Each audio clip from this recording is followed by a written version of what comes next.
pillar that holds my life. Master Jesus, you are the pillar that holds my life.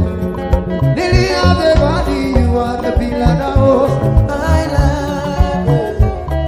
You are the pillar that holds my life. You are the pillar that holds my life. Lion of the night, you are the pillar. Chickadee, you are the pillar. Daddy, you are the pillar that holds my life. Lion of Judea, you are the pillar that holds my life. Anyway, you are the pillar that holds my life. Hey, yeah. Master Jesus, you are the pillar that holds You my life. You are the Master pillar. Jesus, you are the pillar that holds my life. I said, Jesus, unibu kalabati sindubu. Ibu kalabati sindubu. Ojo biete, ibu kalabao. Ibu kwa kalabano. Ibu kwa kalabati sindubu. Ojo biobi go ibu kwa kalaba. Chikadije ibu kwa kalabao. Ibu kwa kalaba sindubu.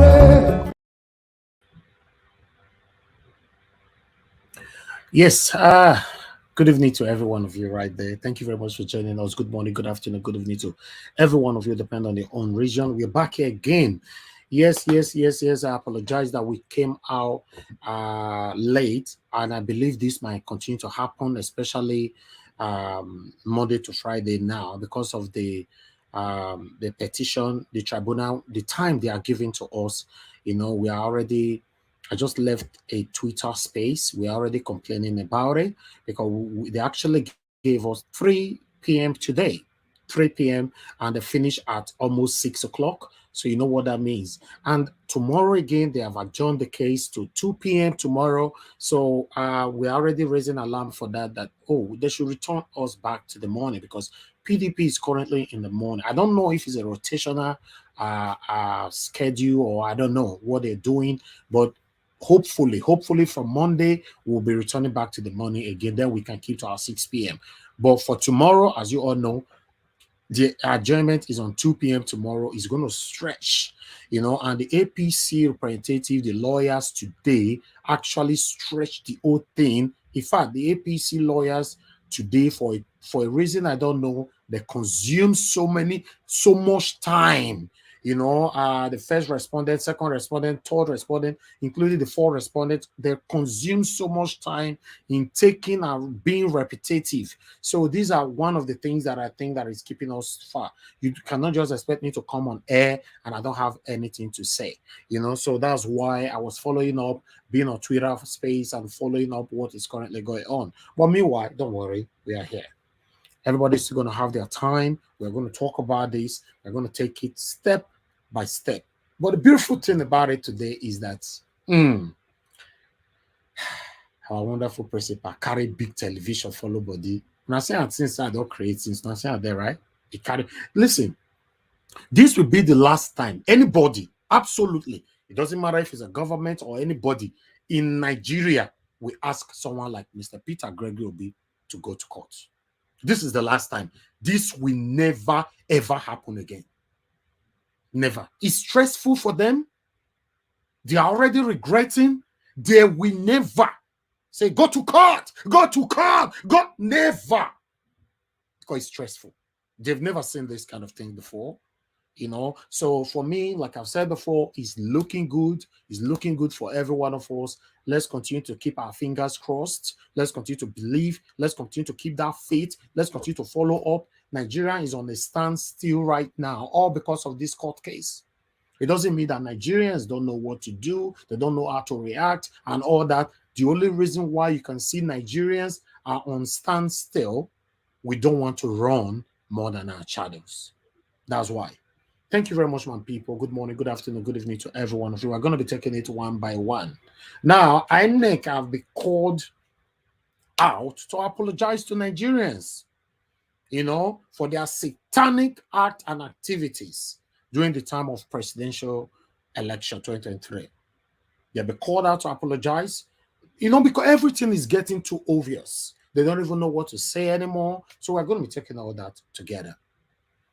Then we have a disgraceful Labour Party House of Rep elect that you and I clamored for, you and I campaigned for,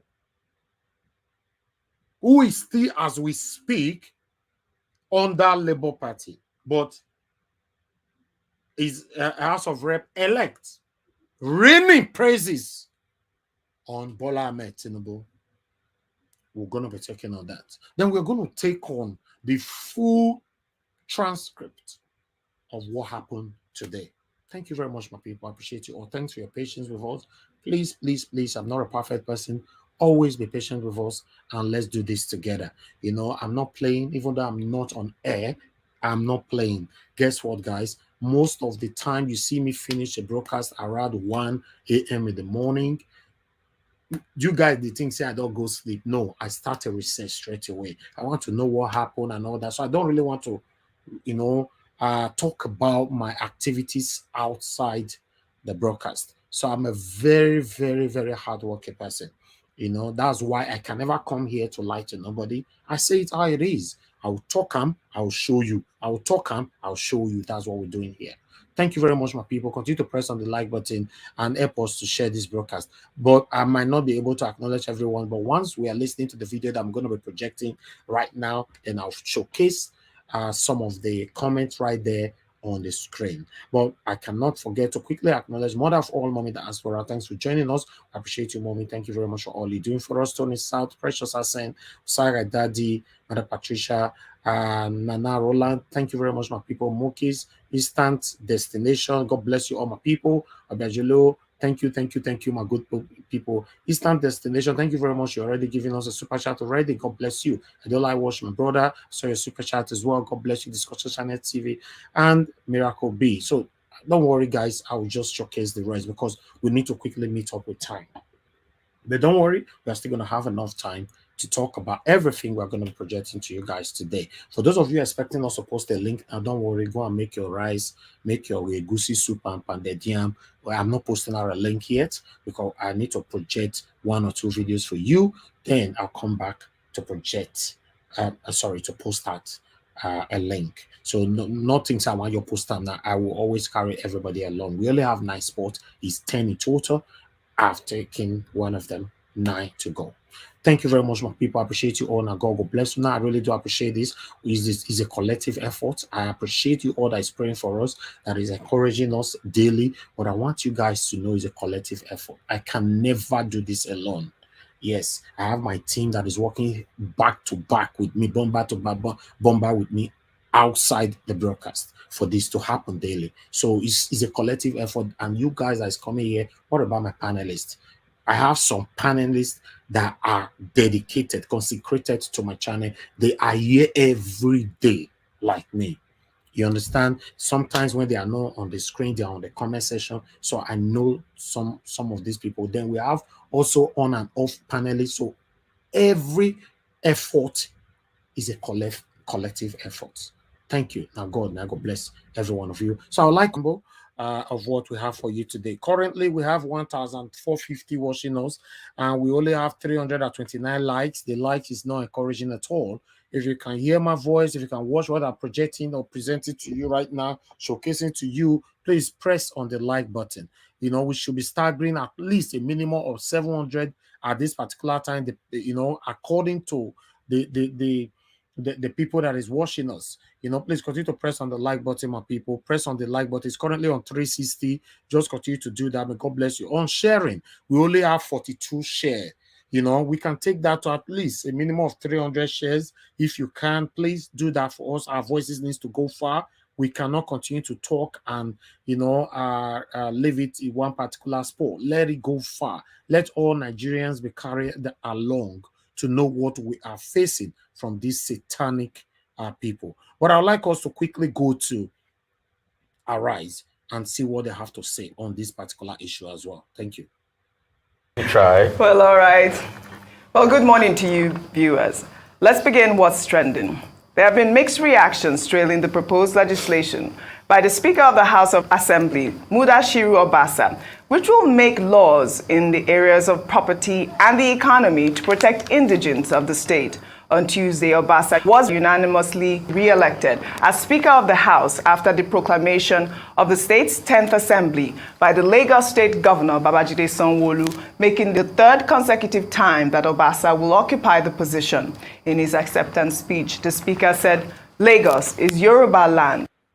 All right. I would like to quickly remind you guys know what happened in Lagos during the time of the presidential election, even the governorship election. You guys remember what happened? Yeah, about the tribal war and all that, how some of the Igbos were massacred. A lot of things happened, but I'm surprised that so quick, Babajide Sanwo-Olu have won the election, constitutionally was sworn in again, although the case is in court. But as we speak right now, what the House of Assembly is doing is baffling. Listen to this and see the reactions on our right staffs. And that laws passed by the Assembly will now be translated to Yoruba language. He also stated that the Assembly will ensure that laws are made to protect the interests of indigenous people of Lagos, and that lawmakers will reverse all that is reversible to protect the interests of the indigents. Lagos is a Yoruba land, as against assertion of some people that it is no more land. Therefore, part of our legislative agenda is to ensure that the translation of laws passed by this House to Yoruba language. We also aim at achieving our collective goals of creating a robust legislative framework that protects the interests of our people. Going forward in this way, we are going to employ all legislative instruments for the support of the indigenes of Lagos State. Well, the pronouncement has generated mixed reactions after the rhetoric, "Lagos is no man's land," heightened tensions during the just concluded elections, with reports of intimidation and harassment of voters rife across the state. The Labour Party governorship candidate in Lagos State during the elections, Gbadebo Rose Vival, in a circular posted on Twitter, described the proposal as an attempt to jeopardize economic development and individual empowerment of the state. His statement reads in part, "As a politician, deeply committed to upholding the principles of fairness, equity, and justice, I strongly condemn the comments of the Speaker of the Lagos House of Assembly for considering a bill that seeks to reverse property rights in favor of indigents at the expense of the constitutional recognition of citizenship. This move not only undermines the fundamental rights of individuals, but also poses a significant threat to the principles of inclusivity and social cohesion that our great nation, Nigeria, stands for." He further stated that by considering this regressive bill, the Speaker disregards the spirit of the Nigerian Constitution and perpetrates a discriminatory system that divides our society along ethnic lines. Regrettable, this move threatens to erode our progress in promoting unity, national integration, and equal opportunities for all Nigerians. Furthermore, it is crucial to recognize that property rights are vital to economic development and individual empowerment. The proposed bill undermines the principle of private ownership and could severely affect investment, economic growth, and overall prosperity in Lagos State. He further stated that by considering such legislation, the Speaker is sending a damaging message to local and international investors, discouraging their participation and confidence in the state's economy. It was a robust statement he posted on Twitter, Dr. Abati. I know, I saw that you were shocked when you heard the Speaker actually make that comment. So yeah, Rufai, it's not AI. We have a lot of comments, but I want to take your comment first before I continue, because this has generated a lot of reactions on social media. It is, they have said, against our Nigerian Constitution. I don't know how this law will pass anyway. Well, if they Adjourned survival is right. Interest, not to talk as a provincial person, dredging up antediluvian sentiments. Lagos belongs to Yorubas. Lagos is a no man's land. I thought that argument was part of the politics. You should not use the platform of the House of Assembly to play politics. That's not leadership. And this is what we say to public officials all the time. If you don't have something to say, something that will appeal to reasonable, right-thinking members of society, can you just shut up? Because vulnerability is not an asset in interacting with the public. And then the issues that he raised, those issues can, in fact, cause problem in Lagos State. I hope nobody goes ahead with that. Because the Constitution of Nigeria grants every Nigerian the right to own property. Absolutely. Section 43, movable and immovable in any part of Nigeria. The law is very specific. Section 44 says you can only affect those rights only as prescribed in this law. So you can't on your own just sit in the House of Assembly and say we are removing your property rights. Section 42 says you cannot be discriminated against in this country on the basis of your ethnicity, religion, or anything. Our law frowns at discrimination. The threat to reverse whatever is irreversible because you are not a Yoruba person or you are not from Lagos, that is discriminatory. Land Use Act, which vests, section 1 of which vests ownership of land in the governor as a trustee, did not say if the governor of Lagos State is going to give out land, he should do so only to people of Lagos State or to only Yorubas. That section 1 is very clear. It says on Nigerians in any part of Nigeria. So I'm surprised because I understand Mr. Obasa, is a lawyer, so maybe he's just playing to the gallery, but this kind of thing can cause conflict, can cause disorder. Absolutely. And all those provisions that we have read out, they are enforceable in law. Yeah. So why does he want to start his third term on a controversial note and on something that shows undue partisanship? Yes. That House of Assembly in Lagos State is for everybody in Lagos State. It's not for people. Where is that place you come from? You are from Central Lagos, right? Lagos Island. Olowo. Yeah, it's not only for people from Olowo alone or people from Iga. Yes. Iga, Idungoro, and all that. It's for all of us. Absolutely. From Central Lagos. To be honest, Dr. Abati really, in fact, I'm proud of him. Today, I'm very, very proud of Dr. Abati. To Abule and beyond, in fact, up to Alakuko. Absolutely. Dr. Abati, as you have quoted the Constitution, I was cracking up before I come to you.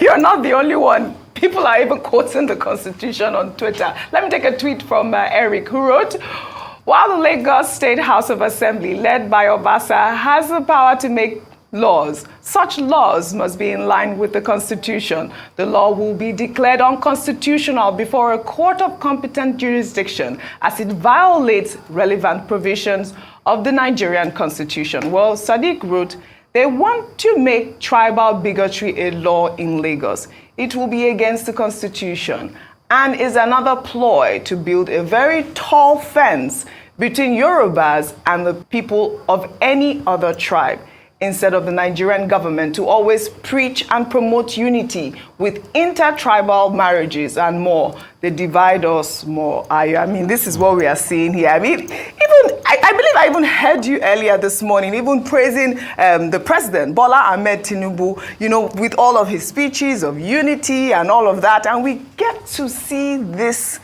at this time of our polity. I mean, very unfortunate, really. Yes. Your comment. Well, thank you, Dr. Bati, for ending on the note of where I'm from, because I'm proudly from Lagos State, yes, from Lagos Island. You're a true Lagosian. You're not like some people. I'm little. You mean you are an indigene? You are an indigene. Tell them. But some then people let's are begin not. to define an indigene, because when we look at Lagos State, it's such a cosmopolitan city, and we've had people who've settled. In fact, some people would still challenge my indigenous, my being an indigene, saying that if you trace back to centuries ago, we came from Sierra Leone and then we settled. So at the end of the day, I understand when people are a bit, they take offense with Lagos's no man's land, but then aside from the legal aspect, which Dr. Bati has just dealt excellently with, as always, is the fact that how do you begin to define who is an indigene? How do you begin to, is it for how many years? How do you begin to separate people? Maybe, my mom is from Edo State. So would you say that I'm half an indigene, so I don't have as much access? Then is it just for Lagosians or for people from the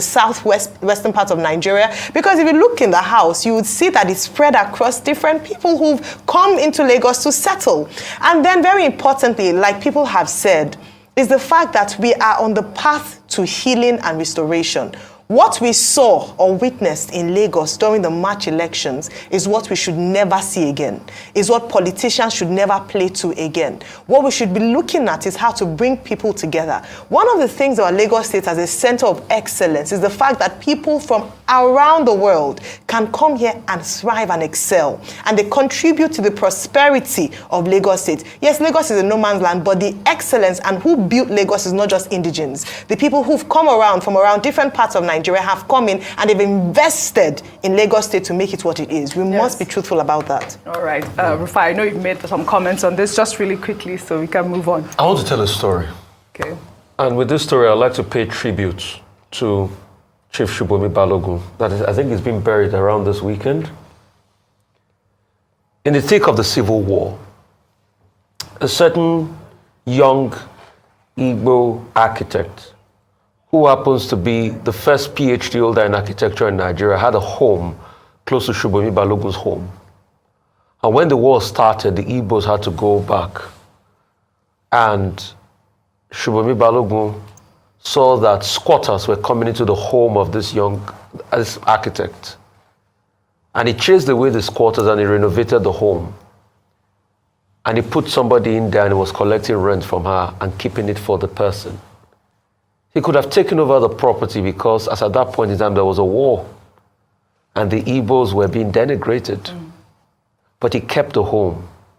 After the war, this architect, PhD holder in architecture, came back and he met Shubomi Balogun and he said, "Oh, that's your house. I kept the house for you." And while he was going, he said, "Please, wait." Then he went in and brought wads of money out and said, "This was the rent I got." And he said, "Thank you." That architect later became the vice president of this country, Chief Alex Ekweme. And that good turn deserves another. When it was time for Chief Shubomi Balogun to also get his own banking license, that same man was instrumental in getting his banking license. That's the kind of story Lagos is. All of this happened in Lagos. This is the Lagos I know. The Lagos of Chief Shubomi Balogun and Alex Ekweme. That where they came from did not matter, but the love and the unity that binds us together. That is the point. Today, both men are dead, but their story is the true example of Lagos.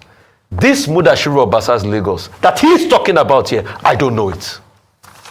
Well, all right. Well, thank you all for that. Joyce and the Festus Okoye came here when I hear him waiting talk. I don't want to repeat that. Then, you know, the law that they passed or they're trying to pass in Lagos. So those are the two things that we really need to talk about now. Then we move on to what happened today in court. Thank you. Give us a mandate. Please talk to us in 8 minutes. Well, thank you very much for the time. Well, when it comes to asking INEC to apologize on the election, the very first question you want to ask yourself or Nigerians want to ask is, this election is actually backed by, is actually done based on constitution, right? And in that constitution, I didn't see anywhere where it's written that if something of what happened in 2023 happened, just go and apologize to the people and then they can move on. That is not what the constitution said. The reason why they are in court is to ensure that they follow the constitution and make sure that the right person that is being voted for becomes the president.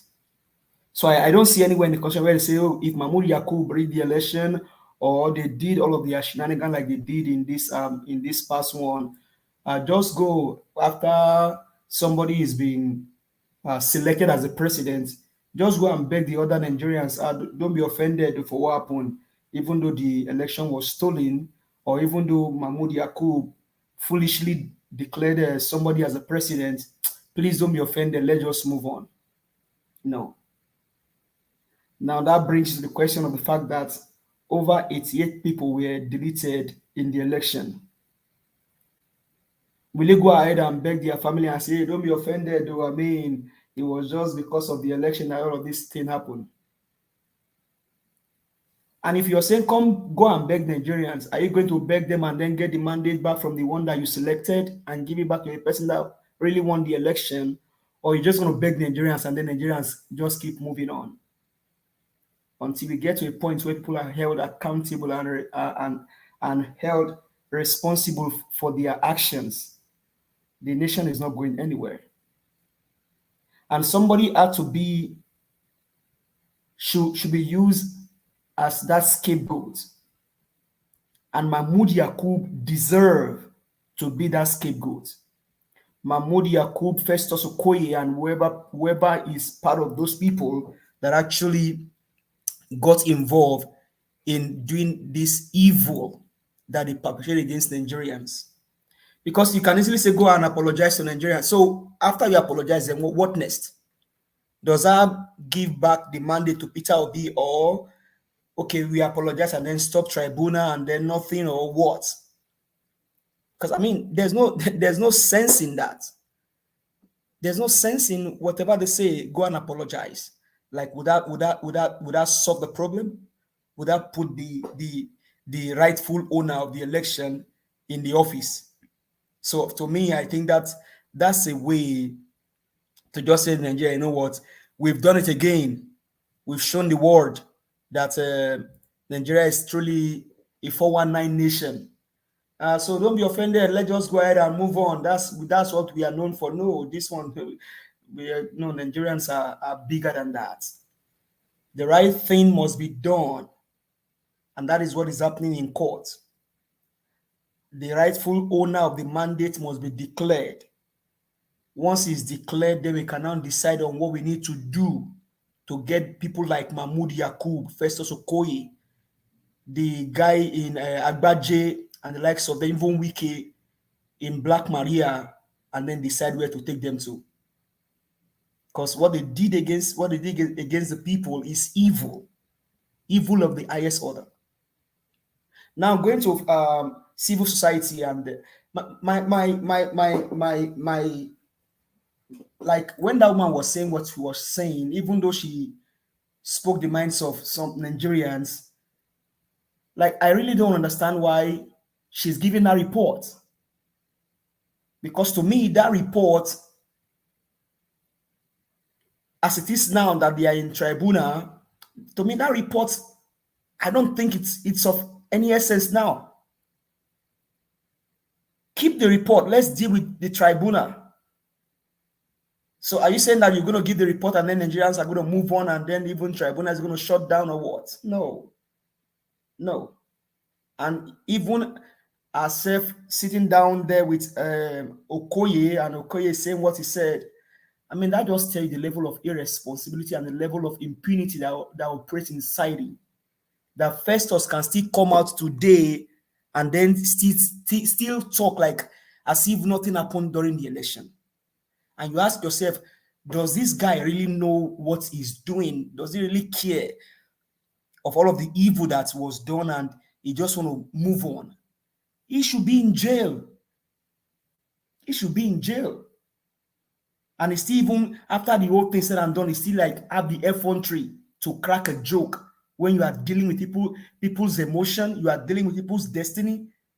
A boy in Plateau State pied himself because of the election. Over 80 people were taken out because of the election.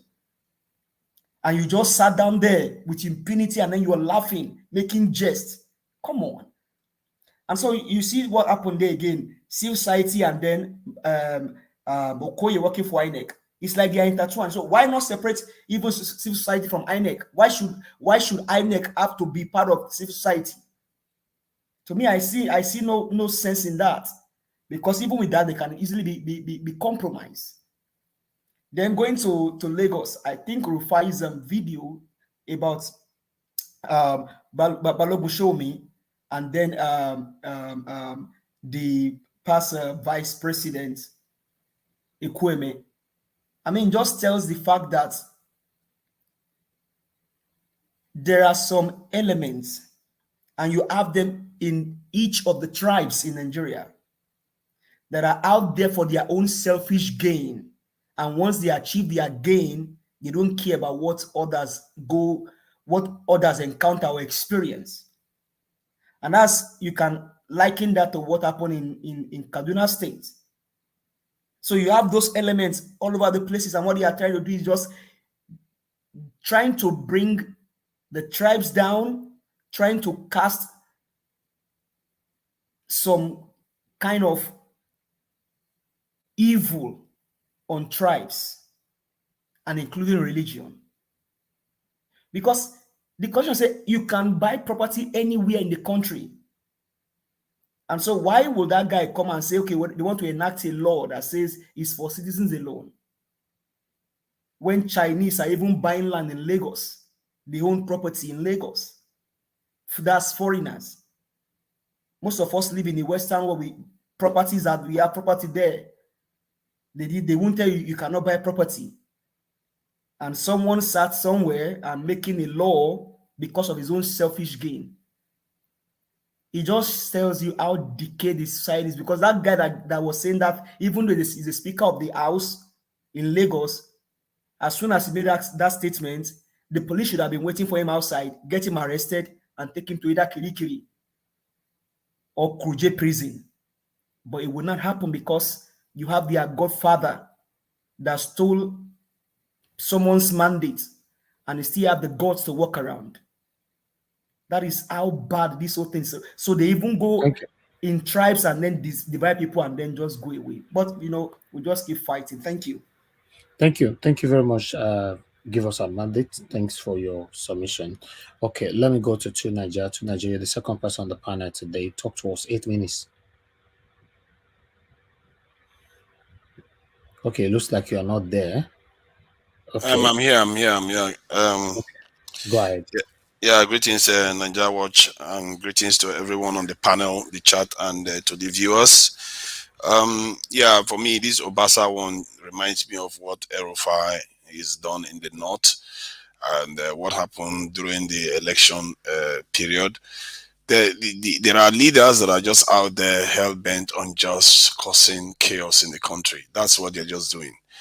And they are weakening the nation. People like this, and now he's in charge of the Lagos House of Assembly or so, and this is a problem. People that shouldn't go near office, they're just there to cause division and alienation. Clearly, from what Abati said, what he's trying to do is not even legal, and nobody holds anybody accountable. They just go on doing this nonsense in the country. Sooner or later, there has to be reckoning with these people, because we can't carry on like this with this type of people just going about doing their divisive stuff. I used to hear about this stuff a lot. That Nigeria, in short, we hear about it in many African countries, but to actually see these things unfold before our eyes, our leaders deliberately doing these things. It's like, what is wrong with these people? Don't they understand leadership? To Nigeria, do you have a leader? They are the ones in the position right now. What are you going to call them? What are you going to call them? The problem is that the people that are there now are causing problems. The ones that should be there are the ones that bring unity. How is that not even common sense? What kind of policy that is he pursuing that is supposed to make Lagosians any richer? That is going to lead to progress? These people are just running our country to the ground. They are running the country to the ground. They don't have any shame. No leader should even have time for this nonsense that they are doing. Given the urgency of our situation, look at the state of our country. There is barely any power. Petrol prices are going through the roof. Life expectancy is 53. Just name it. Every metric is just horrible. Our young people are leaving the country. They don't have a job. And that man has the time to be talking about division. The luxury. El-Rufai has time to be doing his divisive nonsense. Oluomo is still prancing around, and you see many of them. It's just all over the place, from the east, south, and these people are giving voice, and nobody reprimands them. You don't see a DSS there, because there was a time when they wanted to pass a hate speech law in Nigeria. Many Nigerians turned on it, because some people that didn't want all these terrible leaders, they come out and say, oh, they are going to use it to stifle free speech. They are going to use it to stifle. No, by now, maybe some of all these things they are saying, they would have dragged them before that hate speech court. What are you saying? Look at, you're causing division. This is against that rule. Many of these people that were opposing it, they are in overseas countries that have hate speech rules like this. If you say this about staying in America, you're going to cause big problems. You say that in the UK, forget it. But these people feel like they can say it anyhow and cause chaos in Nigeria as they see fit, dividing people along this in tribal lines. This is the kind of stuff that leads to us losing a lot of opportunity to grow, because we spend time jostling against each other when we should be coming together to build our country. Given where we are, you would think we should be motivated to do that, but we keep having these useless people. We keep having these useless people. That man shouldn't even be holding that position. If anything, if they can impeach him and chuck him out of that place, they should do that. He shouldn't be in office. People like that shouldn't be in office. They are the ones killing the nation. These are the instrument of the destruction of the country. This is why the nation refused to work. The K word, please. Oh, sorry about that. Very important. Thank you. These are the kind of people that create a situation that our country cannot grow at all. They keep leading to instability constantly. Every time there is always one instability or the other. It's just exhausting to be seeing them. And now I begin to understand why when nationalists come around, they don't really like these type of people. They really don't like them. They go at them with all vengeance because they've watched the destruction people like this have wrought on their lands. They are not people that should go near power. Anybody that keeps telling you, because Yoruba people and Igbo people, they have been living together for thousands of years. They don't even need to take permission for Igbo man. They've been living together forever. We've been living together with Northerners forever. Suddenly, these people just show up now and say, oh, no. We are no longer together. You have time to be doing this stupid game when the country is literally upside down. People are trying to get any living, and this is the one he comes up with. They should be urgently looking to circle the wagon and make sure people's lives are easier. That's what they should be doing. They should be urgently looking for a way to generate power, urgently looking for a way to create good roads, healthcare system, urgently. No time for party, no time for playing around. Our country almost collapsed. If they hadn't removed these subsidies, Nigeria would have had a financial crisis that would have resulted in millions of people suffering. If you think this is suffering, it would have been far worse because the Naira would have collapsed in value. Inflation will go through the roof. You want to buy bread, you spend 10,000 buying bread. These are the same leaders that gave us that. These are the same leaders that gave us this 53 years life expectancy. They've led us to the brink of extinction. These people. We shouldn't never reward them, Nigerians. We should never reward this. But anytime anybody tells you that Yoruba man, Igbo man, Hausa man is your problem, tell them, let them leave office. They should not go near office. The people that tell you that they want to build, those are the ones you want to work with. It makes sense. Does it not make sense? Somebody comes to your house and say, let's fight your neighbor. Or the one that say, let's build. Which one do you think you want to go with? Fight your neighbor in the fight, you're not going to win. The people that are going to win the fight are the people that have been here to cause all kinds of havoc on our country, on our land, all over the place. This topic is a very, very strong topic, and I think the message needs to get out there that these leaders need to stop these things, and we need to have a list of these leaders that are doing these things in the country. We need to have a list of them so that we can be publishing them every day, showing people the people that are causing problem in the country.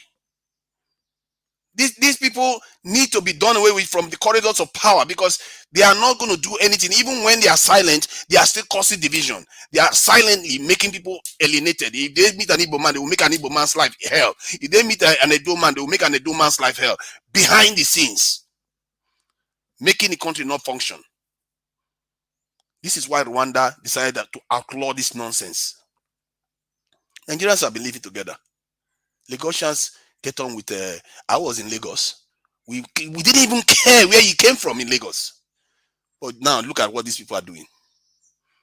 Kaduna, I didn't even know Kaduna was almost 50-50 Christian, this is Muslim. And look at what El-Rufai is doing. These sort of leaders, we have to find a way to remove them. The nationalists should come along and combat them and remove them from All right. office. If they have to pass a law, push for a law to stop these leaders from doing this type of stuff, they should pass a law to stop them. Thank you. We can't carry Thank on you, like this. Tinaja. If we carry on Thank like you, this, that Tinaja. country is going to implode. Thank you. Thank you. Your time is up. Thank you. Thank you very much. Thank you. All right. Let me quickly move on to the next person because we have the court update for you guys today. So I just want everybody to keep to their 8 minutes.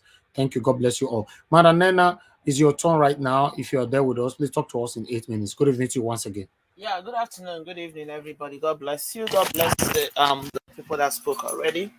Yeah, I can see the passion in Tinaja's voice. That is exactly how I feel at this point. You know, I always tell people, I'm one person that I've never, any person that knows me, I don't like to play tribal sentiment, racial sentiment, class sentiment, whatever. But most times when things like this come up, it pricks my heart. You know, it pricks my heart. I'll start with the Lagos State House of Assembly man. What that man said and what they are propagating, what they are promoting in Lagos State at this point in time, it's not just only wickedness, it's barbaric. It's barbaric in the sense that these are the kind of things that could push people into taking other people's lives. Because at this point, it's getting to that level where people will be, will be instilled with so much hatred and bitterness with people that you used to live with. I just want to share something, very briefly here. There's this, I lost an elder sister, right? So the women in my church were supposed to, I think from what I get, they were a delegate of women in the church were sent to come pay me a visit. You know that one of the women in the church, because like I said, I go to Redeemed Church. The church I go to, I happen to be the only Igbo family in that church. Then the church women were asked, because I'm one of the women leaders in the church, were asked to come pay me. I didn't even know. Somebody else told me about it. One of the women that was sent to come pay me homage said that she all over her dead body, will she go to the house of an Igbo woman, an Igbo person. That is how terrible some people feel. This is somebody I worship in the same church with. This is somebody I take communion from the same cup. Like, it baffles my imagination, the level that people... The reason why this thing I'm talking about did not just happen now, but the reason I'm saying it is that there are a lot of people that have built themselves to those points, and then coming to this age, this year, when you think that these people are here. The other day they said that they are so-called president, called some governors, and they are talking about nation building, coming together and everything.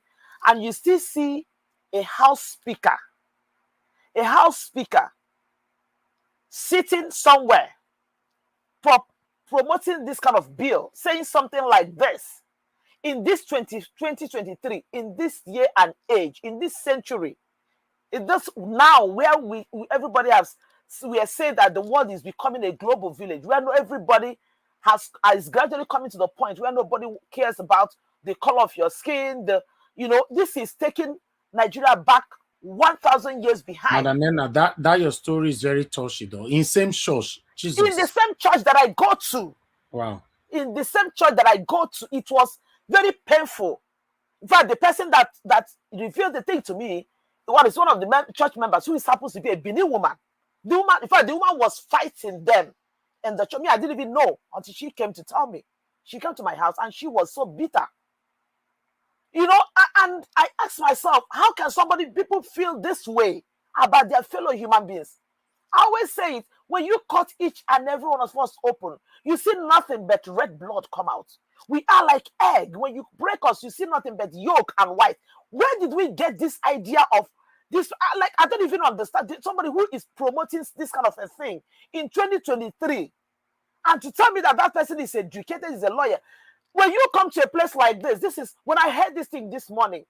The one thing that came into my mind is this. I live in the United States. I live in New Jersey, where I know a lot of Yoruba people that own land, that own properties in America. How would they feel if America begins to promote such, law that now you have to make a different law for immigrants? Let me just use the word immigrants, because irrespective of the fact that I have a blue passport, I am still a Nigerian. When you open that my passport, it will say a country of origin, Nigeria. It does not say anything else. It does not say anything else. So my point is this: why would anybody, even in this year, in this period, begin to promote such a thing? Such a bill is nothing but barbaric. It's barbaric. It is evil, wickedness of the highest order. I don't even know how to begin to describe it. And then you tell me, and take to yourself. And then you tell me that the governor of a state like Lagos State, Babajide Sanwo-Olu, who is the governor of a state where Igbos pay because I'm just using Igbos, but I know that most times when they say things like this, they're not just referring to the Igbos speaking, because to them, anybody who presumably is not a Lagosian is Igbo. Sometimes they don't even know how to differentiate between a Calabar, Benin, Edo, Delta, from a typical Igbo person. And you ask yourself, so you want to tell me that the Babajide Sanwo-Olu have not heard this comment? So to him, this comment this man made is okay? And you want to tell me that everybody seated in that room thinks that what this man said is okay?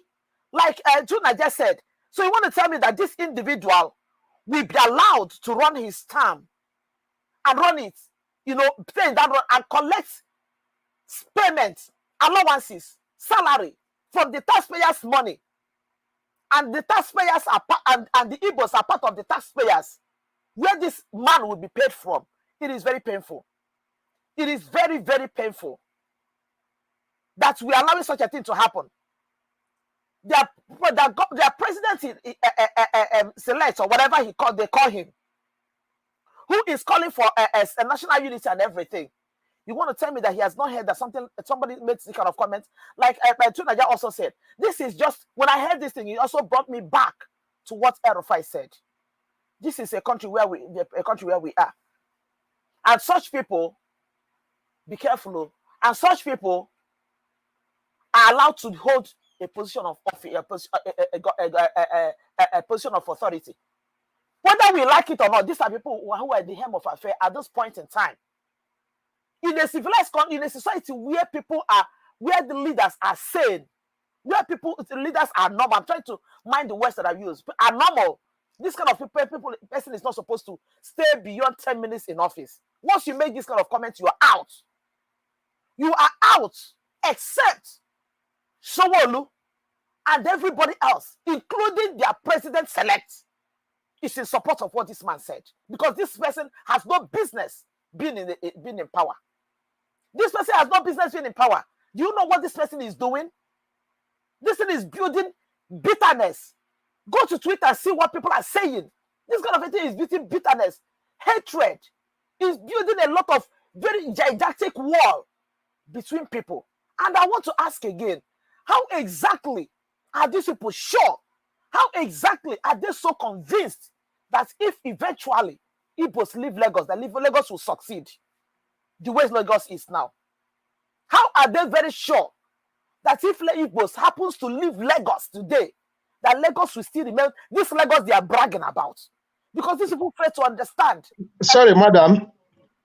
If I'm chipping here, it's not Igbos, they said, indigenous versus not indigenous. So you saying Igbos, people may misconstrue it to be that. I said it before that when he actually said that because of the comment that some Southeasterners made, he actually highlighted it as one of the reasons that Lagos is no man's land. Listen, even right from or go down to Benin, they call all of us Wangwa. That's what they call us. Okay. So they are Igbos. That's all. Okay. So that is just my point is this. This kind of people, I don't see any reason why. I said it in here before. A simple comment that Mitt Romney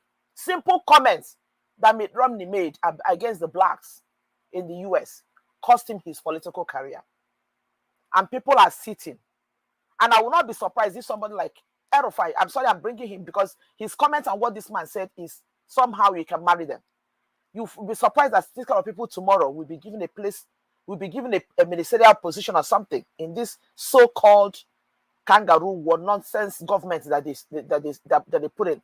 And somebody will be telling you that he has experience, 8 years experience. This man in question that who made this comment, from what I understand, this is his fourth term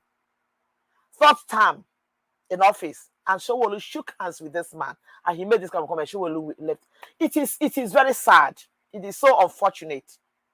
It's so unfortunate. And people that allow themselves to be lured into this kind of comments that this so-called elected officials are using for their own personal and political. This is, I see this thing as a ploy that somebody wants to use to begin to collect properties from people. That's just the way I see it. Because they can just wake up tomorrow and begin to collect properties illegally from people under the guise that a law has been promoted. That is just the way I see it. And somebody on the street may still be following for them. They will still use all these agberos to go and harass people and be collecting. Those agberos will still be living in poverty. And these people will use you to prepare. People, you need to listen and understand what is going on.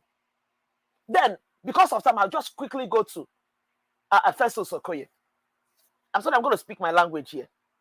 The only thing I have to say to you have just 2 minutes left. 2 minutes. Okay, and I'm not going to talk too much. That's why I just want to jump straight to Festus Okoye. Festus Okoye, I just want to tell you something in my language. Oh my Father Lord. For this man, when growing up, I used to see that people that wore red cap in Igbo land are people who speak the truth, people who have honor and integrity. But these people where we see, majority of the people that we see today that wear this red cap, that this man will wear and come on national TV to rant nonsense. It's a disgrace. Festus Okoye, you open your mouth to tell Nigerians that election is free, fair, and everything. I don't know what else to tell you. The only thing I have to tell you is that I don't know how to interpret it in English so that I don't offend YouTube. I don't know. Maybe Mr. Nigerian Watch, I have to do the interpretation privately so that you know if it's something that is okay for me to say here. But it pains me. But your time is up. Okay. Anyway, let me stop here. Thank you so much. Yes, you add it to your order 8 minutes later on. Thank you. All right. I want to say, I think the word K and any other word, no, not because of you, Madam Nena, I didn't use any words like that, but I just want to generally say, for those people that mistakenly break the rules here, I think I'm going to fix a penalty that will affect every one of us, including myself. This penalty, I'm going to gain it. So if you don't want to make I gain anything, so not just don't use those words. Don't use those words. I'm going to say, in case anybody, although we have not passed the law, not because we never pass them. Why people they laugh for comment section? I'm gonna wait my fate to finish now. So I'm going to pass a law. Anybody will use prohibited words here, you will give me 5,000 naira. You pay 5,000 naira to Nigeria Watch Media. That was me, not talking ask for. What if you break the law? You pay all of us 5,000. Not talking for NATO because what they call the YouTube, they can get a no, sir. No, don't go there. You don't know the rules of that, sir. Okay. I'm only trying to guide. No, I know that, sir. Don't worry about that. It's okay. I know what I'm saying. Thank you. So anybody will break the rules here, you will be charged 5,000 naira. What about you break the rules? Hold on now, everybody. That one has more money now. Everybody on the comment section, I beg, tell me if you agree. Just say agree. If you disagree, just say disagree. Because I agree. And I'm also going to put a poll out. So I'll put a poll out for like 3 days. Once everybody agree, then we stick to it. Once you just use K, once you don't say sorry, then you just transfer your 5,000 naira straight. Or can you buy order? Yes, now buy, take out, okay. Buy, and just by yourself find word where you want to use, where you lose the K word, the W word, and I'll put all the words there because you know why I talk this thing, even though I laugh, when I don't know what with the pass through here every day, waiting Apple 2 days ago, plus the continuous word where people they use, they can't say sorry. But one thing why I want to make people understand, say YouTube no understand the word sorry. They are not interested. You know, they have a bot that automatically detect those words. Not be person can't they play our video, play our 6 hours video to find where we not use those words. No, it's an automatic detection so that they know. So it is so all these things is not good. I receive email all the time, warning. And you know, some of this warning with a get sanction as well. I don't really want to go there. So I will put it there. If you agree, let us know. 5,000 naira. You know, if you know, so you don't want to pay. I know so now they give me more than I don't say because of money, I don't want to do this thing, no, because many of them they give me bigger things than more than this. I think nobody like to pay fine, no matter how you rich. You know, say if they put fine for your car, you know, the way they pay you, or you beat camera, the way they pay you. It's possible say that money, where that thing pay you, you don't dash person money, we pass that one. But that money, so it must pay you. Or if you be person we don't play gamble before, even though now $1 you take play gamble, if you lose that, you know how painful it is. Exactly. But if you dash down $1 to person, the way person say appreciate you, you'll be very, very happy. So we are going to put that exactly. Yeah, you know, the 5K is going to be for charity and other works that we are doing here. It's to support the media. To support the media. Let's just put it like that. I don't want to say something where But I have a question though. Yeah, go ahead, quick. But I think there is one rule that you also break that you didn't address. Okay. And that rule is the fact that when it comes to privacy law or getting people's data or information, you tell them first before you start collecting their data. You took our picture first before you now told us what you want to use, whatever. No. Now So, you don't know. In fact, you even supposed to be fined at £1,000 on this lie where your life for my SO. I know life for your head. So hold on. That's Hold on. Many people will answer you. You're accusing me falsely now. So No. Yes, I'm already in court already. No, you for ask. So. What you're supposed to do is to ask. You tell people first. You know, yesterday when you started, I was here. First. Yeah, so that's what I'm saying. But that's the first thing I said. I talked about it before I posted. Everybody was out the link. Yeah. What do you mean? Yeah, what I said, I stated it very, very open before I posted out the link. So you hear them, you still click on the link. You come on the inside the show. So what are you see? People are there here. I can even play the video again to you tomorrow. So what we don't understand, we should say it well. Okay, you know? Then that will be my fault. Then maybe you said it when I was not there, but no. £1,000. I say you go pay put £1,000. Okay, send me your account details. You see, say you laugh now, right? So you know, now some people laugh for this time. You must understand, my brother. You know, I know the carry they do something. Although I'm not a perfect person, they let people know. So before I posted that link yesterday, I let everybody know this is the new rules. Follow it and all that, and I respect and I appreciate every one of you who follow the rules, and God and God continue to bless you. And the same thing. Hold on, let me just make this inquiry. Are you saying you're capturing people's this in facial information anytime they sign in, or you just observe it to check whether they are no, automatically your picture is already captured automatically. That's the software on the back end. Yes, on the back end, nobody will see it. It's only for us. You know why? Let me tell you why. In case I ask somebody turn your camera on, and is somebody who I don't want for this broadcast, and he quickly turn on, do what he want to do, he don't turn on off and he run. Or he don't enter the broadcast, he can't do what he want to do and he run. That picture will be published on social media and we'll pass it to the UK government, pass it to the Nigerian government, give it to all the big bloggers all over the world to look for this person. You know, so that's what it means. So if you know that you are not coming here with evil thought, why? You know, even though your picture, like the one of yesterday, automatically deleted. The one of today now is already automatically deleted. But a new person coming right now, automatically you'll be captured again. So we have to go extra miles to do this thing we did for the 8 hours after what we passed through the other day. You know, and we also pay for the software. So, you know, we cried out, you know, say sometimes things happen like you just get to know how to go about it. So I don't want to reveal that on air. So it doesn't have anything to do this, like on screen right now. And my family, they with me So I don't think you will have any issue to show me your camera on behind the backstage, you know, But anybody that has something in mind will have everything to do. So let's quickly go back to what we were saying. But so sorry, my Mr. people, Elvis, yes, sir. will it be ideal to say then, based on the comment that we've made so far, and then what Obasa said, if he has a house in London and UK, can we put a sanction out there that he also has a foreign property?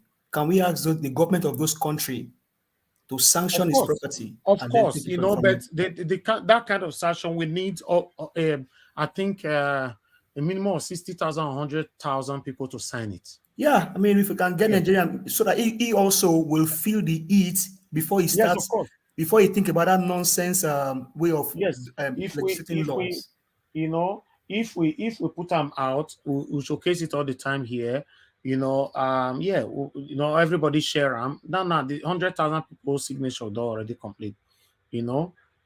Yes, Madam Bella Naomi, exactly. When they pay our people for not, whether they pay our people for that's another good word. Or buy, or when they take out our people for not, rather than we continue to say it, then we say sorry. We talk and we say sorry. Once we don't close media, we they face the punishment. It's not nice. I believe everybody is happy the way we come here every day and learn from each others. Look at, God forbid, bad thing. Look at Naomi. Aisha Yusuf today now. So many of them, where they patronized her before, none of them don't even know whether she exists anymore. That's the truth.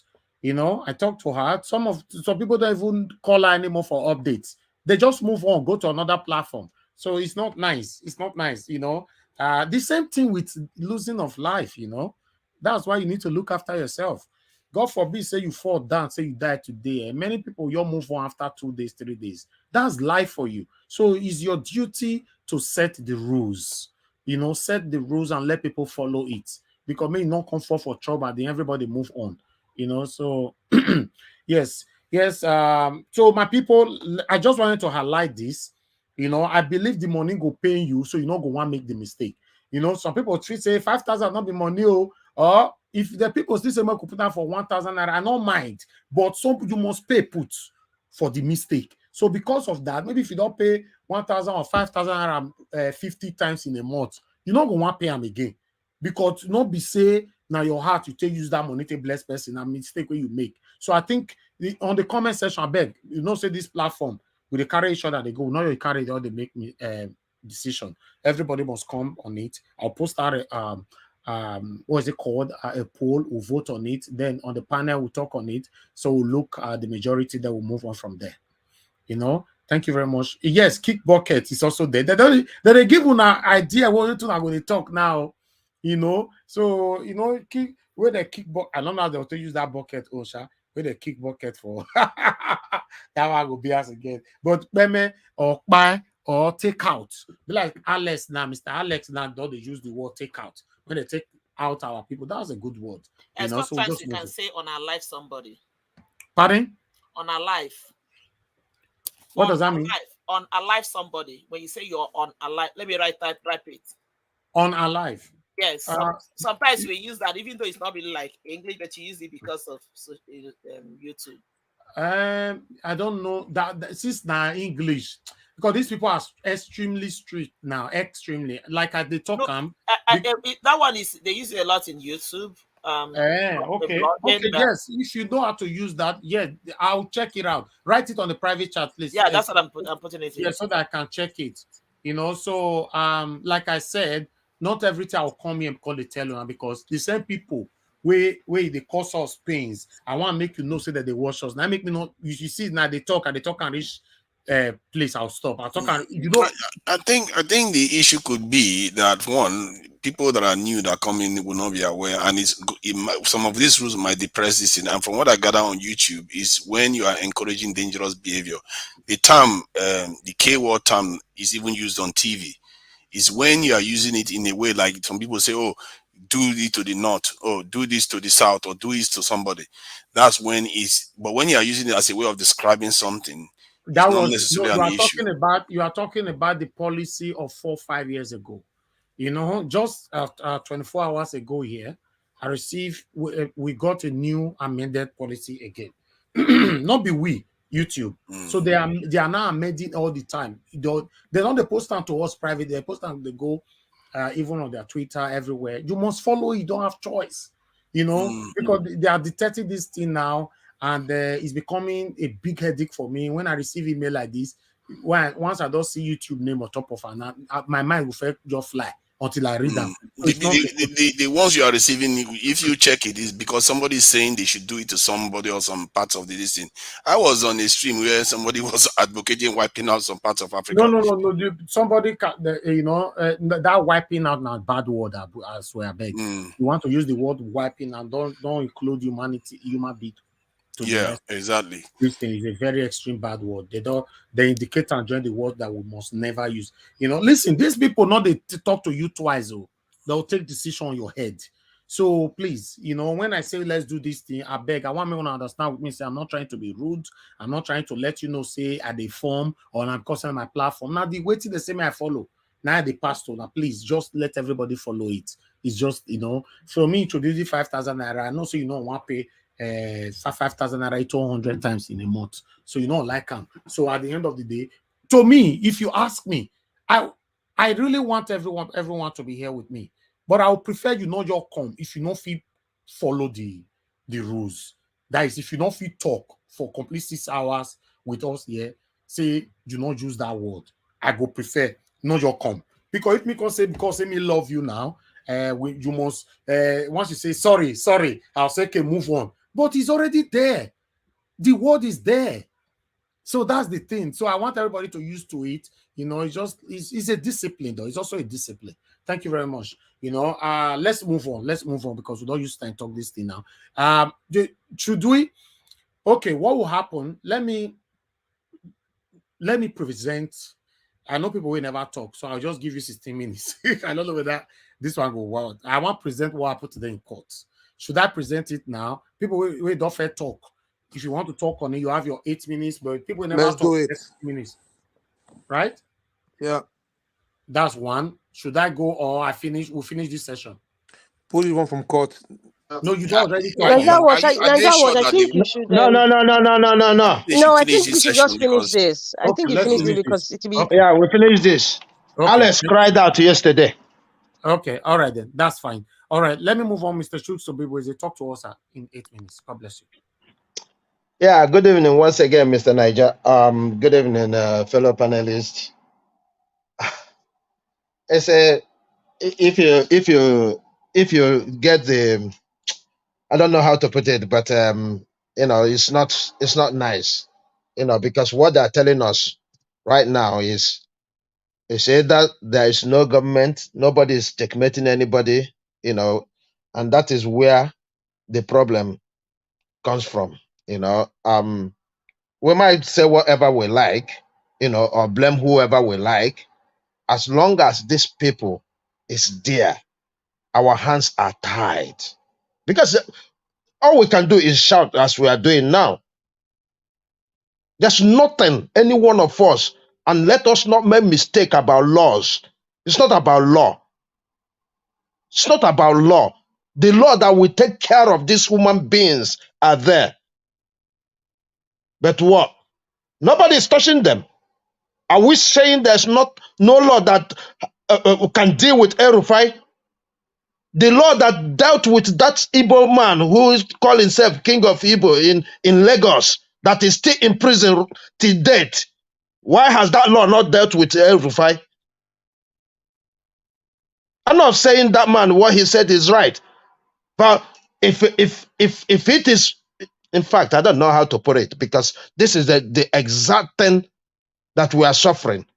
This is the exact thing that makes you and I, rather than, be anywhere being happy because it's weekend, we are here talking. So let us not make mistake of saying we need another law to deal with this. There's no law to deal with this. The only thing is, this is who they are. And that's why we are fighting to make sure that all this nonsense stops. It's not about law. Did our constitution not say you are free to live anywhere in Nigeria as long as you don't break any law? Is that not what our constitution said? Why don't they, take that man out with the Constitution? They can easily take him out of the office with the Constitution. We don't need law. What we need right now is to do the right thing. But he's speaking the language some people want to hear. That's why he's there. Did we not see it during the election in Lagos? That's why what that young man, Rose Viber, right? What he wrote there, man, when they were reading it, I was shaking my head because he said it all. He said it as it is without even missing a single word. He talked about the business, talked about everything. Because if they turn the clockwise now, pull up, everybody pull out, all the investors in Lagos pull out. We see what will be of Lagos. People make people. No matter how good you are in everything, you can never be by yourself. That is what it is. But we forget it when we think about ourselves, just ourselves. Even Rufai, even Dr. Abati, it's not like him. This one is beyond him. For him to cry out the way he did, he knows there's no place to hide. He might not wish to say it, but he got no place to hide. And that's why he says what he said. So I'll quickly move on to INEC. Look,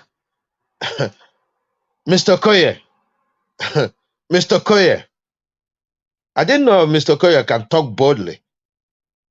Look at the way he was shouting, talking. May God bless the civil organizations because they really tried during the election. They really tried. And that's why Mr. Okoye is trying to play with their mind, accusing them of being partisan. Accusing them of being partisan. And this is the same problem we have in Nigeria. Whenever you stand up to say the truth, they will come with emotions. That they know that some people will foolishly accept. He's now trying to play a game, accusing them of being partisan so that many of them will be running away. I can remember that lady. The day, I think a day after they announced the results, and the international communities, the Europeans, they came up to say that the election was free and fair. Only some little incident. And she asked them the question, if one person die in your country, would you accept that as an election? Talk less of being free and fair. He said, any one of you that can say that, come out here and challenge me. So she's been there. She's been fighting. And that's why Mr. Koye is happy that her tenure is finished. Make no mistake, they know the people that they are afraid of. That's why he's happy. So, look, there's no way even calling for him to come and Mahmoud to come and apologize.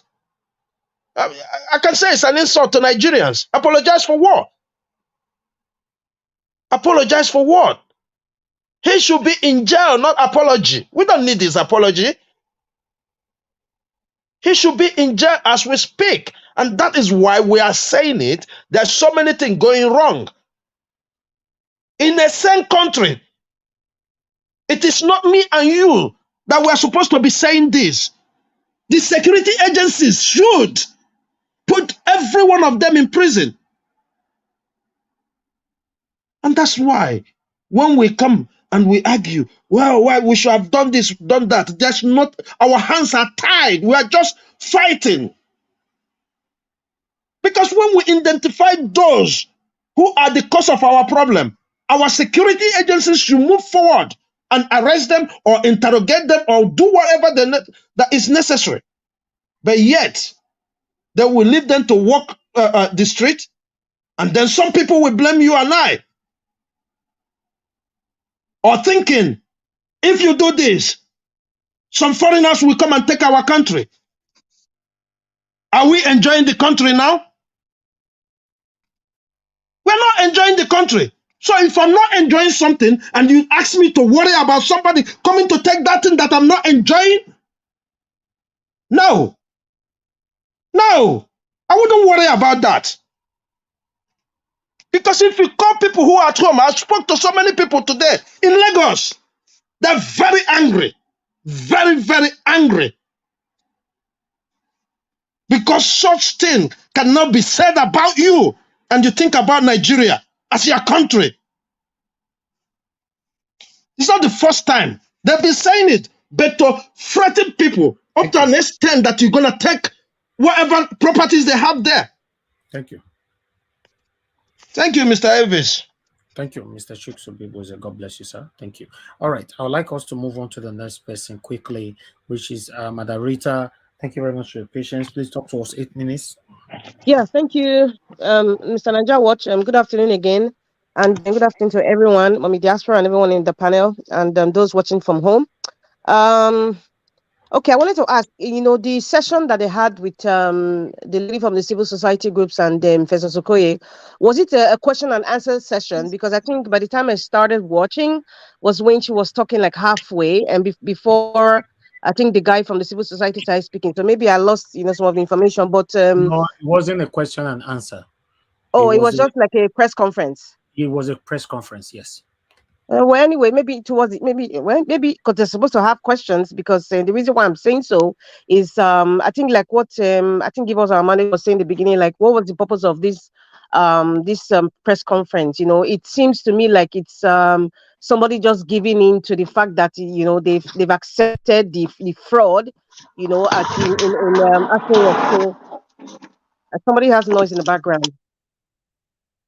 Anyway. So that's why I'm just wondering, what was the purpose of that? Now, is it something we're supposed to be hearing immediately after the presidential election, or I think this kind of conference calling out INEC after since the presidential election for INEC to come out to apologize to Nigerians, because it's obvious at this particular moment that what they did, it was rengi. So that's the purpose of it. But INEC refused that. That Mahmoud will be addressing the nation in the next couple of days, that they're not going to apologize for anything. No, Mr. Niger, can I come in here, please? Yeah, I think the civil society, they just presented their full report on the election 2023. It's the presentation of their full report.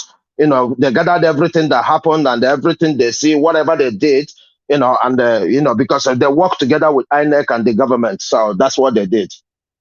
Okay, so I'm thinking, is this will it help? Is this like an awareness thing? Because I'm trying to get the whole sense of coming out at this moment we're in court, and then we're seeing lots of people speaking. I think what the civil society was doing is obvious, that they were trying to expose INEC more to the world, to let them know that despite that we're in court, the whole world knows what you guys did. So that's what they were trying to do. Okay, perfect. Okay, that's that makes more sense. But I really, really wish that they had a really question and answer. Session, because especially for the likes of SSOK, I don't even know why he was even giving audience to talk, because he was raising his voice. His eyes were dilating.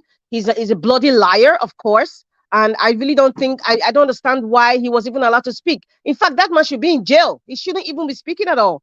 There's something that he said. He said, he's going to find it difficult to talk about the issues that were raised by the civil society. It's obvious he cannot speak about it, because it's part and parcel of the evil schemes of the collaboration between APC and INEC. He's definitely part of it. So that's why he can't speak to it. And I'm quite disgusted. He's even wearing a red cap, and he's standing there, open-eyed, broad daylight, just lying to the people, disgracing himself, disgracing his clan, disgracing his family. It's a shame. He needs more education. He said the thing is that and the electoral laws need more education, for crying out loud. He's a lawyer, for crying out loud. The workers of the INEC trust me, they must have gotten training like 2-3 years ago. Some of them, they were even paid estaco. I know for sure some of them must have even traveled abroad, trying to learn the electoral processes of other countries, under the Nigerian government. So what's he talking about? Like, they need more education. It's disgusting. Even if you are training people, listen, there are people who have been part of electoral process here where I am. So even if an election is coming, you get training like a month before, and then you get another training like even a week before. So what is it? What exactly is Professor Sokoye talking? It's like he's talking to people that don't have sense, or people that don't understand what the electoral law is. What is he saying? And there's another thing that he said. He was saying, the upload for the, he was just going around in circles. Like, what this man? He's even as confused. His lie. He doesn't even know how to present it properly. Just like all the whiteouts and the mistakes, from the EC8 forms. They don't even know how to lie. That's just the thing. Just so mediocre. He was saying another thing that the governorship went through, the Senate went through. Why didn't the presidential election upload? Why did it not go through, Mr. Professor Sokoye? I've been shouting this man's name because, as we see from last year, when it comes to Arise TV, the way he talks, his body language, I already knew he was a pathological liar. I knew it. That's why I kept shouting, Mr. Professor Sokoye. Whoever knows that man, tell him to enter house, because he's making people like me get angry more and more because of his lies. It's just annoying. And I just feel that there's one thing he said, and I think it's kind of relating to what I'm seeing going to happen. I pray it doesn't happen with the Supreme Court. He said something. He said, when you have the result of the upload, and then you have the hard copy. I'm using the word hard copy. He didn't use hard copy, but he's saying if you look at the hard copy, is the physical paper you are holding. He's saying if you look at the result of the upload, that turned to soft copy, and then the hard copy, that's the form in your hand. If the data does not match, he said, then we can write off the electoral process. We can write off the electoral process, meaning, peradventure, I hope not, the Supreme Court will say, oh, there's so much discrepancies with the upload and what is on the paper and what is in reality, and with all the evidences people are giving and the video, perhaps they might do a rerun. So that statement he made, it kind of triggered me to say, I hope this is not what their plan is, at the tail end. However, I just feel that, we shouldn't be giving audience to the likes of Professor Sokoye, and one thing about the electoral offenders, I remember the essay and what's his name, Femi Falana came out and they were talking about, prosecution of electoral offenders. I remember Femi Falana said, this document, it really and truly, INEC has no powers over the prosecution of electoral offenders. This issue has been raised. They have submitted their report and their bill and their request to the National Assembly. And those documents are under the auspices of Femi Gbajabiamila, who has left now, who is now like the secretary to the fake government or whatever title. So these people, they refuse to look at those documents. They refuse to act on it. The National Assembly, those of you who are voting for the senators and the Federal House of Rep members, they are one of the major problems in our country. One of the makers, they are errand boys to the oligarchs and to the people like the man at Bodilum, Tinubu. So, until they pass a bill on the prosecution of the electoral offenders, INEC has no business there. It's just a commission. But when it comes to the execution of that bill, it has to be seen and approved by the National Assembly. Until date, that document is still in the National Assembly unattended to. And so that's just for that part. When we talk about electoral offenders, let's start talking to the National Assembly about that, because they are all involved. All of them, they all have a stake in electoral offenses, including the Senate President, including Femi Gbajabiamila. In fact, 99% of all of them, they're all involved in it. So they would push that bill aside. They will not attend to it because it will come back to them. It will come back to their boys. It will come back to their family members. It will come back to them personally. So they will push that aside. Nashanajawa, I know it's 8 minutes, but I need you guys took a few minutes from my time. I really want to talk about this Lagos State House of Assembly issue. Let it be known. Let it be known, please. Every decision made by Obasa, Sanwo-Olu, all those people, this is Agbado trying to secure a lot of things, peradventure, that, what is even peradventure? He's going to be removed from Aso Rock. So he wants to secure every law in Lagos State. Everything Obasa is doing and Sanwo-Olu is doing is under the instructions of Bola Ahmed Tinubu. All these laws that you are seeing, all these things, trust me, maritime laws something will be tweaked again because of the Apapa seaport there. Something that is what is going on now. In case you guys don't understand, Agbado is giving them instruction. He wants to secure a lot of things first because he knows he's going to be removed from Aso Rock. He wants to secure everything concerning Lagos because that's where most of his funds is coming from. So whatever, all of them who are making those laws, many of them are not even indigenous of Lagos. Sanwo-Olu is from Ogun State. MC Oluomo is from Ogun State. Even Desmond Elliot, I don't think he says from Surulere, but his lineage is not from Surulere. In fact, he's even half Yoruba self. Now, if you want to talk about the indigenes, all these people, they're not indigenous, so they now use the term Yoruba.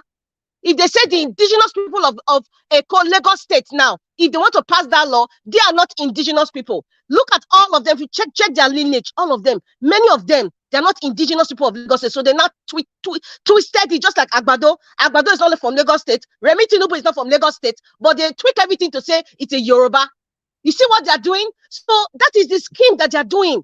They're tweaking everything, tweaking and changing it. And it's so sad that and disappointed that even the leaders of Lagos State, like I know Bode George, perhaps he might come out later, to speak about this thing because he's an indigenous person of Lagos State, and then even Rose Rival, God bless that man, God bless him for even coming out to say the things he said. It's disgusting, the shame. And trust me, the history books will not be kind to Sanwo-Olu, will not be kind to Obasa, all the people who signed that are going to sign that bill. The history books will not be kind to them. That's what they don't understand.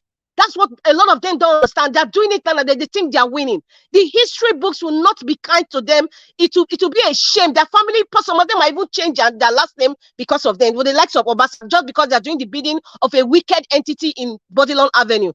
I'm going to stop for now. I really had a lot to say, but there's no time. Thank you very much.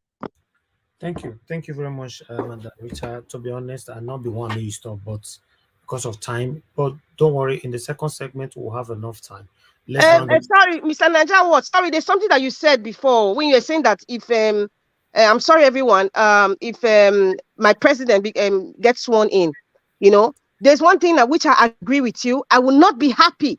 And I'm saying it, and I'm very, very disgusted, and I'm very angry right now. I will not be happy if Peter Obi, my president, when he gets to that seat, if he doesn't persecute these people to go to jail as a deterrent to anybody who wants to mess up our electoral law, our judiciary system, they must go to jail. We don't want sorry.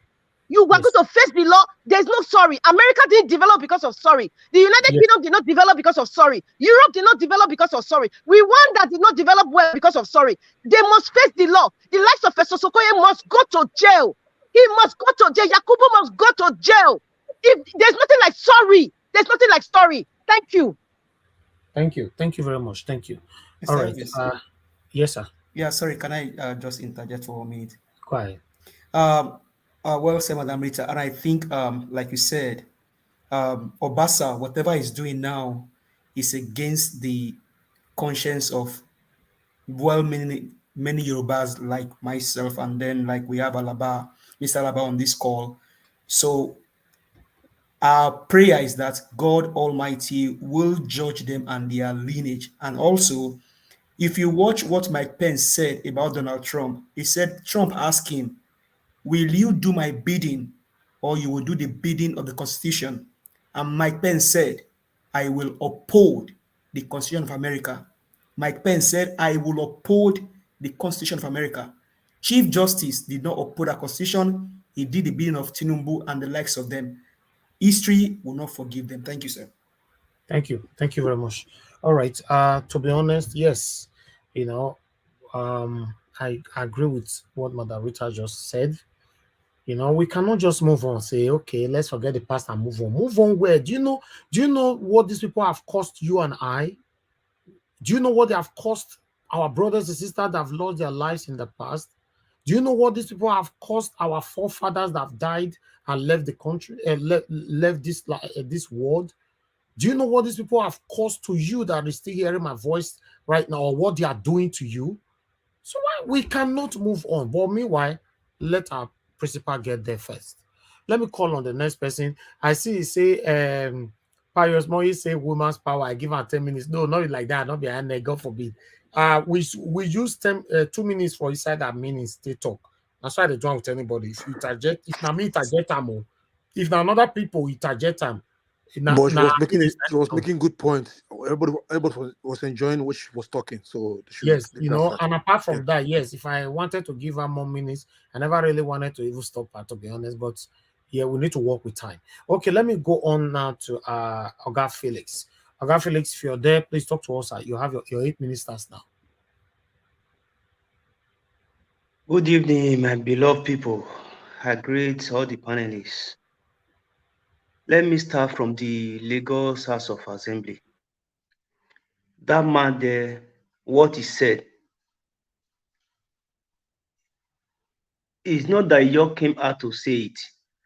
During the presidential election, Tinubu said, Obi is my tenant. And he said many things. MC Olu almost said many things concerning all these things, only that people was unable to fish all those wells out from there. That is what they are just trying to practicalize. That is what I see over there. Then, I'm calling on the Nigerian judicial system to act according to the constitution. Anybody who said that the country should divide, Nnamdi Kanu, why do they arrest him?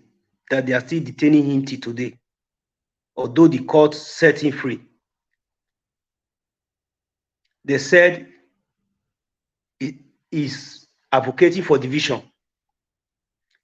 If a state house assembly, the head, make use of such word,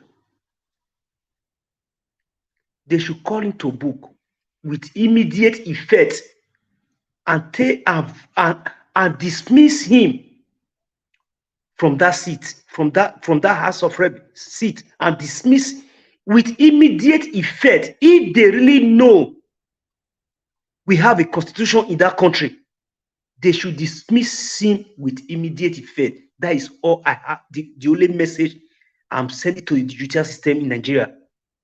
That is first. About the Festus Okoye issue, with all the body language, even him saying they are going to do an election now, I will deploy beaver, this, blah, blah, blah, and correlate all the results. He was even laughing. With the body language, he knows that everything was critically wrong in the 25th of February election. He knows. I've said it before. The worst the judicial system can do is a rerun, and we should get prepared. That is the worst they can do, and they are going to do it through the Supreme.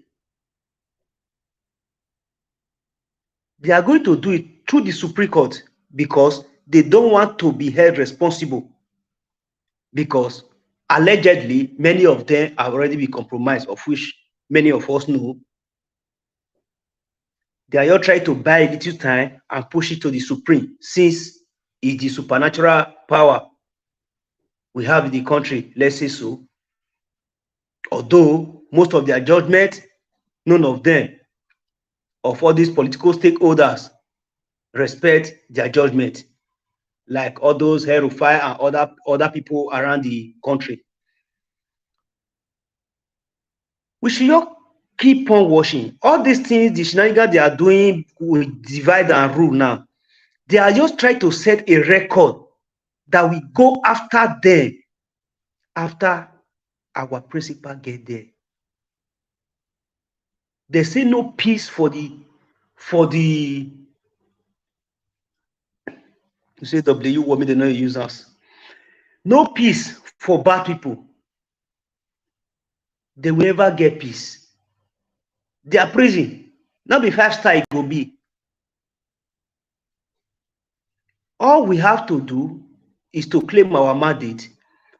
Our principal, Peter Obi and Baba Ahmed Dati, they know the rightful thing to do when they get there, to call these people to book. They know. If Dati Ahmed is talking, if you are listening to him, you will see the passion, the grievances in his word, that these people will never go unpunished. Every single kobo they have looted from the Nigeria treasury, they are going to vomit all. I trust him and I believe it's going to be so. All we need to do, once our principal get there, is just for us to give him like 6 months or 1 year to sit his cabinet down and systemize the economy first. Then, from the second year, we start going for them, calling them out. All these people, we will start calling their names if they forget some. Because all the political criminals in Nigeria, they're too much, they're too many. If you reach to some extent, they don't feel remember some again. We will be the one to call them out then, to remind them. So and so person, that is why I love the social media work. Any single word you said is already there.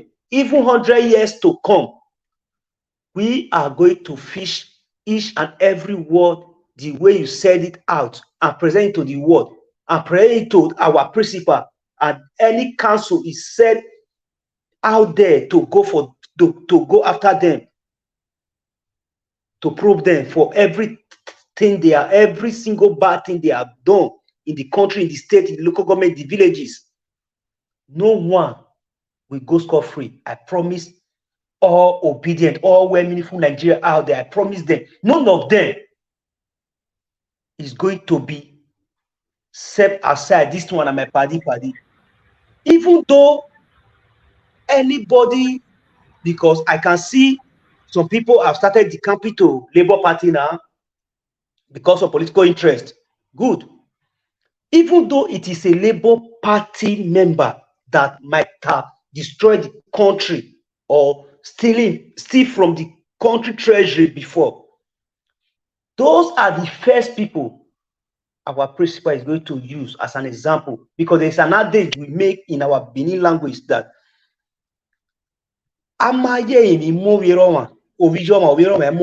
which means if you don't treat your blood brother, same father, same mother, you don't treat him or her the way it take fuck up, your step brothers or step sister won't be afraid of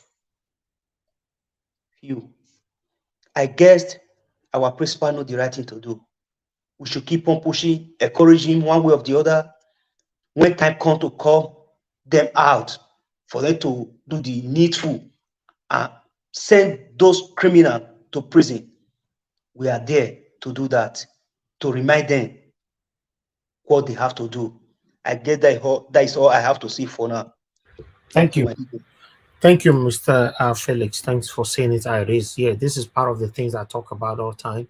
That yes, if you have to rule, or if you want us to have a better country, if you have the opportunity to hold that position, that powerful position, you must be able to take a decisive decision to make sure you start with your family members who breaks the rules. Because if you're creating a rules and then your family members breaks the rules and you pretentiously ignore it, that means you are practicing nepotism. And this is one of the things that we'll be fighting. So you must use, even though it's your father that breaks the rules, let the world see you how you penalize your father. If your neighbor, like my brother just stated, your neighbor or every other citizens of the country, see how you penalize your brother, your sister, your wife, your husband, your child, your dad, or whoever it is that is close to you, then other citizens will learn. It's just like people that is committing different crimes in Nigeria. When they move or migrate to United Kingdom or America or every other European country, you don't need to take them to any country, any school to teach them what this country is all about. Immediately they arrive in the airport, that their way they take they do all this yet might go pigeon. They don't stop them. You know, you want to tell me say kidnap and never run on UK without they stay UK today now. Since when you enter UK, I tell you never kidnap one person. Yes, because nobody can go any school, go tell and say, hey, you must not do this thing. You know already, you know what it go be. You want to tell me, say, I'm robber, never enter this UK or America, never enter abroad? Since where he come, he stop that rubbish. Even though all of them don't stop, but I'm telling you, drastically, 99.9% of them will stop. So that is it. Because you know there's no two ways about it. If you are caught, you'll be sentenced to 70 years imprisonment. That's what it is. So for me, the only way we can have a better Nigeria, we must be strict. We must be very, very strict. When I mean strict, nobody, absolutely nobody will be above the law. Thank you very much. Prince Akwashi, sir, please talk to us. 8 minutes. Thanks for your patience. Are you there with us, sir? Okay, Prince Akwashi, you're not available right now. Yeah, no. I'm here. Okay, talk to us. Your 8 minutes start now. Thank you very much. Yeah, so good afternoon once again, and the great panelists. The truth be said, Miss Rita said it. She was spot on, the way it should be, and pretty much I think it was give us our mandate that also spoke.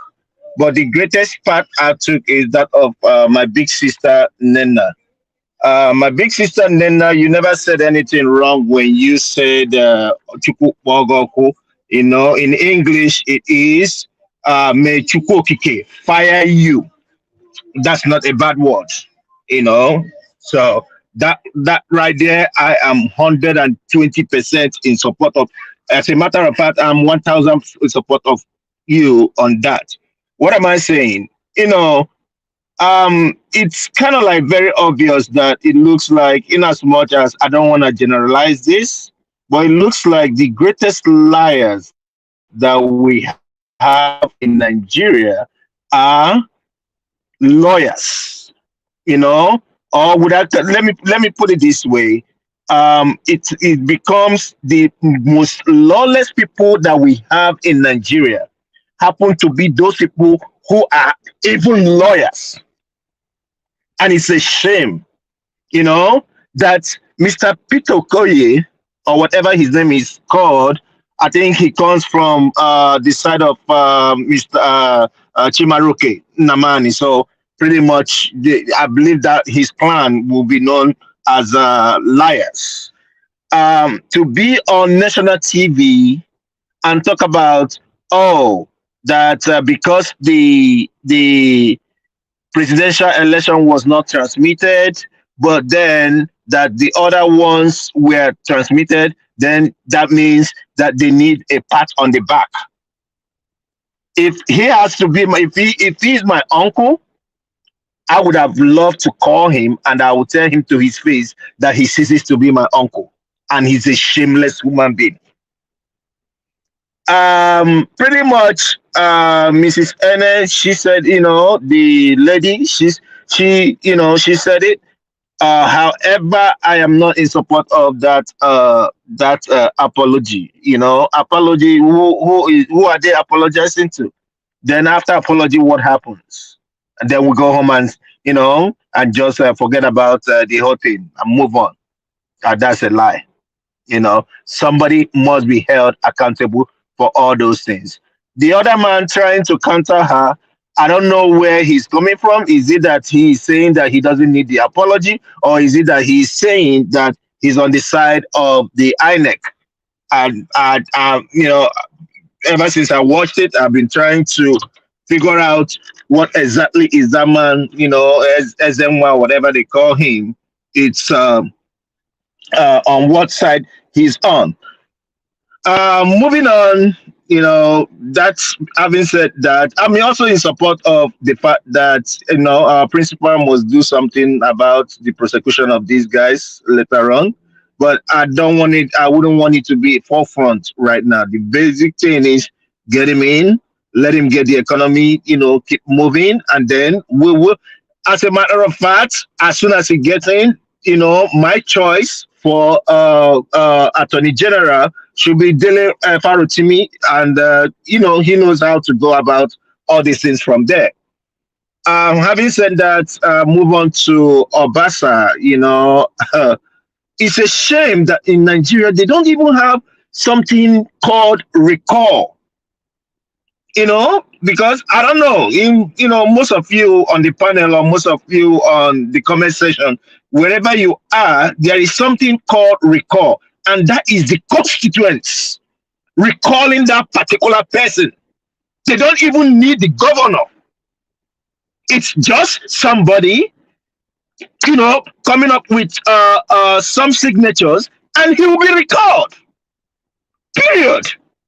Because whatever that man said, from the body language and from the way he said it, and even when I watched it, I think I watched it on Arise. After he said it, there was another old man, elderly man that was being asked, and the man said, "Yeah, he's doing the bidding of the Yoruba nation, the Yoruba state, or whatever it is." And I kind of looked at the man and I shook my head. I said, "Wow, so old men also do lie." Now, the whole thing is, at the end of the day, they are the ones to lose, because pretty much, in as much as they say, non-indigenous, they are not only talking about Igbo, they are also talking about, I've said it before, they're also talking about me, in as much as I might be regarded as non-Igbo, but they're talking about me. And pretty much it means that whatever property I have in Lagos right now, I've already asked somebody to put it in the market, because I cannot condone this. I cannot. I'm sorry. I'd rather sell it and move it to I go somewhere else and acquire whatever I want to acquire from there. Now, having said that, it comes to my mind, where is the human rights lawyers? Does it mean that we don't have no human rights lawyer in Nigeria anymore? And all these things are going on. Is it until somebody, until something happens to someone, or there is a crisis somewhere, then that's where you're gonna see people. As a matter of fact, where is Femi Falana?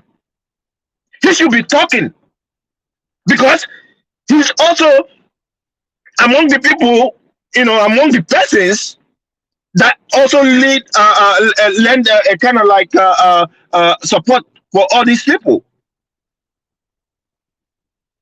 This should be prosecuted.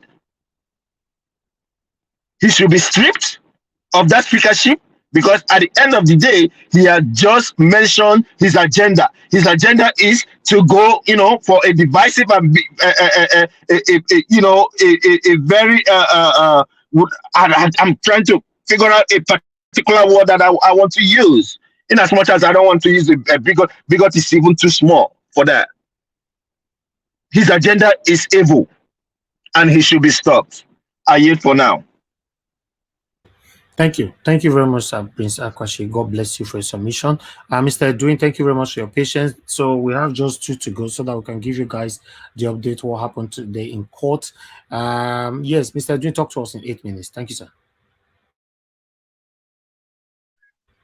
Thank you very much, Niger Watch.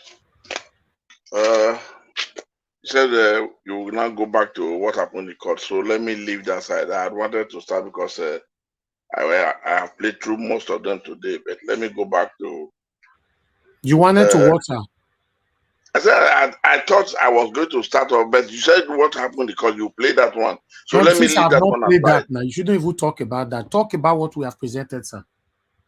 Okay, thank you very much. It's a disappointment. It's an open disgrace with what we saw today. Because when I was looking at this Okoye, this INEC man, I discovered that he has nothing to show to defend the shameless thing they did to Nigeria, or to Nigerians in general, and to the country Nigeria. Professor Okoye, if you watch him very well, I don't know if it's going to be possible for Mr. Elvis, sir. If it is possible, his photograph before or his look before the election and the way he was putting on weight today, you will understand that this man has sold his conscience to beef up his size and then to increase in size and in weight. If you look at the defense he was trying to make by saying they had an ad hoc staff and whatever, you understand that they themselves are not settled. They are trying to look for which direction to push the blame. So, you know, this is a pointing finger on innocent people that did the job for them. We work with thousands and some whatever students. Whatever NYS's youth corpers. At the end of the day, you will understand that what this guy was doing was already, his statement and his appearance was showing that he's being threatened. His mind is not at rest. He just thought he came out to come and do some damage control today, but today he infused the fire that was already burning with fuel. That is the way, and that's what I discovered in his presentation. And as a result of that, we will not want to say we will leave this matter to go away. You see, if you look at what he was presenting today, and if you follow the court proceedings in the election tribunal, you can understand now why this is one of the reasons that they don't want to challenge anything, the evidence the LP is providing, because they want to leave it. Because if they agree to those documents that yes, it's their own, it creates an awareness and it gives a shortcut for the justice, and it simplifies the work for the justice, the judges, to conclude this election. This is why you see that they always say we will now come to that in our submission, in our argument. They are using those things to push forward, because if they acknowledge those documents that Labour Party is presenting now, then the question is, if people knew this was the actual documents, and if you have agreed that it was your satisfied document, why then do you now pronounce this man to be the winner of this election? It's a direct question. So they are leaving that thing there. And that is why Okoye is also coming out to say most of those mistakes cannot be based on the INEC staff. Instead, they should look beyond the INEC staff and think of the ad hoc staff they employed to work with them during this election period. That's exactly what this guy was trying to present. For you to know, it's a criminal without conscience. It's a Nigerian without thought. Most of them are only taking the simplicity of Nigerians as stupidity. But simplicity is never stupidity in any form. When you are simple, you are trying to coexist with other people. Accept other people, their condition, their way of life. That's what creates room for you to now live with the principles of a simplicity, a coexistent spirit.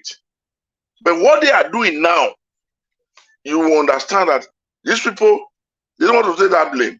And if Okoye accepts anything today by saying he apologized, which no Nigerians even need that one from them, they should know that.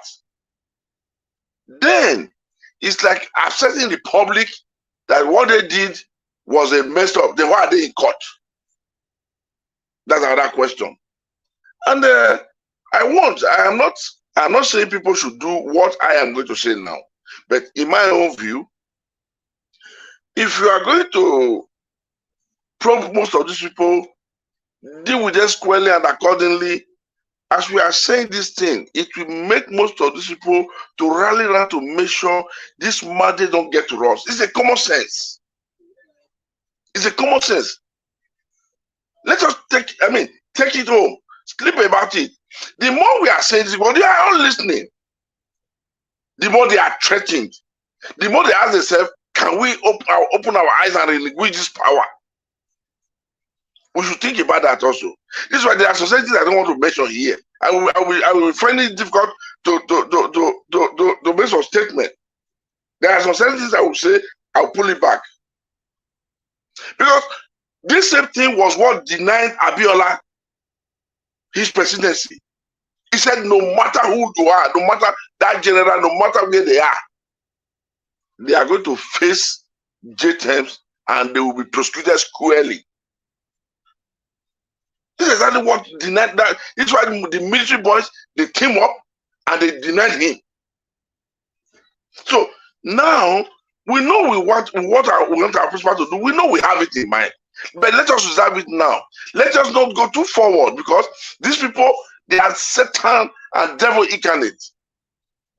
So when we now make them to understand this, you beat the book of fear in them. At the end of the day, you are giving them the opportunity to be hardened and to stay in line of no cooperation and no understanding. They will never cooperate, and they will not want this thing to go this way.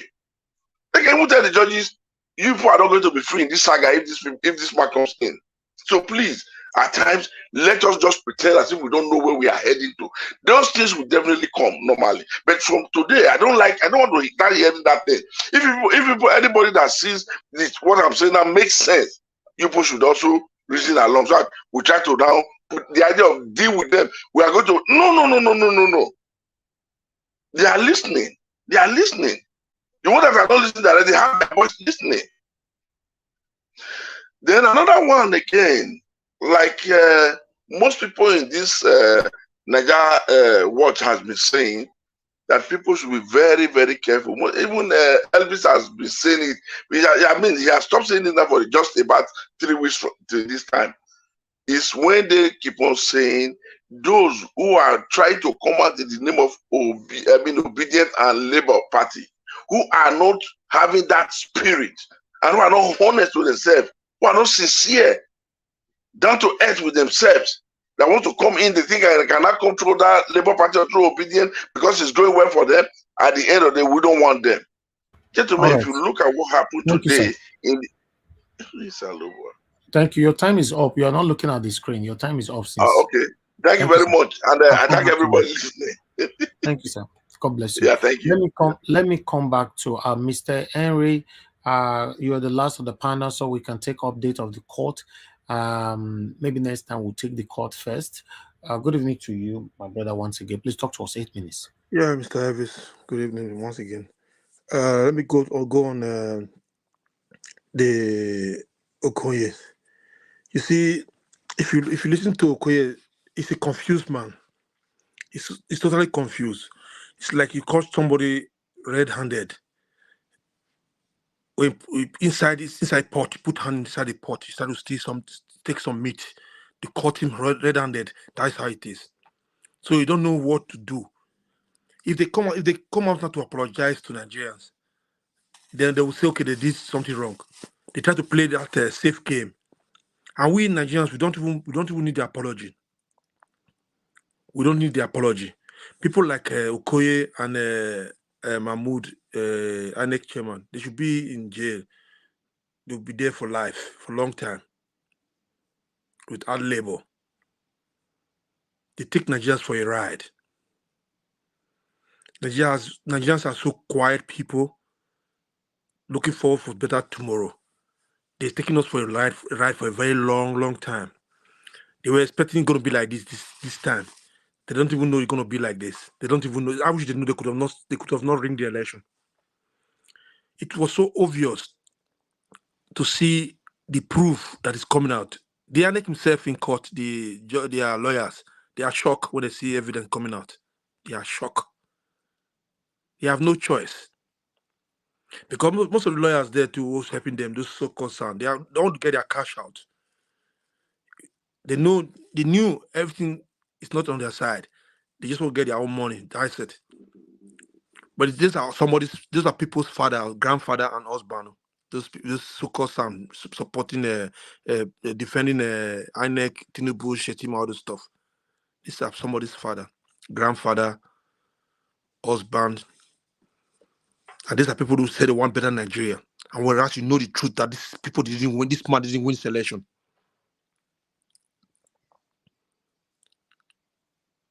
before they were waiting for APC PDP stuff going to court. Okay, they didn't saw this will be coming. I wish they see it coming. They could have find it other way to ring the election. And we saw it, and we're going to have our mandate. The president they put there, INEC president they put there is temporary. We're going to go back there. So okay, they should keep their so-called apology. We don't need apology. When the time comes, when a principal comes, you have to do the right thing, what to do. So we'll just keep that for reserve. So let's go to this what they call him, what they call him. It's so shameful. So shameful. These are Tinubu boys. These are so-called Agbado boys. These are Agbero's boys, Lagos Agbero. And these are people who are not from Lagos. They are not from Lagos either. They claim to be a Yoruba. They should go and listen to their history. Their history, that name Yoruba, they should go and find out how to get that name Yoruba. They should go and find out. They should go and learn their history properly. Where they are claiming Lagos belongs to Yorubas. Lagos don't belong to Yorubas. Lagos belongs to all Nigerians. We have rights to establish in any part of Nigeria. They should get it to their brain right now. It's not the first time they're doing this. Tinubu wife said it before long. They are so-called the Oba in Lagos said it too. Trust people gonna put somebody in Lagu. They said it. They're all in tape, videos. Tinubu said it. They own Lagos. So what do you want? What are we complaining? Their grandfather for Agbodo grandfather said it. Tinubu, who's their president, said it. Olomo said more than that. People, and at the same time, people happen. A lot of people buy, and the IG was there. The police were helping them ringing the elections. Nobody was arrested. Nobody was prosecuted. The governor of Lagos State, Agbero houseboy, he cannot do nothing. It's so sad. It's so sad. They will be complaining about Fulani coming to their bush, to come to their bush, take their land.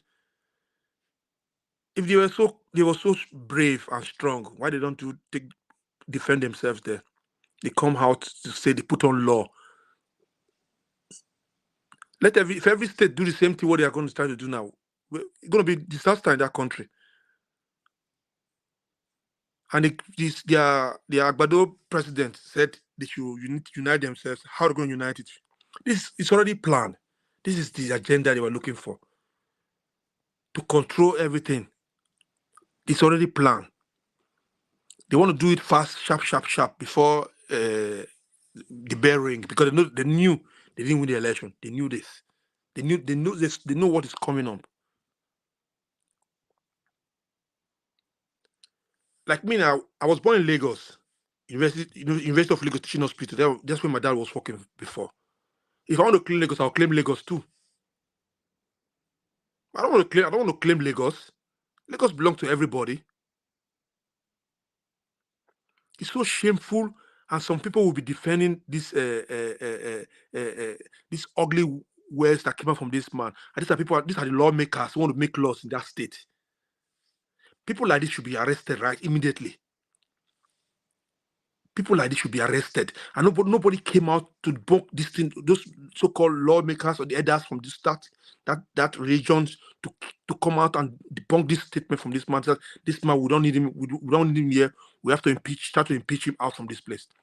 Because people like this need to be arrested with his own friend from the north too. They should be arrested. It's not the first time they are doing this so-called leave our land, this thing belongs to us. Every time. Always. Everybody were living together for a very long time. When it comes to during election time, they bring this their tribal madness, I'll call it. If the Western countries say the same thing to we living in the Western country, how we want to feed them? We say they are this, they are that, they are racist, whatever. What are they saying now? And people will be clapping hands. Yeah, he said it right in. That we are the real owner of Lagos. So shameful. I'm ashamed. If I have to be in their tribe, I will be ashamed. I'll be ashamed. Because okay, now if everybody say now every tribe will say, okay, my state belongs to my people, this state belongs to my people, the oil belongs to the people in the east, south, east, that side. What are we talking about now? Let every region keep their property, keep their resources. What are we going to say? Everybody bring every state bring their build their seaport. What are they going to do? I was waiting for the so-called IG of police to call this man in order, call people like this in order. They should be arrested. You see, I wish they know Obi going to go further like this. They could have All done right, this thank you, election. sir. Oh yeah. God bless you, sir. Thank you, Mr. Henry, So for your far. submission. All right, I appreciate every one of you for your time with us today. Our first segment is over. We're going to start on our second segment, give you the update of what happened in court today. But before that, let me take 5 calls. Just 5 calls. The first person that I have here today is Gingerbread Man. Gingerbread Man, please talk to us, sir. You have only 2 minutes. 2 minutes. Good evening to you, sir. Yeah, Naija, can you hear me? Yes, we can hear you. Go ahead, sir. Thank you very much. You are doing well. I greet all the panelists and the commenters and viewers across the globe. You see what is happening right now?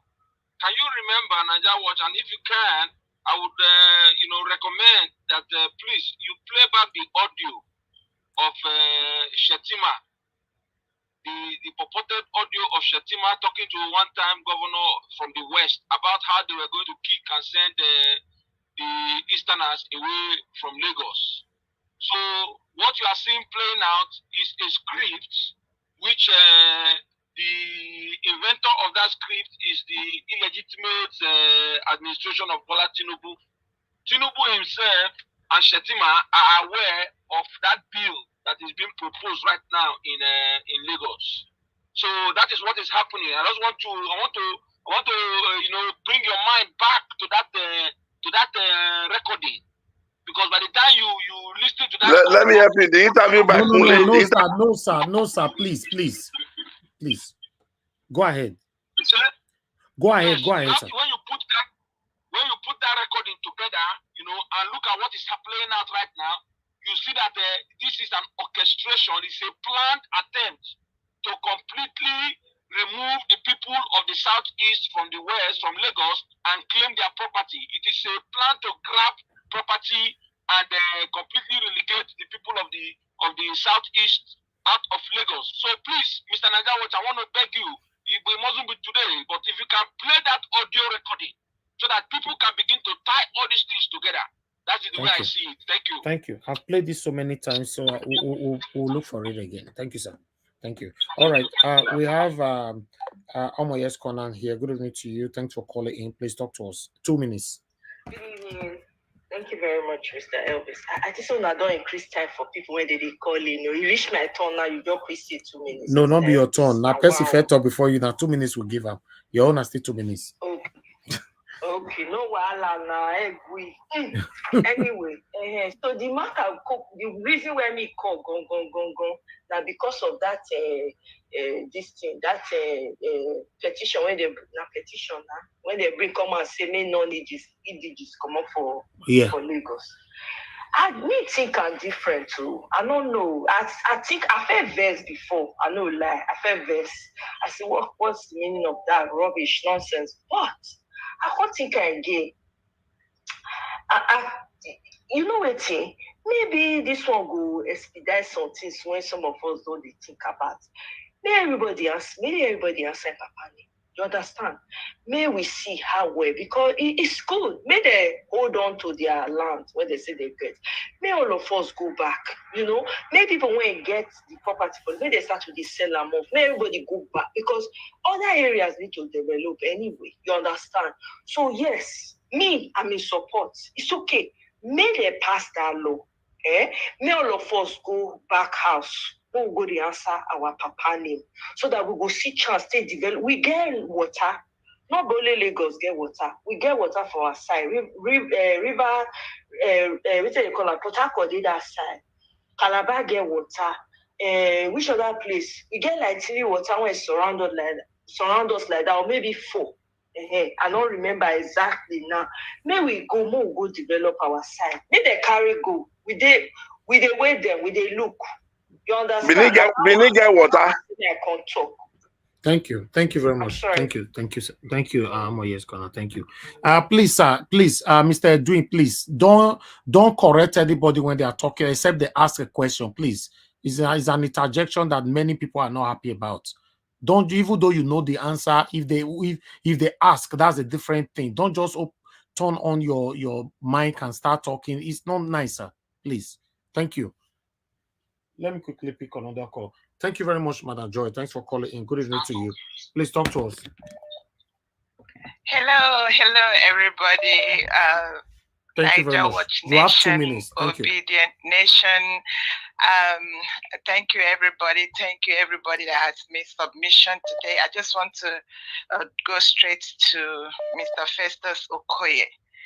Mr. Festus Okoye, one of the things I got from what he said was his final play. He said, we should never give up on this country. And I'm asking here, Oga Festus Okoye, which country? Which country are you talking about? The one that you and the cartel, cabal, and the satanism have tied together, and you have exempted the whole 260 million people. Is it the one you're talking about? The one that you own with the cartels? The one that they have now with what you guys have planned? You have brought in Islamism, which will disinherit everybody from their own land. The one that will misplace everybody unless you become an Islam. That is when you will or be able to have your... So which country are you talking about? You're talking about the country you created that you have exempted everybody. That is how you went and you had the audacity to rig election for 200 million people in our broad daylight. You raped the whole nation. Everybody is in pain.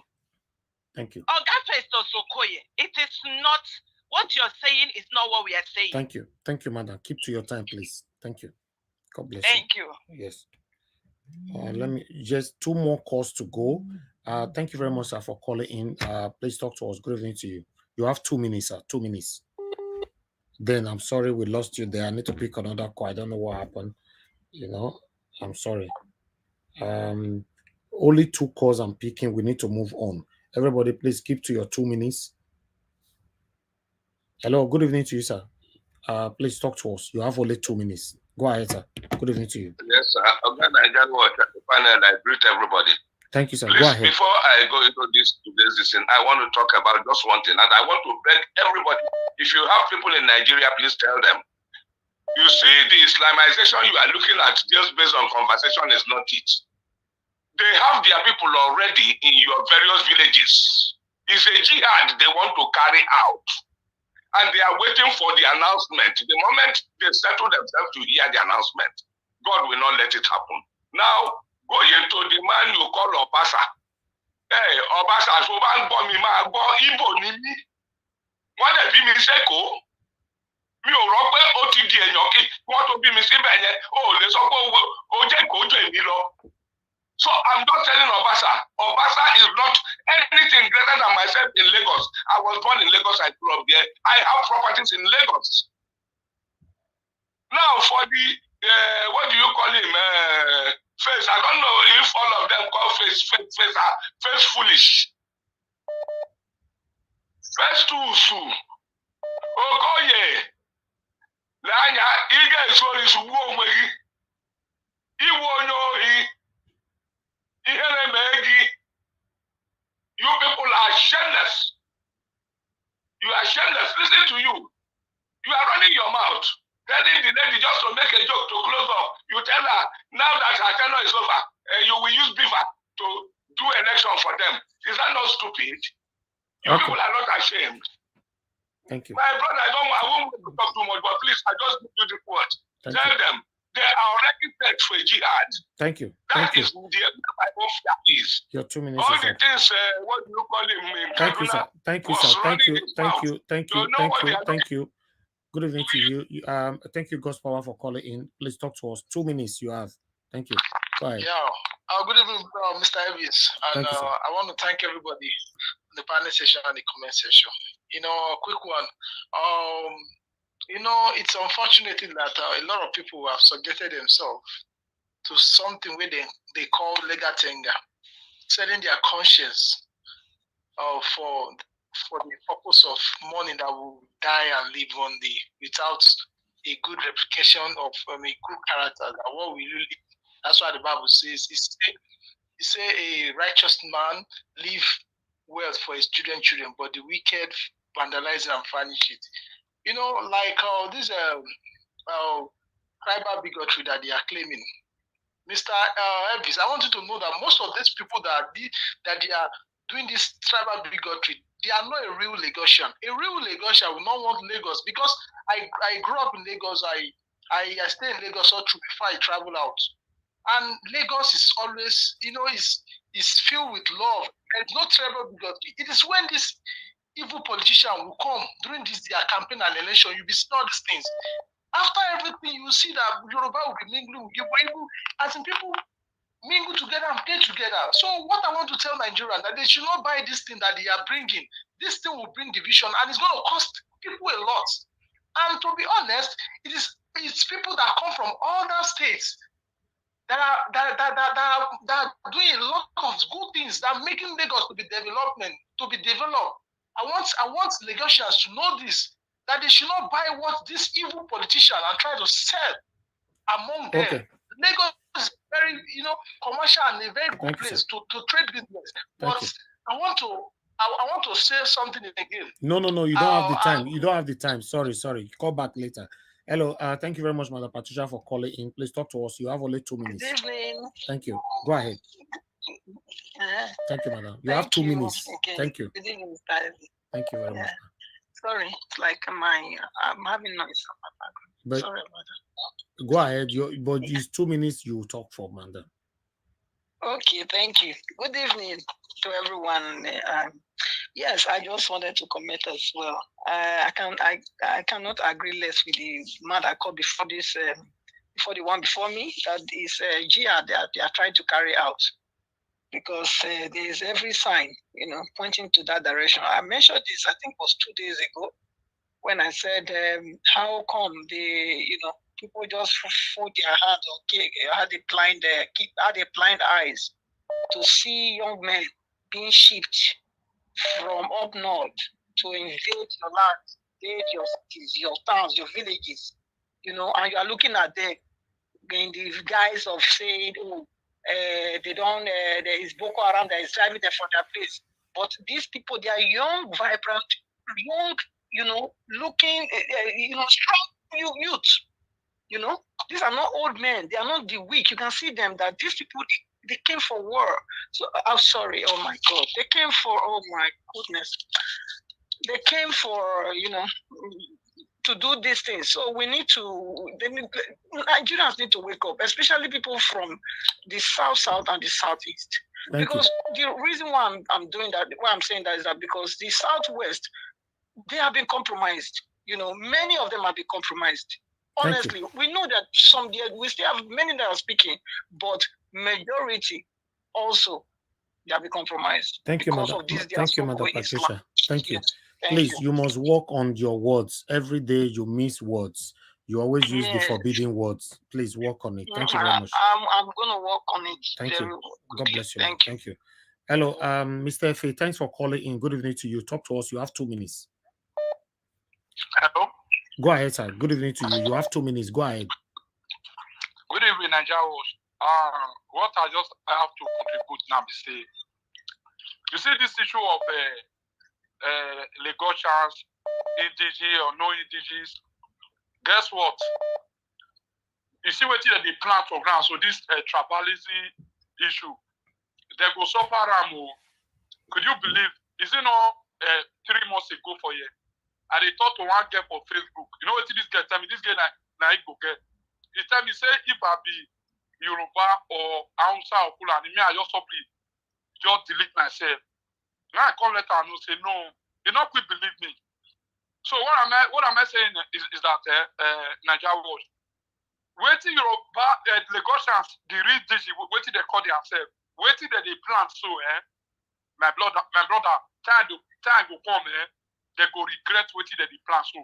Not only Igbo now they give their children other tribe because now they start from for ground.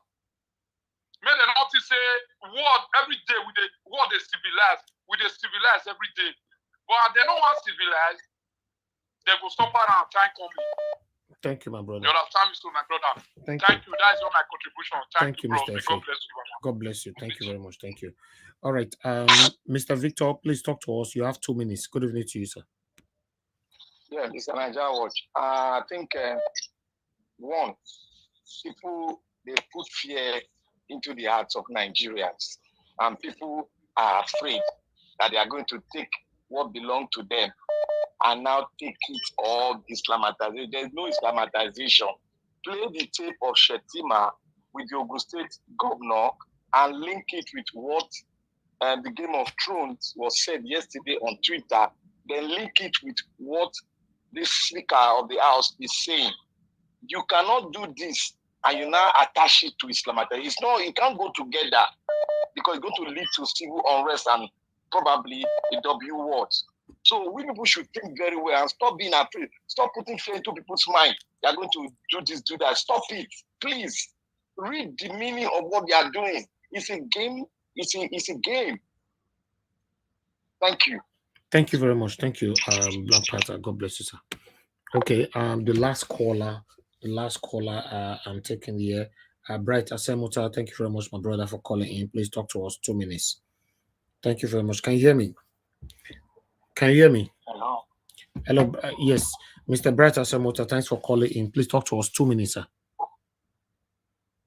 Good evening, sir. Speak now. We can't hear you. Thank you. Thank you for having me. Can you hear me?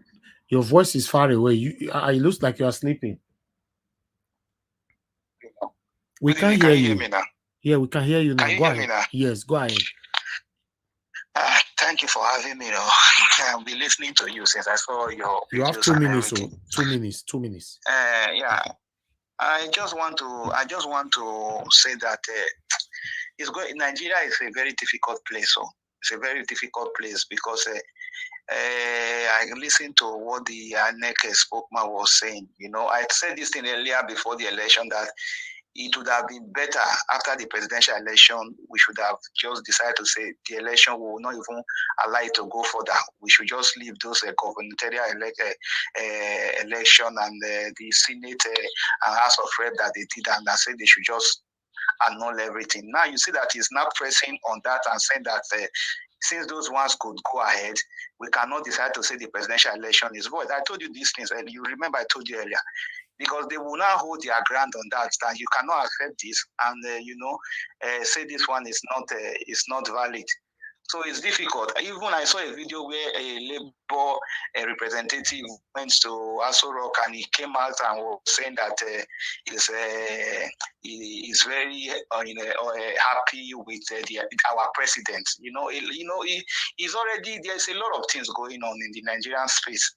I feel we should start thinking outside the box because these people, even with what is happening in Lagos and all those things, it's better we start thinking and thinking broadly because it's not an easy task that is ahead. We should think. In Nigeria, it's a place where tortoise can win Usain Bolt in a 100-meter race based on technicality. Thank you, sir. That is just Nigeria for you. Thank you. Thank you for calling in. Thank you, sir. Thank you. God bless you. Thank you, sir. Okay, other callers, please. You need to wait because I really need to present this now. All right, let's take on an article before we tallied it up with a video on what happened today. Yes, thank you very much, everybody, for your patience. But I can see that the likes is currently on 733. May God bless you all. We currently have 1,320 watching us across. Please, on Nigeria Watch, we have 1,000 there watching us. Continue to press on the like button. Let's take the like to 1,000. Currently, before I take on this update on the PEPT today, let's take these likes to 800. We can do that. Currently is on 735. Continue to press on the like button and let's do this, my people. Let me go on a break. When I come back, then I take everything concerning what happened today in court. Please press on that like. Let's take that to 800. It's very, very important. God bless you. You are the pillar that holds my life. You are the pillar that holds my life. Master Jesus, you are the pillar that holds my life. Lily of the body, you are the pillar that holds my life. You are the pillar that holds my life. You are the pillar that holds my life. Lion of the night, you are the pillar. Chickadee, you are the pillar. Daddy, you are the pillar that holds my life. Lion of Judea, you are the pillar that holds my life. Walking anywhere, you are the pillar that holds my life. Hey, yeah. Master Jesus, you are the pillar that holds my life. You are the pillar. You are the pillar that holds my life. I said, Jesus, unibu kalabati sinduwe. Nibu kalabati sinduwe. Ojo biembe, nibu kalabao. Nibu kwa kalabano. Nibu kwa kalabati sinduwe. Ojo biomi ko nibu kwa kalaba. Chikani nibu kwa kalabao. Nibu kwa kalabati sinduwe. All right. Thank you very much, my people. I appreciate every one of you. We are finally back again. Okay, let's take this together quickly. Press on the like button. Press on the like button. And let me take on this article quickly. Don't worry, I'm not going to bore you with the article. Then before I put on the video for you, I understand that many of us already know what happened today, but it's also good we'll put it on here. And apart from that, I told you guys today that APC and their people, they managed to waste all our time today for a reason I don't know. It was a deliberate time consuming, consumption. So it was terrible, how they wasted all the time and continue to ask on the same question and all that. So, but I would like us to take this quickly. As you can see, the update Obi tenders more evidence in court against Tinubu. So, as you know, channels, although there are so many other people that carries this, but I like to work with the ones we can hold to their words. Okay, now they start. This is where they started in from. Okay, I would like to read from here. As you all can see, the tribunal has resumed from its recess and is ready to take the case of Peter Obi versus INEC, Tinubu, Chetima, and APC. The petitioners is continuing with the tendering of evidence in form of INEC certified documents and witnesses. Unlike other previous proceedings, the courtroom this afternoon has two giant TV sets stationed on both sides of the hall. Now, no side of tell you say Mr. Peter will be carried television. Now, see the television where they carry court. So that alone, they already know. Say Peter Obi is not the kind of person that you call, say, or you tell or order, make we go to court. So yes. Then I'll continue. Levy Uzwoko leads a team of counsels for the petitioner, while article okay, no, this one will not be our own. Sorry. Okay, let me continue from here. The supporting witness is Channels TV representative by Lucky Obeu Isawode. Meanwhile, counsel to Tinubu object to the tendering of statement on oath of the supponent witness. He argued that based on the previous provisions of the Electoral Act, a petition should be filed within 21 days and document that will accompany be filed within the same time period. He informed the court that the witness statement was filed today and served on them 3 months later, the declaration of the result. He also notes that the witness was never listed in the petitioner witness list submitted to the court, and as such, the witness is not competent witness to testify in this court. So they continue. In a similar vein, the counsel to INEC aligned with the objection raised by the counsel to the second respondent, Tinubu. They pray for the court to uphold their objection. Counsel to Peter Obi maintained that the witness is more competent to testify and urges the court to rule against the objections. To continue, by 5:07 p.m., Counsel to Obi posits that objecting to the witness statement on oath is likely deliberately trying to dodge the consequences of the actions of their actions at the polls by trying to deny the court from viewing the video that ought to be presented by the witness. At 5:17 p.m., the court reserves ruling on the objection till Judgment Day and asks the petitioners to continue with his examination of the witness. 5:20 p.m., the witness tenders a flash drive, which he says contained the requested visuals of news conferences by INEC aired on Chinese television.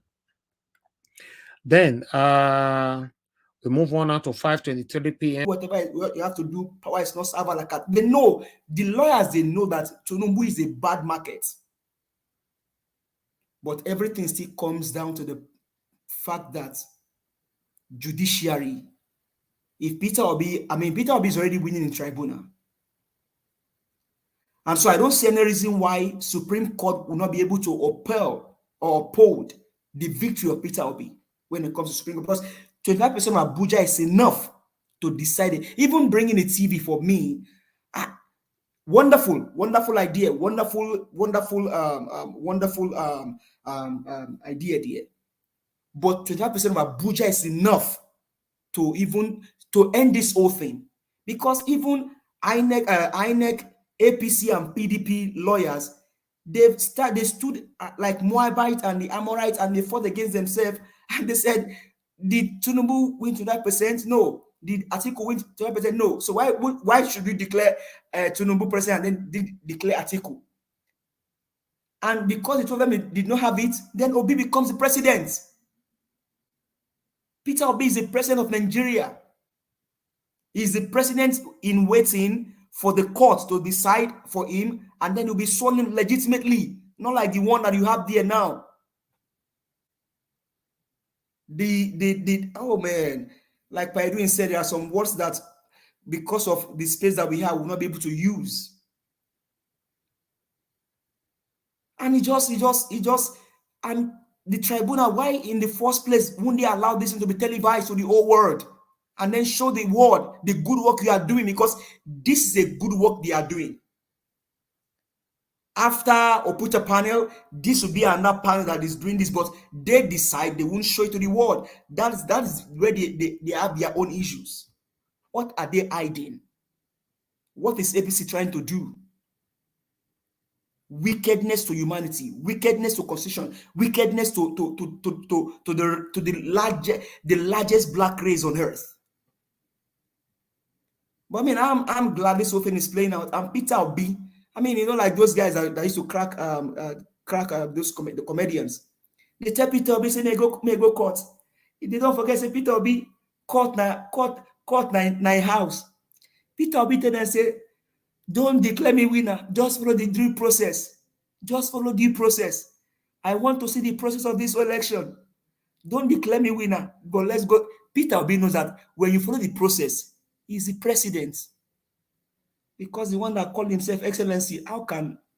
This is just sheer madness and wickedness.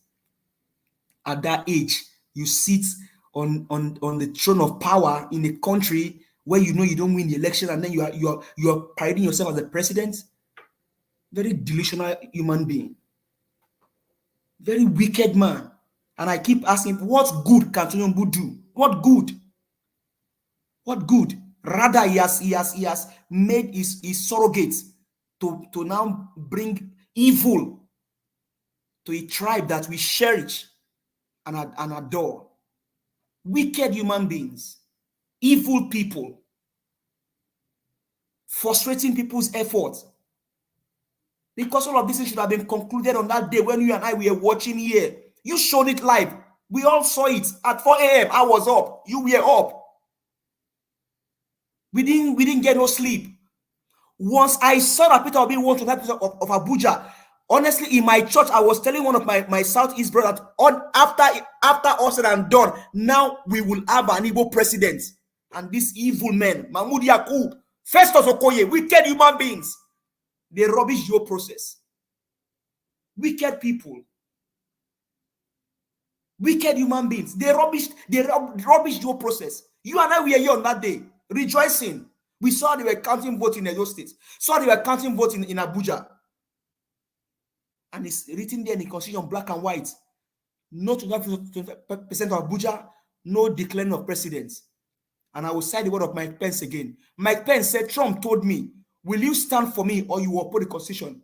And Mike Pence said, I will uphold the Constitution of America because that is what's binding us together. But the Chief Justice, Ariwola, the wicked evil man, swore Tinubu in after destroying the Constitution. And Mahmoud Yakub did the evil that he did. And Festus will sit down today and still crack joke after some people have been deleted.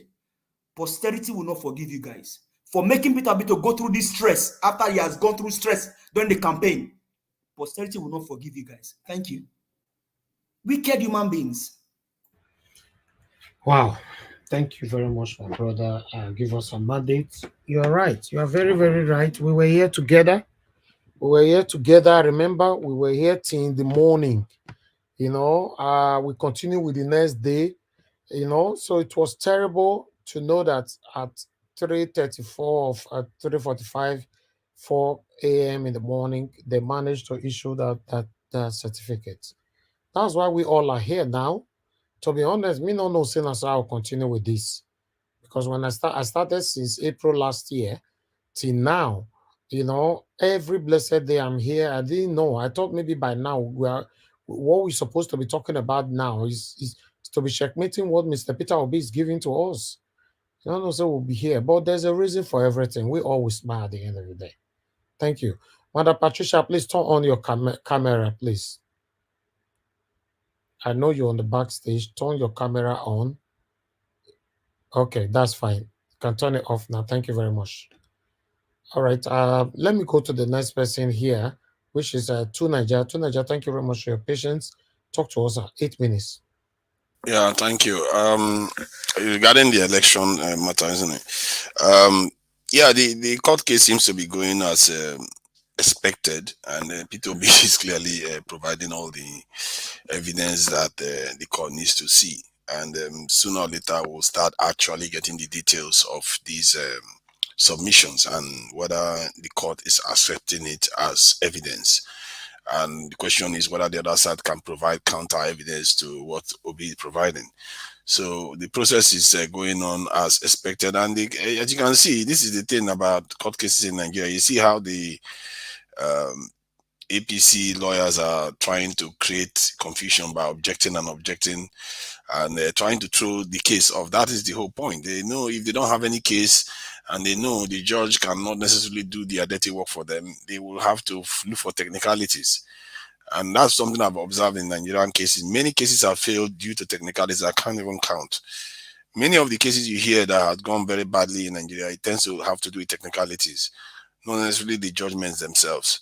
So, and I think that this is what Peter Obi understood. That's why he knows that when he gets there with the right evidence, he can get his mandate back. And he's had experience of doing it. This is something the lady was like saying that whether somebody should not steal from Peter Obi and stuff like that. Yeah, that's what happens now. I think this is when Peter Obi succeeds in this stuff, this will tell Nigerians something about Nigeria that they were not fully aware of. That some things actually do work. You just have to test it publicly so that people see it.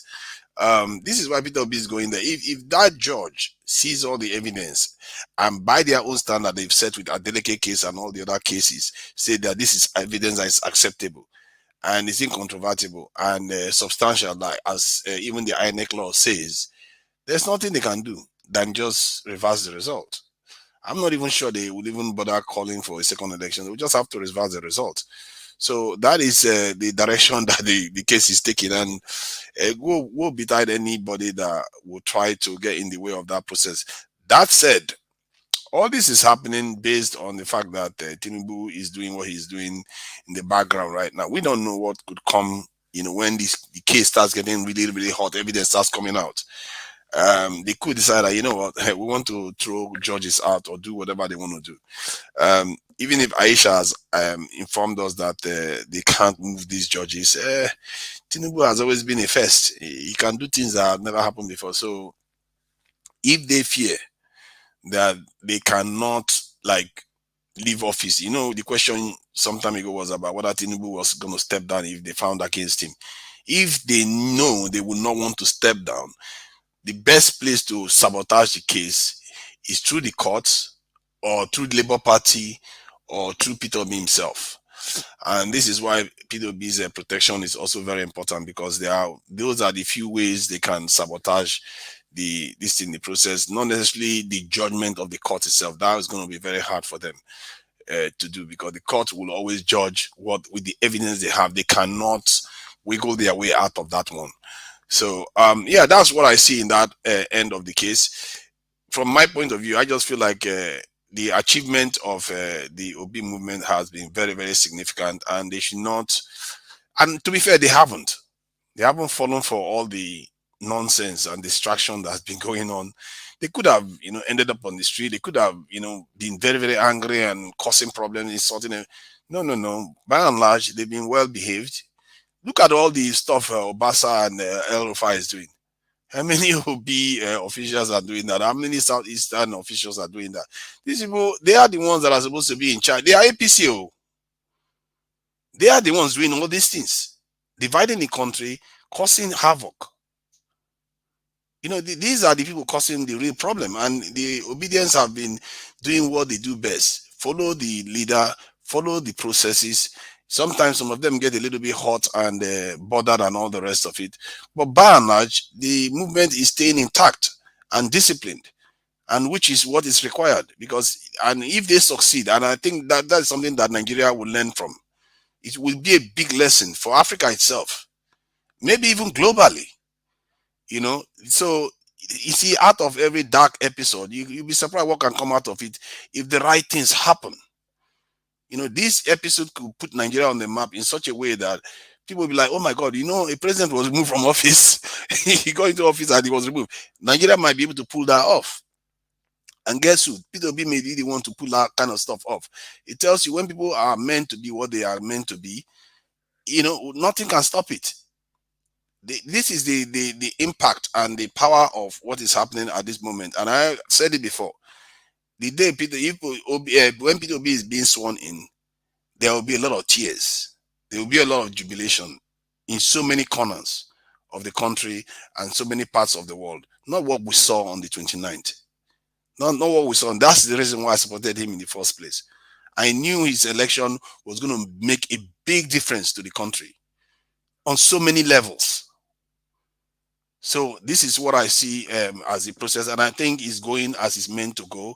And let's hope that nothing else can scuttle this process. And so far, nothing has been able to. Let's face it. We've had the Apapa episode. We've had the delay tactics. We've had all of them. And yet the evidence keeps coming, keeps building. Momentum keeps building on and on. So I think the obedience should be, they should take heart that something positive is likely to come out of this. I wouldn't just go to conclusion yet. I have to wait. For personally, the way I look at things, I have to wait to start hearing and seeing the evidence. And the court has said it. They've made their position clear with a few judgments that they need evidence from Beavers and that form. And whatever they are going to use to counter that has to be direct, ballots and stuff like that. So I'm sure that's partly what is in all those boxes they are bringing in. So there's going to be a lot of forensic stuff that has to be done, but it will be interesting for us to see it and get transcripts of what is going on and try to understand what is going on inside that court. The day I start hearing direct evidence of big numbers, especially that Lagos one. The Lagos one, we're talking about almost 500,000 votes. When I start hearing that kind of number being openly admitted in the court that it's legal, that this was done, I think it's over. I think this in the case is over. If that happens, that's where you know that the case is this Peter Obi's case is very strong, and they are probably going to throw the this in APC result out, and Obi will have to be sworn in as a president, because that is removing one number and replacing it with another. They are not just going to cancel the election.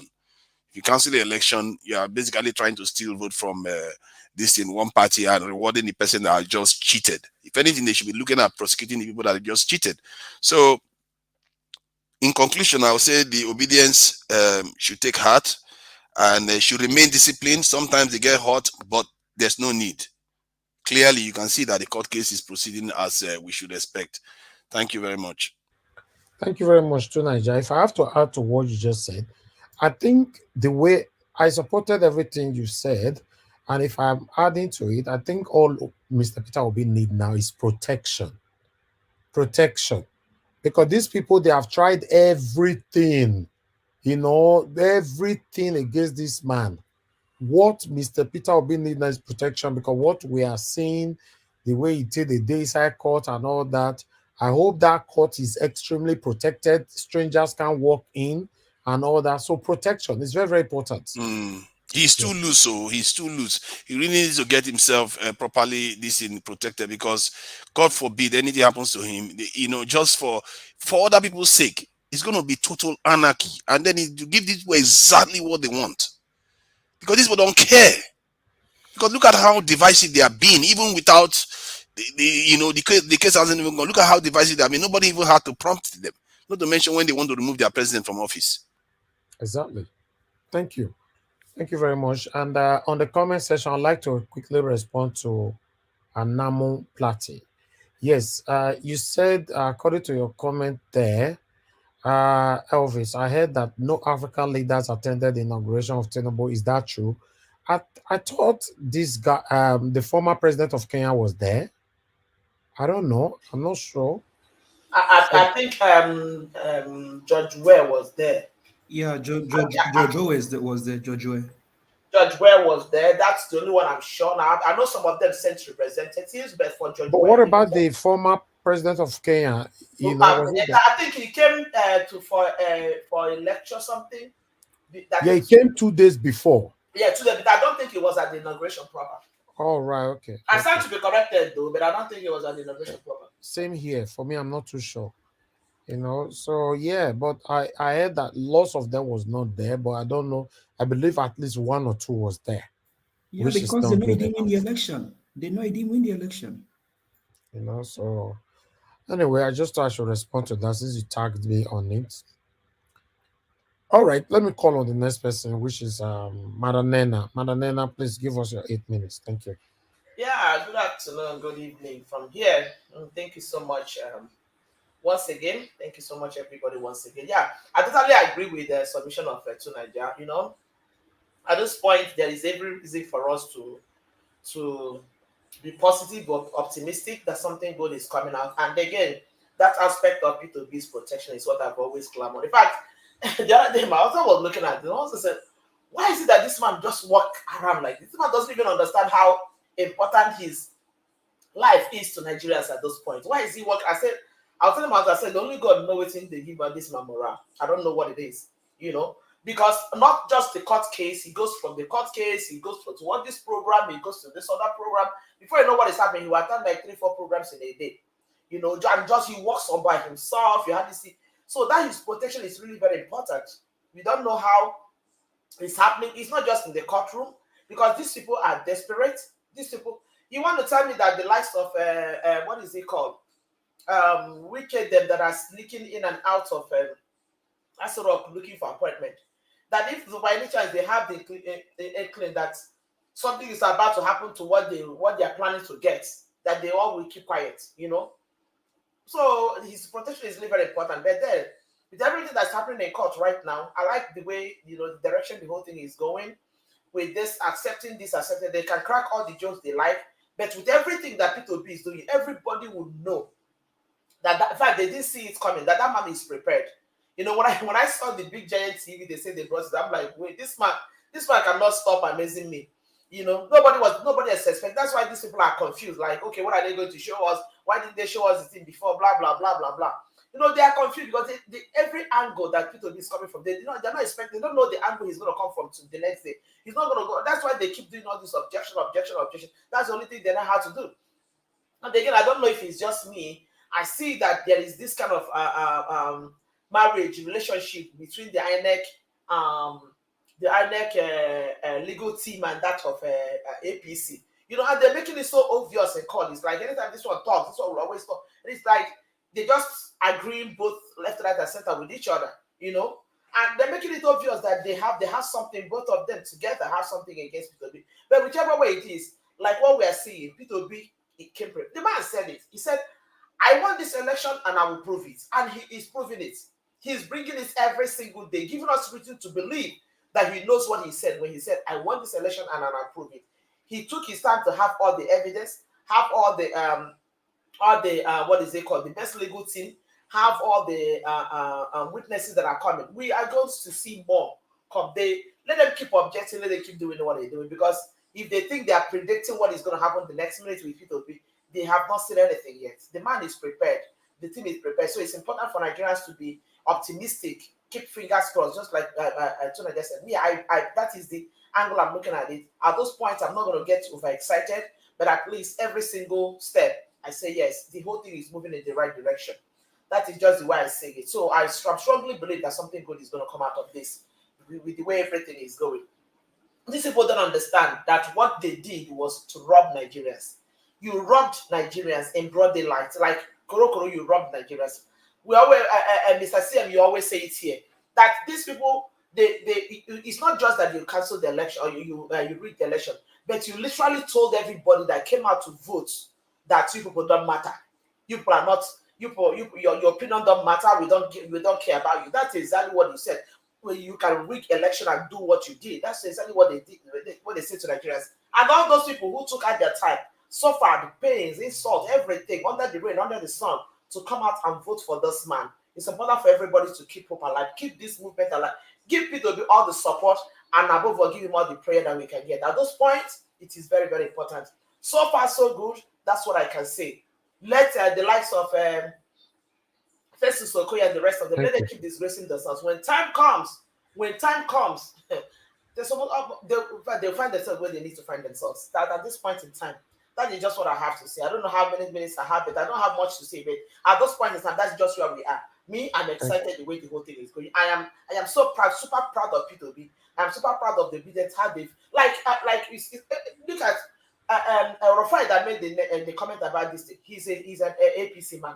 The one that says whatever he's saying in Lagos State. So they are the ones that supposedly are in government. They're still one that are trying to tear the Nigeria they say they are building apart.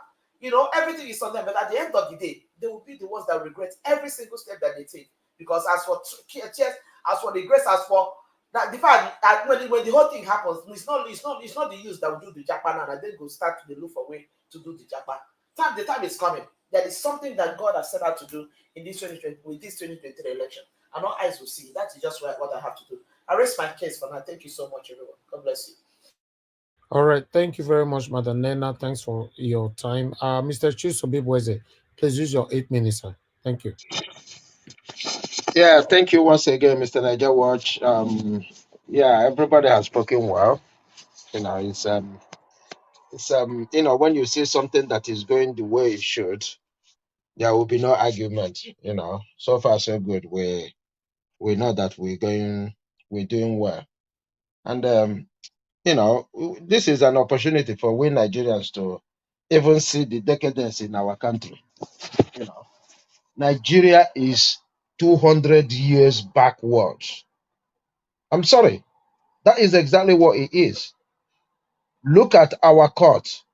Doesn't have TV. They will have to. Oh God.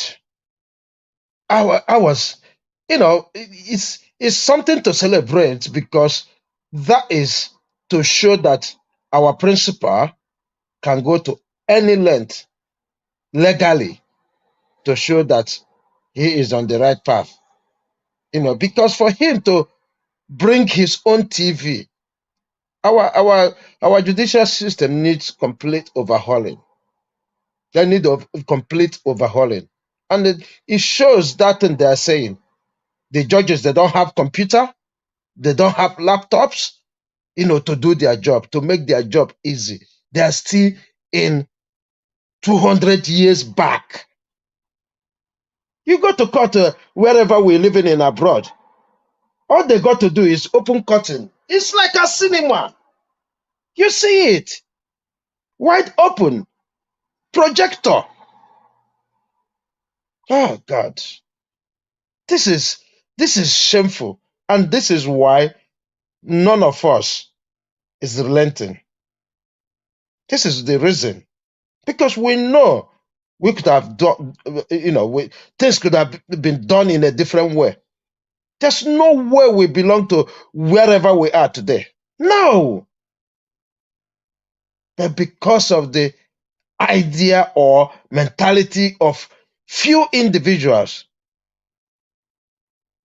this is one of the reasons they refuse to show this on television. Because when they show the court process on television, there are so many holes many people is going to see. And it will be a shame to the world. And that's why the judiciary, that's one of the reasons the judiciary made it clear that they're not prepared to show it.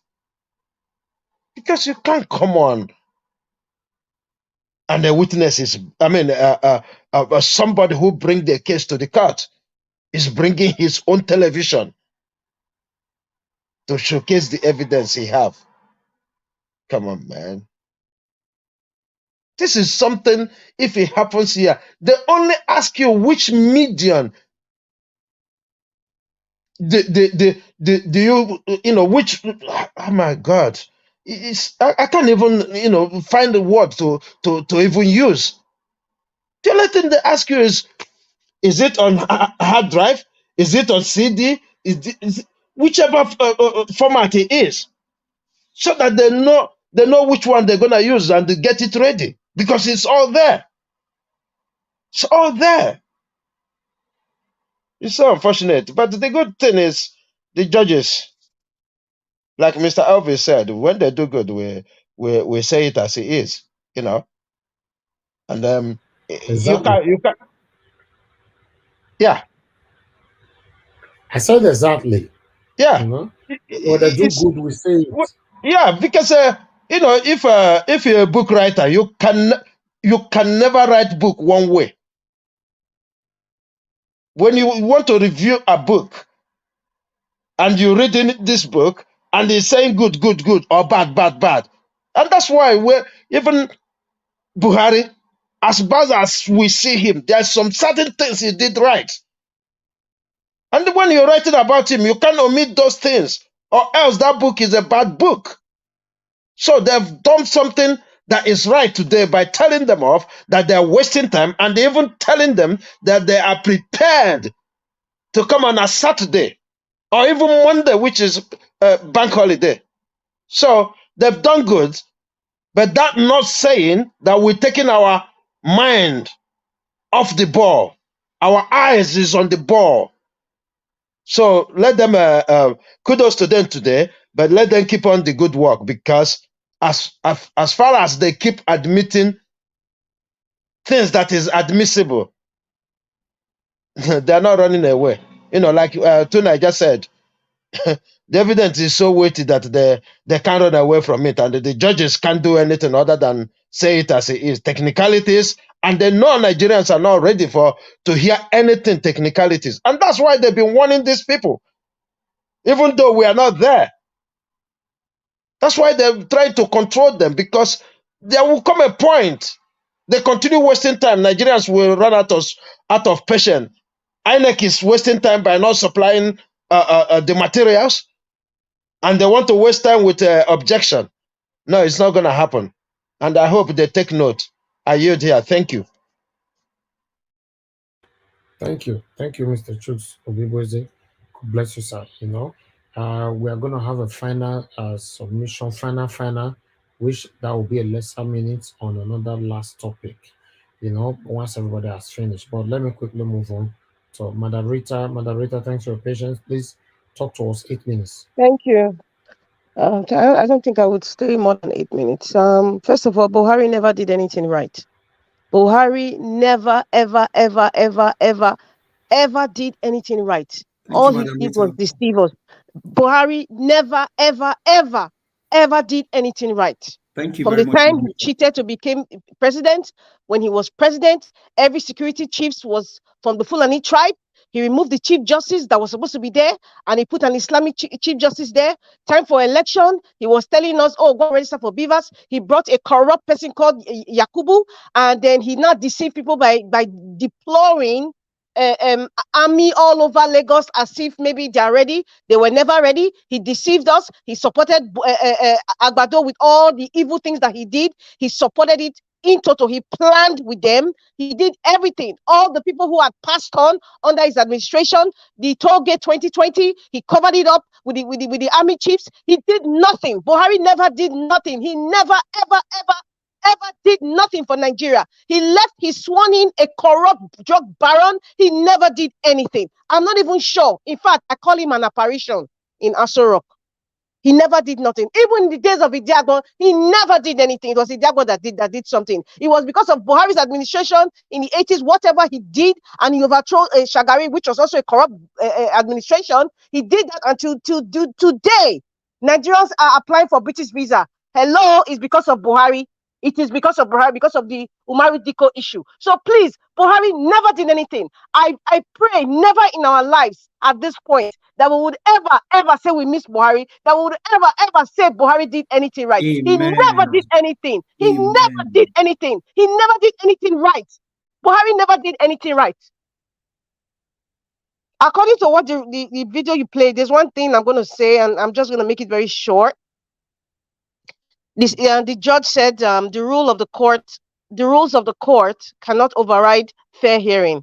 In other words, fair hearing is most paramount, it's most important, than whatever rules there has to be, because fair hearing that is what it is. You let all sides, lay down their claims and their complaints. You cannot say because of one court rule and then you deny somebody from expressing themselves. So that just says it all. The only thing I want to say is the court process is too cumbersome for my liking. The court process is kind of lackadaisical. I don't know what the comics or the trying to douse the tension the judges are trying to do. It just irks me in a different way. I don't know if anybody feels that. It just irks me. This is not the time to smile. This is not the time to start playing jokes on names or calling local government or saying it's Apapa or whatever. I'm sorry, I'm not just in that mood. I don't know about anybody, but I'm not just in that mood. Whatever the judges are doing, because they are part and parcel of this nonsense that we are facing. They are part and parcel of this lackadaisical, cumbersome, so-called court processes. However, it is still going on. Like Nigeria, what you said yesterday, no matter what date and time or length of time anybody gives you for a process, it always comes to an end. So today is the 98th day. We're counting down. It was 100 days, or these 2 days ago, or yesterday. And then today's in 99th day or the 98th day. So we're tagging along. So we're counting down. Thank you very much. Exactly. Nothing lasts forever. Nothing lasts forever. A lot of Nigerians did not believe we'll see this day. Even as we speak right now, some are still very, very doubtful. Why? Because of how we've been weaponized with this same belief that nothing happens in Nigeria. But I believe this is the time for all that to change. This is the time for us to have a better government that we can now beginning to build our trust with. At this particular moment, yes, including myself, we don't have any single trust for our government. It's not a good thing not to have a trust for your government. I have trust for United Kingdom government. I don't have trust for the Nigerian government. So I need government, I need leader that I can call my government, a leader that I can call my leader, that I can run to when something is happening to me. Thank you very much, my people. I appreciate you, moderator. So I'd like to Mr. call Elvis, on can I say something in 1 minute? no, 30 seconds. Okay. I mean, Madam Rita, thank you so much. If we're saying that Buhari did something right, then people that were deleted in Benue, that means it was right. People that were deleted in this whole shenanigan that happened, and even raising the Boko Haram terror against Jonathan's administration, then that was right. Buhari never did anything right. Buhari will never do anything right, and so Tinubu can never do anything right. Peter Obi gets the mandate back, and Nigeria starts prospering. Thank you. Exactly. Exactly. And we can start building trust for our government as well. You know, we can't continue like this. I can't be traveling to Nigeria. The first thing I'm thinking immediately, they say, welcome to Munitala Mohammed Airport. When I'm coming down of the flight, the next thing that is going through my mind is that, oh, immigration won't start to they ask me money now. And when you get there, that's the first thing they start asking. God, welcome, or can I have your passport? Once they check your passport, the next thing they're asking, what do you have for me? It's disgraceful. To be honest, it's so disgraceful. So I don't want to continue like that. I don't want to be driving on the street, then police stop me. Instead of them to focus on my license and ask me my driver's license or the particulars of my car, or asking me to open the boot of my car, the trunk, in other words, of my car to check if I'm a legitimate person. The next thing, you roll down, Organa you, welcome sir. Then you give them 1,000 naira, they ask you, then they say, okay, may you pass. But what happened? What happened if you have something in the boot and all that? To be honest, nothing is working in Nigeria. We need government that we can start trusting. Government, our police that we can respect. When we see them put on the uniform, we respect them from head to toe. We need every area to start working in Nigeria. At this particular moment, nothing, absolutely nothing is working. Thank you. Let me call on Oga Felix. If you are there, please talk to us if you are still there with us. Okay, you are not there right now. Mr. Edwin, thank you very much. Please talk to us. Thanks for your patience. Talk to us 8 minutes. Thank you very much. Thank you, sir. Yeah, I think first of all, I want to finish this my Lagos issue. The proposal from the Lagos State House of Assembly Speaker was doing nothing. I wanted a lot of people to understand that he was only trying to infringe on the right of Nigerian citizens, because the Constitution has stipulated it clearly that any Nigerian can move, acquire property, and live anywhere he or she decides to reside. It has nothing to do with your tribe or wherever. So when he is now saying this, there can't be two constitutions in Nigeria. There can always be a sub-constitution from the state or from the local government to the federal constitution. So all what he is doing, if it were to be obedient people, they would say they want to charge that person for treason. He's trying to declare a new constitution for a different Nigeria. But today, now that they are trying to do this thing, none of them is seeing it that way. It's so heartening and then it's painful that these things, they are paving way for them to happen. But in the other way around, they will always pay the price. That is one thing. And this same speaker that is trying to say he wants to, introduce this bill to Lagos State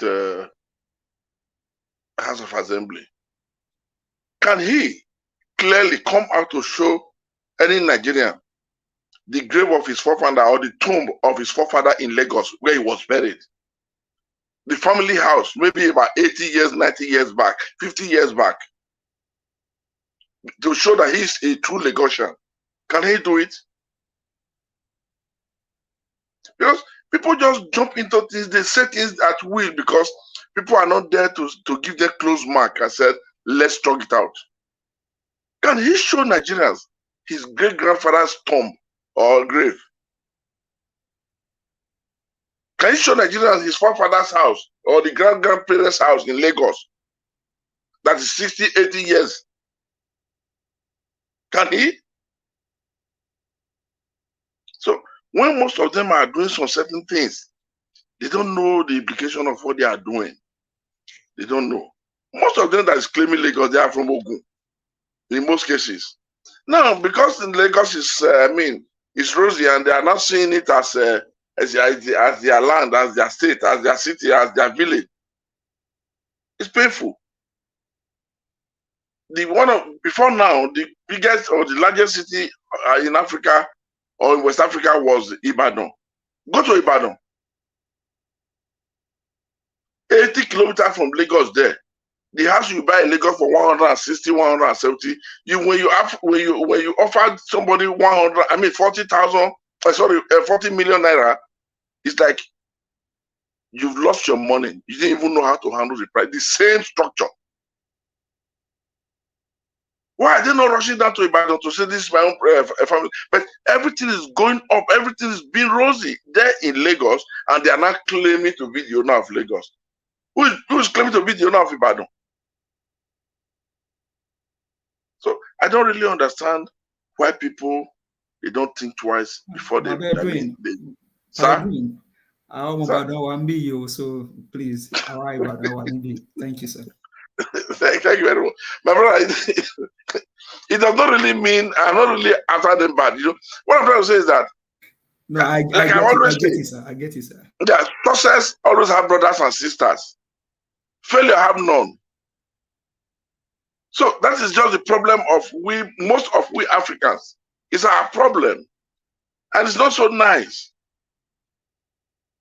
It's not nice because I cannot really understand why would these people now come and start to do all these things at this point in time. Let me tell you one thing. Give us our mandate. Do you realize that 4 years ago, the federal government of Nigeria approved Gelegele Port as a seaport, which is in Benin there, about 20 kilometers from Benin City. This same Lagos government, they have been digging with Buhari not to give us a direct license. You know what they did? They now commissioned that license and then restrict it to be an export hafen. That's wharf. Just to be going for export. Because Lagos decided to block that thing so that there will not be almost a parallel wharf that will challenge them. And I tell you, immediately they gave that license, the whole land in the whole of those areas, Igbo guys, they bought all the lands there. Land that was going for 120, 150, 200,000, now went to about 1.something, 2.something million there in that area.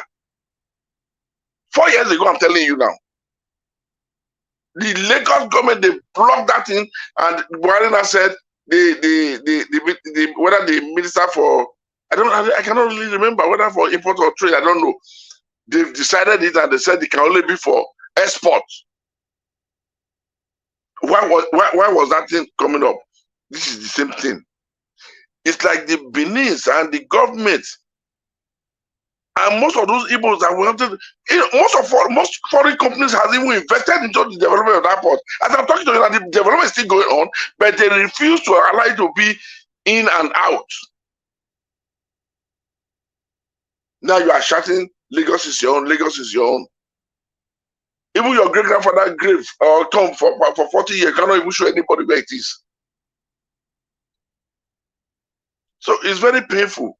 And to the APC lawyers, the drama that happened today in the court, those APC lawyers, they knew what they were doing.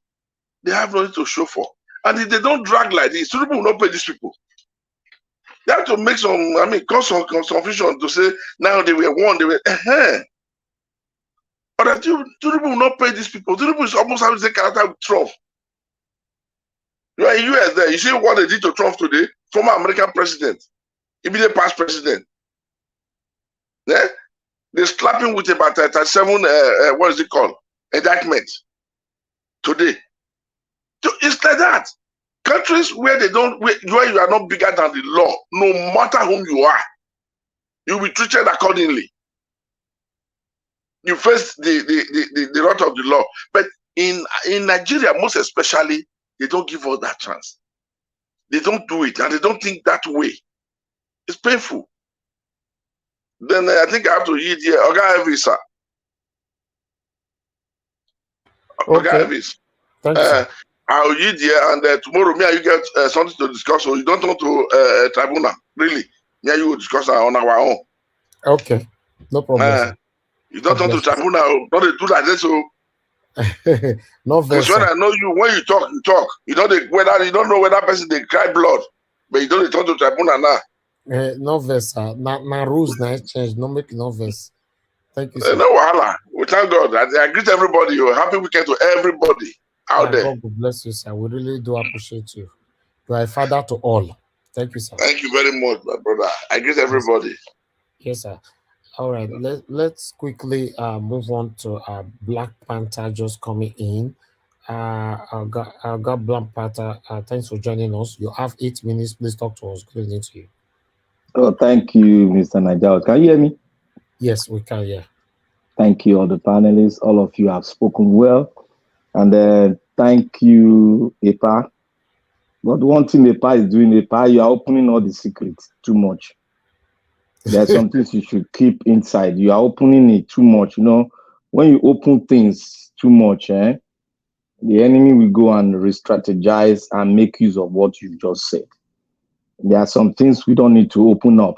Thank you, sir. But I try to do much. I try to do much. I know. I am very, very reserved. I mean, thank you very much. I will not put some back from now on. Thank you. Yeah, because we all know what's going to happen after our principal comes in.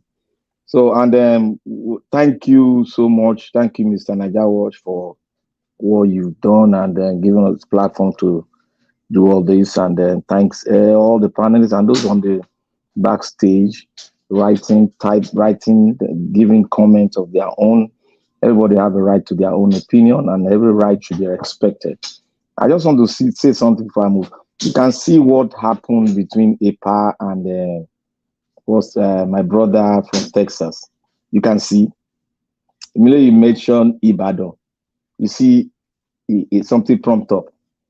And Madam Rita has always said, we should never neglect tribe. It's paramount. And these things are going to continue to occur until, and it's good that it's coming up. I love it.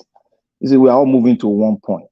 Like the River Niger, it's like a tributary. They're all flowing to one point. And when it gets to that point, they become an ocean. And the ocean is so beautiful. That is the way it's going to be. We are going to move to one point. And when we move to one point, there you now see that everything will be sorted out. It's good everything is happening like this. And I want to also say that today's courtroom was, I'm excited. You know why I'm excited? When PO the PO lawyers brought the first evidence, the TV, they objected to it. Then the judge said they should hold. Then they brought the second evidence. That second evidence, they just said that is an evidence. They don't have the right to object. They cannot object to it because it's still part of the evidence that is spoken concerning. So it's a sort of subpoena somehow. So they just stated one thing, one part of the law that we bring about the second one into place. That is what you would don't know. That's the statement the judge made. We bring the first evidence back online. That means it's going to be the two evidence brought into there are going to be accepted. And one thing I am saying, which many of you here did not really take, I think some of you take note of it. I said, when I will not be so, my end point and my focus will depend on how the judges, the panel of judges, will accept the substantial evidence. If they take in the substantial evidence, then we are straight home. I said it, and I think Niger is making reference to the statement I made yesterday. That if the evidence goes in, if these two last evidence, these two evidence they do it today, if it goes in, and we don't have if they go in, then because the Agbado and INEC, they don't have any moral ground that they are going to hold than object to so many things. Because if those TVs, everything is shown to the judges, God, the judges themselves, they will be marvel. Because you cannot toy with the lion's tail and don't get beaten. This man you are toying with, I said this man is a different type of person that is on a mission. He has a vision and he is on a mission. The vision made him to be on a mission. So we should be very, very clear. And we are pursuing with him that mission and that vision. So nobody, if you know the Nigeria law proceedings, if you know the Nigeria law proceedings, you shouldn't be, lopsided or be, somehow, getting tired. This is the way it goes. It does not go like every other way. This is the way it goes. It's an archaic system. And I thank God most of you observe that in a law court, you don't even have a screen that you can attach your memory stick into, and the judges can now view your evidence. It doesn't have, you have to bring your stuff into the court. Those are the things PO is going to take, and PO rightly know that the judiciary system got to be changed. That one is a fact. And I want to talk on other issues like what the speaker in Lagos State is doing. Let me tell you guys, this thing is a map that has been drawn. They are not going to do anything. All they will do, like what he said, they're going to write the law in Yoruba, and they are going to make it stand that Yoruba is Lagos is owned by Yoruba. They cannot go against the constitution, because immediately you write anything contradicting the constitution or opposing the Nigerian constitution, the Supreme Court will drag you down. The law will not hold. That is how it works. I don't know why we have rejected. They know now. The speaker is a lawyer, he knows. So why should he hold? It's not going to hold. So why are we killing us? I mean, why are we moving ourselves towards that direction? The direction we should focus on is on the law, what is happening in the courtroom. They are trying to divert our attention. They are playing the game very well. And I told this in Nigeria that bring what the vice of Alebado said with the Ogun State man, then bring what is happening now, then bring what FFK said. FFK gave the topic. It's a game of throne. And this is how it's going to happen. You cannot play a game of throne and now merge it up with the scary thing we are saying that, they are trying to stigmatize. No. This is a game of throne. If you got to say they want to stigmatize, now okay, Lagos have their own, Edo have their own, every state now have its own. So how are you going to gamble? How is your people going to move? How are you going to move? You're not going to move. Okay, let's say for instance now, the law, the bill that was brought to the house on the land that is being held by the state from part of the sea, from one part of the sea to the other part of the sea that they brought. It didn't have its way in the house. It didn't go anywhere. So there are some things we should not allow them to just play mind game on us. It's just a type of distraction. They can only put some laws, but the laws cannot take your property from Lagos State. That is it. They cannot do that. That's contrary. People will go to Supreme Court. It's a Supreme Court interpretation direct. It's not going to go to High Court in Lagos. Straight to Supreme Court for the interpretation of that portion of the law. Right. It's not going to be out. So thank you, Mr. Nigeria Watch. I'm not looking, but we should stop scaring the people, and we stop opening secrets. Thank you very much. God bless you. Black pattern, and God bless you. All right, my people, that is the end right there. Now, Leo Garcian, remember that I'll come back to you after I take on this. Okay. Yes, it's just coming in now that Tinubu has suspended the CBN Governor Emefiele.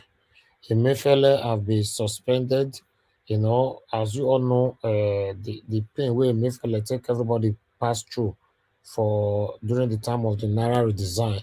In fact, make we take break. More call Emefiele come join us for this broadcast. They will take from I don't still know why some people are going against the CBN rules. Governor, when Emefiele, Governor,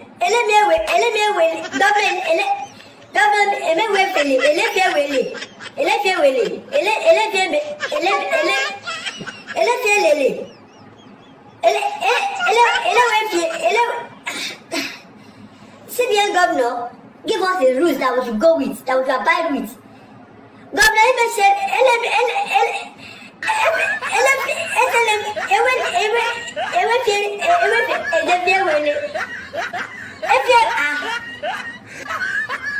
Et ça, Emefiele, élève. Governor CBN. Maybe you understand. All right. Yes. So let's take on this quickly, my people. I have two things to present to you so we can have our final submission of the day. I don't even know how if we do 3 segments today. I don't even know how to do this one. So that means me following up with the time, not compromising. I think Sinai helped me, so which is good. Thank you very much, my people. As you all can see right there on the screen, let me quickly take it from here. President Tinubu suspend Emefiele as CBN governor. Okay, President Bola Tinubu has suspended Governor Emefiele as the Central Bank of Nigeria CBN governor. Unquote. President Bola Tinubu has suspended Central Bank of Nigeria Governor Emefiele CFRO from office with immediate effect. The Director of Information Office of the Secretary to the Government of the Federation, Willie Bassi, said in a Friday statement. Okay. This is a sequel to the ongoing investigation of his office and the planned reforms in the financial sector of the economy. Mr. Emefiele has been directed to immediate hand over the affairs of his office to the Deputy Governor of Operation Directorate, Folashodu Adebisi Oshonubi, okay, who will act as Central Bank Governor pending the conclusion of the investigation and the reforms. The development is coming less than 2 weeks after President Bola Tinubu assumed office and months after the CBN heavily criticized of Naira swap. Okay, we should move on. But I'm hearing another story that DSS have arrested him already, but I don't have that information yet.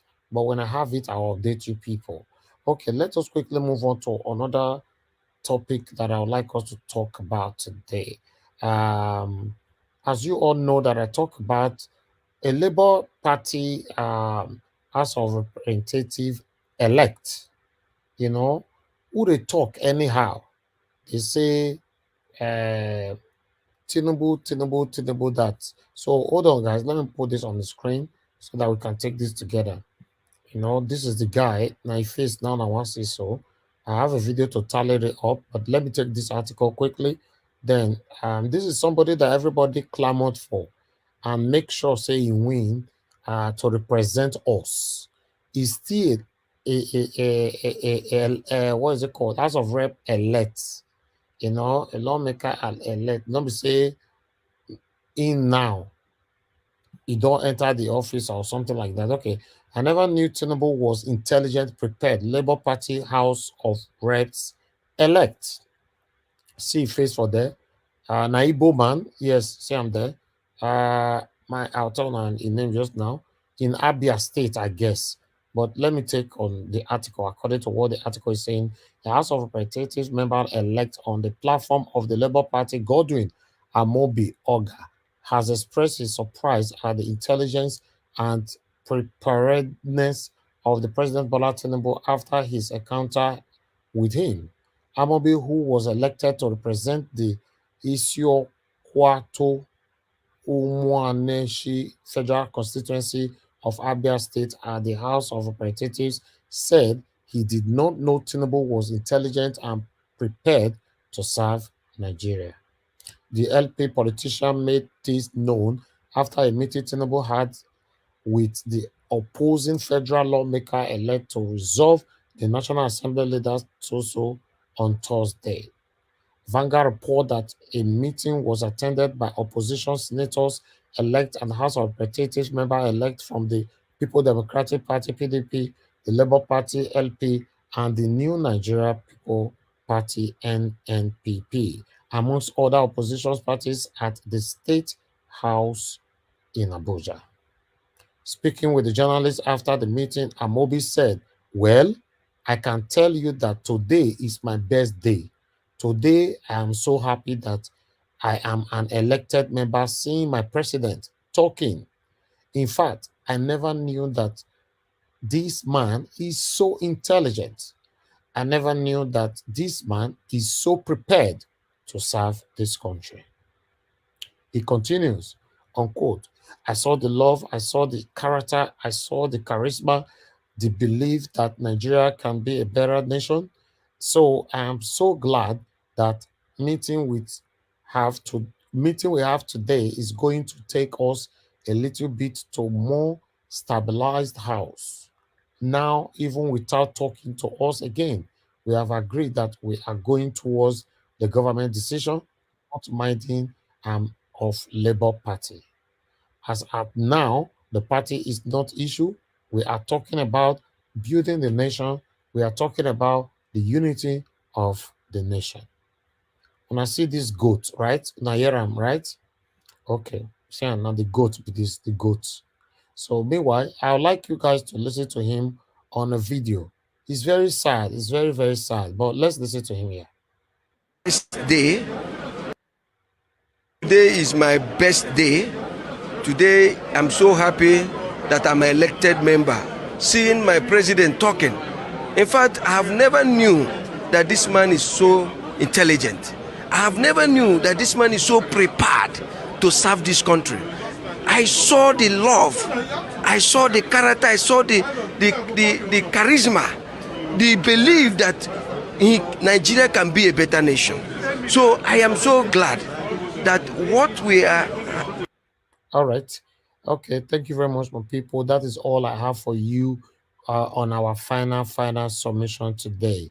Thank you, AJ. We have you right there on the backstage. Please turn on your camera before you can come in. Yeah, I'm sorry. It's the new rules of the platform. We need to scan through who is coming to the broadcast. Please turn on your camera for you to be accepted. But I wouldn't want to say this again once I've called on somebody to speak. I don't want to interject them. Okay. Thank you very much, everybody. I would like to come into Augustine. Augustine, it's good to have you on the panel. I will give you 10 minutes to talk to us. 10 minutes, supposed to be 8 minutes. I'm going to add 2 minutes to it. Thank you very much, sir. Okay, AJ, you've done that. So you can turn it off now if you want. Let me accept you in. God bless you, sir. All right. Go ahead, Augustine. It's good to have you on the panel. Thank you. Okay. Battling with. Good evening, Niger Watch, and then a very pleasant evening to each and every one of you on the panel and those who may be listening from wherever they may be. Greetings to everybody anyway. Actually, I was listening before from the background. I couldn't get in. I was so taken aback by what the Lagos State House of Assembly Speaker said.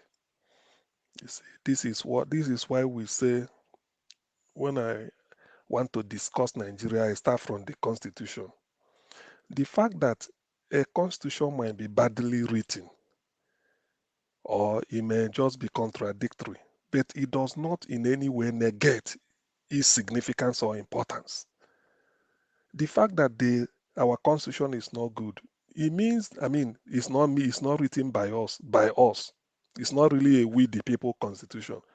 What it means is that those that even concocted it, they know the importance of Constitution in democracy. That's why they try to do it. So we can do it better. Because when somebody is making this pronouncement, Lagos State is just a federating unit of the federal. You can whatever law I was told, I'm not a law student, but somebody told me that whatever law you make, even in your household in Nigeria, you and your wife, as long as it runs counter to what the Constitution says, it is to the extent of that inconsistency null and void. So the law you make in your village, even in your business, how to transact business, you tell your apprentices, if it fringes on their human right, as long as the Constitution gives it to them. So in other words, the Constitution is the supreme law of the land. What Lagos State government is doing is just touching the tiger by the tail. I think they've taken enough that the owner should take notice of. This is quite unbecoming in a democratic setting. How can you just say people are free to own property anywhere? Anywhere. I will look at it from another praxis or prison. We are free. They know all this. All they want is just to cause confusion and prove, and then maybe they're trying subtle way of telling us that what that Alaji and the Kunle said in that viral video, what they said is what they want to carry out. And who is the Alaji? Shetima, the vice president. And who is the Kunle? I think he's the former governor of Oyo State, Ajimobi, or something like that. We Sorry, know Okasim. Sorry, Okasim. So I don't light. Yes, you can turn your camera off now. Thank you. I've seen it. So Yes. I think he's that man. We know it. They've been doing everything. For instance, when Buhari came in, all they said, even we have our intelligence, we have our networks, was to cripple the business owned by Indigo by $1, all these things. But they thought that but when somebody is a billionaire, he's already smart, because whether you like it or not, he knows how to survive. And what happened? They used the other way, and the thing flowed.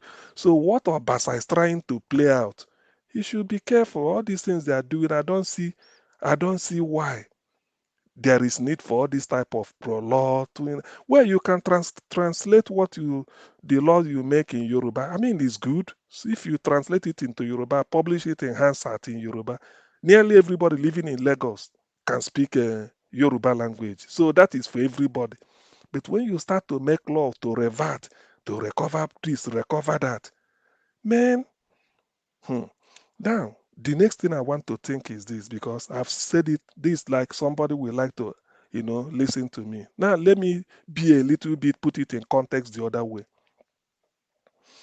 There's a man called Colonel Robert Adeyinka Adebayo. He's late now, from Iyin Ekiti.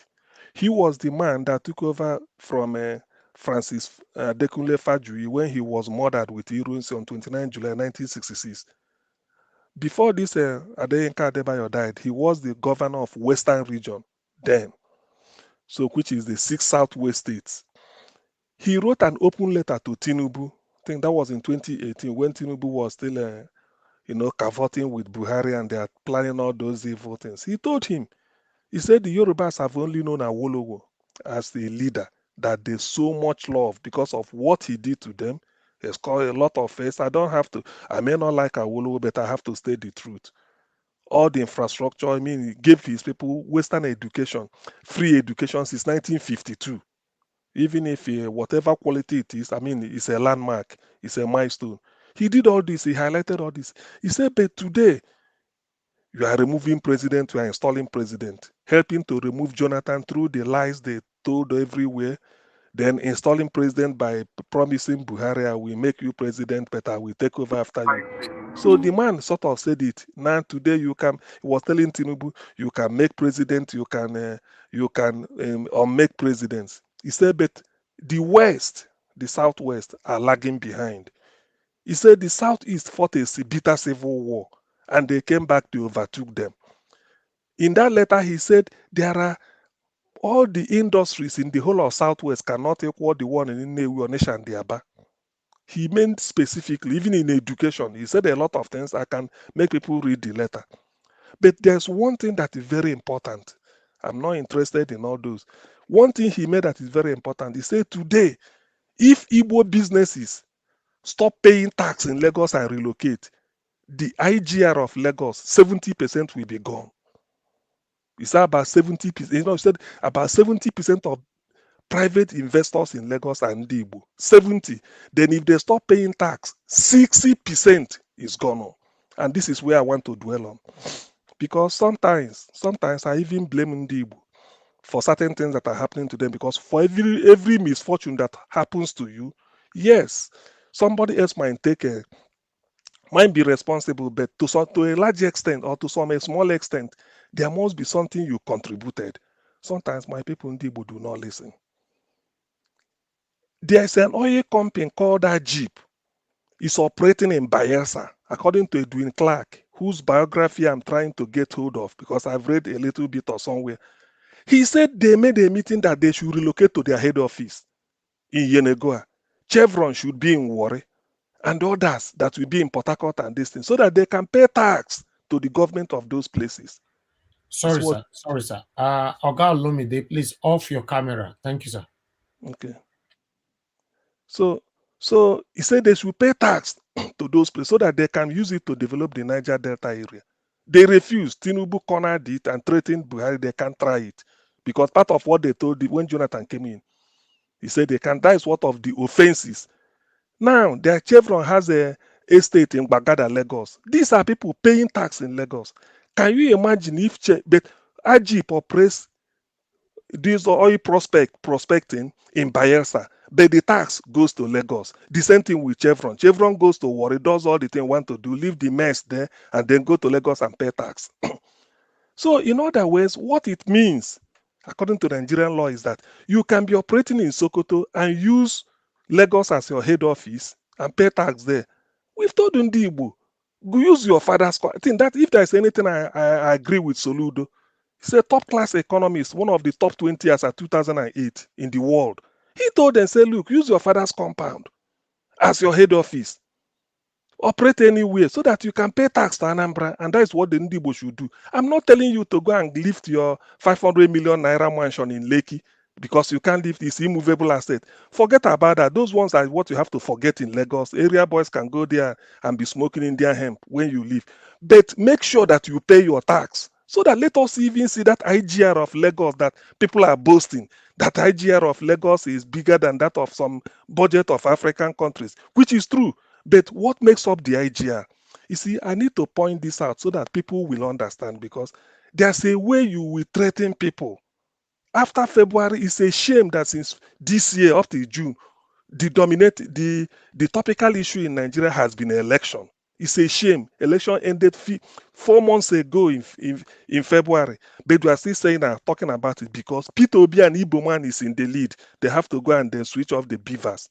That's what we are talking. You don't want the people to be part of you. They will contribute, pay their tax, do everything. Yet, you do not want them to operate. Igbo man cannot aspire to be president of Nigeria, but you want them to be part of Nigeria at all cost. You see, there are things, according to Frank Fanon, when a time comes for a generation to address the issue, the challenge of their time, they have to do it head on. All these snippets we are hearing is unbecoming. It's becoming irritating. We can't continue to say this thing. That's why I'm challenging some of our people. Look at your Alaba International. This, because I'm talking of Lagos IGR, so that when people are saying they are claiming Lagos, Igbo man should get out of Lagos. This is for those who know Lagos. They should think of Ojo Alaba, Trade Fair Market, all those places. They were non-existent at 1980. Nothing. They were driven out. They were all swampy places. Ndi Igbo developed it from foundation to what it is now. According to Harvard Business Review, that is the highest business incubation in the world. Somebody can take me on. I will look for the review and bring it here. That is what they are studying that system. These are the things that give Lagos billions. Yet, the people doing all these things, they are telling them, Bayo Nanoga has to say, Ndi Igbo are interfering. Look at the investment we have. And people will be talking. You see, at this point in time, I have to blame whoever. I don't know whatever. I blame Ndibu. You know what to do. You know what to do. Spain was a colonial power. We all know that. All the mines of Chile, South America. Chile is blessed with different minerals. All the mines from Colombia, everywhere, Spanish speaking. The whole of South America speaks Spanish. It's colonized by Spain, except Brazil. All of them pays homage to Spain. Spain stole a lot of things. Today, Spanish people are going to Colombia to look for job. Spanish people, when they are going to Colombia, and what was Colombia in 1990s? A drug-infested country. Nobody want to hear about them. But they turned it around because of good leadership. So in life, empires rise and fall. There was what they call where did it start? The Ottoman Empire. From the Ottoman, you get to Roman. I think from the Roman, even Britain was an empire. Ghana was an empire. Oyo was an empire's rise and fall. When people are playing God because of material thing and they just hate your fellow people. By the way, the Chinese are buying up the whole of Lekki. Chinese people, but nobody is disturbing them. Tell the Chinese to go about. It's only Ndibo they are targeting everything. You tell your fellow countryman and woman to get out, but you don't tell the Chinese to get out. And then you want them to be part of Nigeria. If they now get out of Lagos to go to their father's compound and raise a flag, you start to talk. You see, look, nobody can have it both ways. when all these type of things are happening, when I look at, I have a different, that's why some people talk of tear Nigeria apart, do all this, I look at them and laugh. People that are tearing Nigeria apart are those people that made Obi to be in court instead of to be in Aso Rock now, like people decided. These are people tearing Nigeria apart. In the middle of the night, you decide to switch the voter, 154 votes, you might reduce it to 11. You tell me you are not tearing Nigeria apart. These are the people that are really anti-unity, that want disunity. So when all these type of things are happening, people should sort of think outside the box. By the way, why is Obi in INEC? Why is Obi presenting all this evidence? Suddenly Obi is now a threat. Why? Because of what the man said he will do. And what are those things? Some people may allude to it. He said we open up the South Coast, production to consumption. When we are producing in the Middle Belt, consumption to production. When we are producing in the vast land of the North, cultivate all of them, exporting food, processing everything, we need the coast for shipment. Calabar, Warri, and then Port Harcourt. He said this: when you open Warri Airport, when you open Warri Seaport, from Warri to Saple is a straight route to Benin, from Benin to Auchi to Lokoja, then you get Abuja. That's what he wanted. He said that will be the channel. He mentioned it, and these are one of the reasons why they have been tackling him, because when he gets there, as long as Tinubu is there, all these things can happen. That is why now you want people to congest in Lagos. That's why Nigerians are coming to Lagos. According to statistics, the one they released, Post Authority asked them, over 60% of the goods moved into Lagos port ends up in the southeast. So does it make sense that a ship leaving China will go all the way to Cape of Good Hope in South Africa, climbs up and start to do the journey from Angola to Libreville, Kinshasa, Douala in Cameroon, passes there, pass Port Harcourt, pass the Warri, then go to Lagos. Then you now put it in a trail again to move it down to Onitsha, when it should have stopped at Warri or Port Harcourt. So these are the one. Then when they get there, you pay tax. That's why they say Lagos is where do the tax come from? London, the UK capital, all the properties in London, a good 50% or more are not owned by the English people, they're owned by the Arabs. If people don't know, or 60% at times. What makes London price this thing high is that when the Arabs decide to bring in their money, all properties will start rising. If they want to do it, they choke it. Go and read a book called The British Romance with Islam, Radical Islam. They said all these things. The economy depends on those people. So, but today you can't say British Englishman telling the Arabs get out of it because they have investment.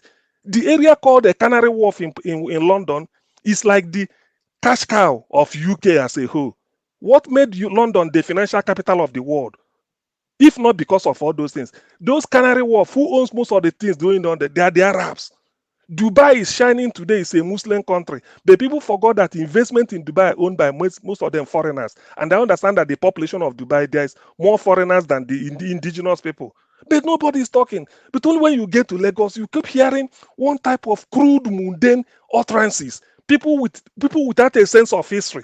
All they are trying to do is just to rub it in your face. Imagine where you pay tax. An Igbo man will go, I witnessed so many of them.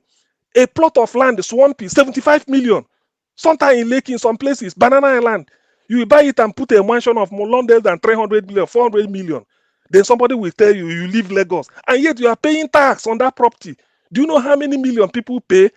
Yet when you do it, and your daughter cannot get into Lagos State University without getting somebody. They say, yes, right, it's for Lagos. You are not from Lagos. But you are paying tax, and it's from the tax you pay, they use it to give to Ministry of Education or whatever to go and sustain the schools. So I really do not understand all these things. But then who do I blame? I blame Ndibo largely because this has happened over and over. Forget about tomorrow. Somebody will come and be saying palliative just to forget it. Leave the place. I've given examples of cities that rose and fall. Lagos, if what I have in mind should be implemented, Lagos will be competing with Osogbo. It's no longer Lagos to be competing with Johannesburg. No. Lagos, the skyscrapers will be in the Marina and Broad Street. No doubt. It will be there. But when you want to talk of internal generating, you're comparing Lagos and Osogbo. What really are they talking about? Is it because all oil companies are operating in Lagos? Do you know how much Chevron pay? Do you know how much AG pay? And so many others. AP, all of them. Why don't they move to the Niger Delta? No way. And that is where they're getting the money from. Then you talk of the industries. You talk of Igbo investment. Look at Ojo Alaba, Computer Village. Dele Momudu said it the other day. You know how many billion? More than 100 billion every month that comes from all those places. Business is being done there. What made Harvard University, Okay, Harvard Mama. Business Yes, School, I've seen your face, please. Harvard Thank you. Business School to go and study it? What made them? Is it me? They know the economy of Lagos economy. We know where it's coming from. What really is happening? Yet in the end, all you hear is just this type of something. Is it because P2B is coming saying that since then they've been tackling it, saying all sorts of things? I don't blame my people. The mansions you build in Lagos is gone forever. You can't carry your house on your head, but at least you can do something and change. That's why some British businessmen, they have Virgin Island. They put their head office there and be operating in London when they want to, for tax purposes. Move your business so that you can pay tax the other place. And let us see the IGR of Lagos rise. Let us see it. Because this is unbecoming. Every time you cannot, all you hear, they slaughtered in the Igbo on the 18th of March. Nothing happened. Tinubu, on the say so of what is it called, Oluomo, nothing happened. So when you hear all these things, and till today everybody say, yeah, we move. And they are telling you they are interfering in the affair because you want to exercise of civil rights. Contrary to the Constitution. Constitution permits you to live anywhere and then vote. The Fulanis vote in Lagos. They are good. They are not interfering. He just vote in Lagos. They are not interfering. Every other person can vote. When Igbo man vote, they say they are interfering. And these are the people that are the greatest contributor of IGR, internally generated revenue in Lagos State. Till today, I want somebody to take me on it. We can go into details. So when you hear all this type of thing, it's really painful. You now ask yourself, of what use is this so-called conglomeration? Bringing people together, you can't feel free, you have no right to your enterprise. Or they are trying to do one type of law, one type of mischievous legislation just to make sure that they put you down. And then when you tell them that, okay, it's okay, as a brother, let me now go so that you can. He say, no. You want to tear the country apart. You want to destabilize Nigeria. Nigeria is indivisible. Nigeria is indissoluble. God created Nigeria. For what sake? For God's sake. If you don't want this, you have to go for that. Please, this is an eye opener. This is coming at the early stage of this illegal administration. But I hope that God will hear our prayers as we are praying now. Every day is an incremental advantage at the tribunal. P2B will recover his mandate, and then he will carry out the plan he had for every part of Nigeria, so that even the poor people can be earning dollar while in Nigeria through the agricultural produce. Let me yield here. Thank you. Thank you, Augustine. Thank you very much for your submission, and it's good to have you on the panel. So let me go to other people right here.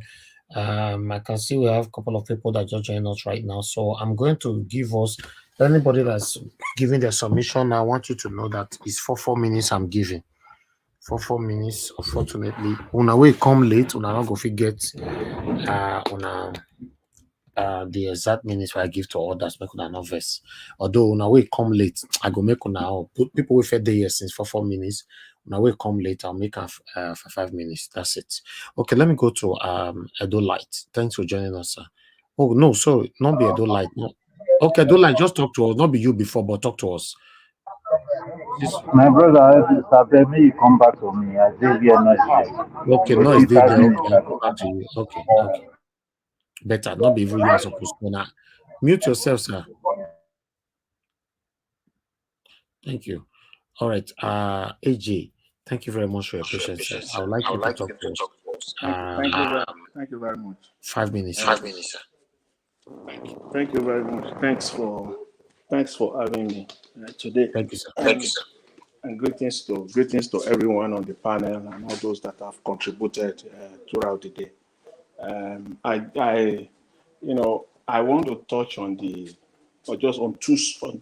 topics because of the time that I have, the 5 minutes. So I will just touch on the issue of the event in at the court today. For me, as far as that is concerned, see, I don't have even a benefit of doubt for the judges.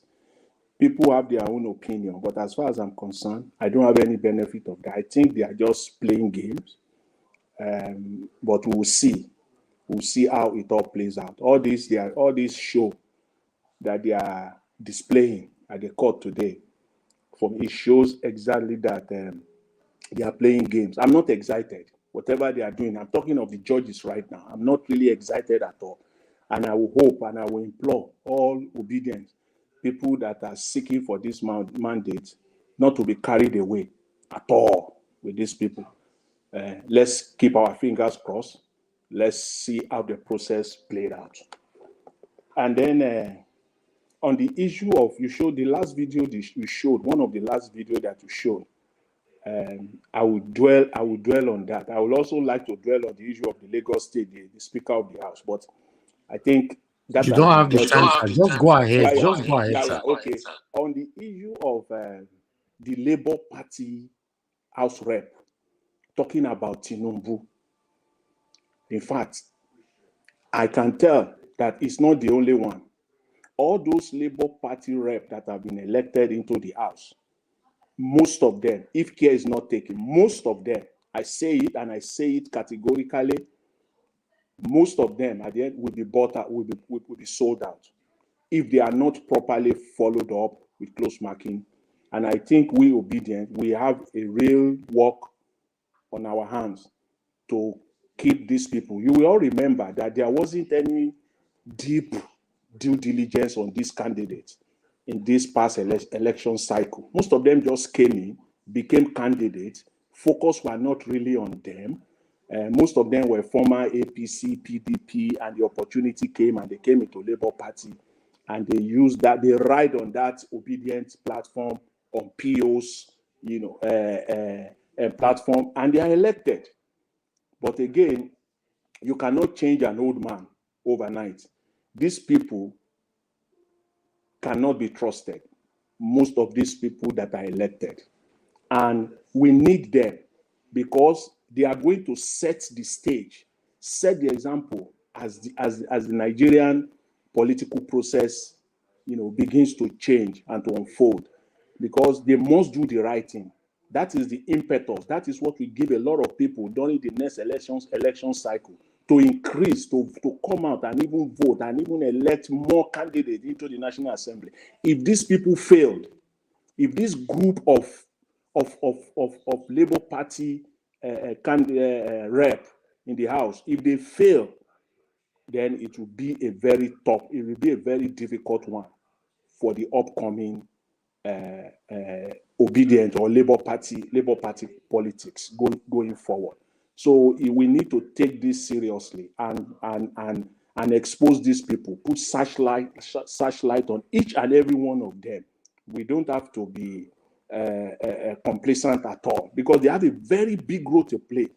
If not, they will enable this government. They will play a very inimical role in this government, and so we really need to put serious searchlight on these people. It's not the only one. It's just that you have 3 minutes to round up, sir. Yeah, it's not the only one, but it's just that today you are able to get him, and then to get him on video. But I know that more of them will still come out going forward. And then with respect to Emefiele, being suspended today, for me, nothing is going to happen. It's just a show. Tinubu has his own man that he wants to replace, to become CBN governor. And this is just the show. Emefiele has been sidelined.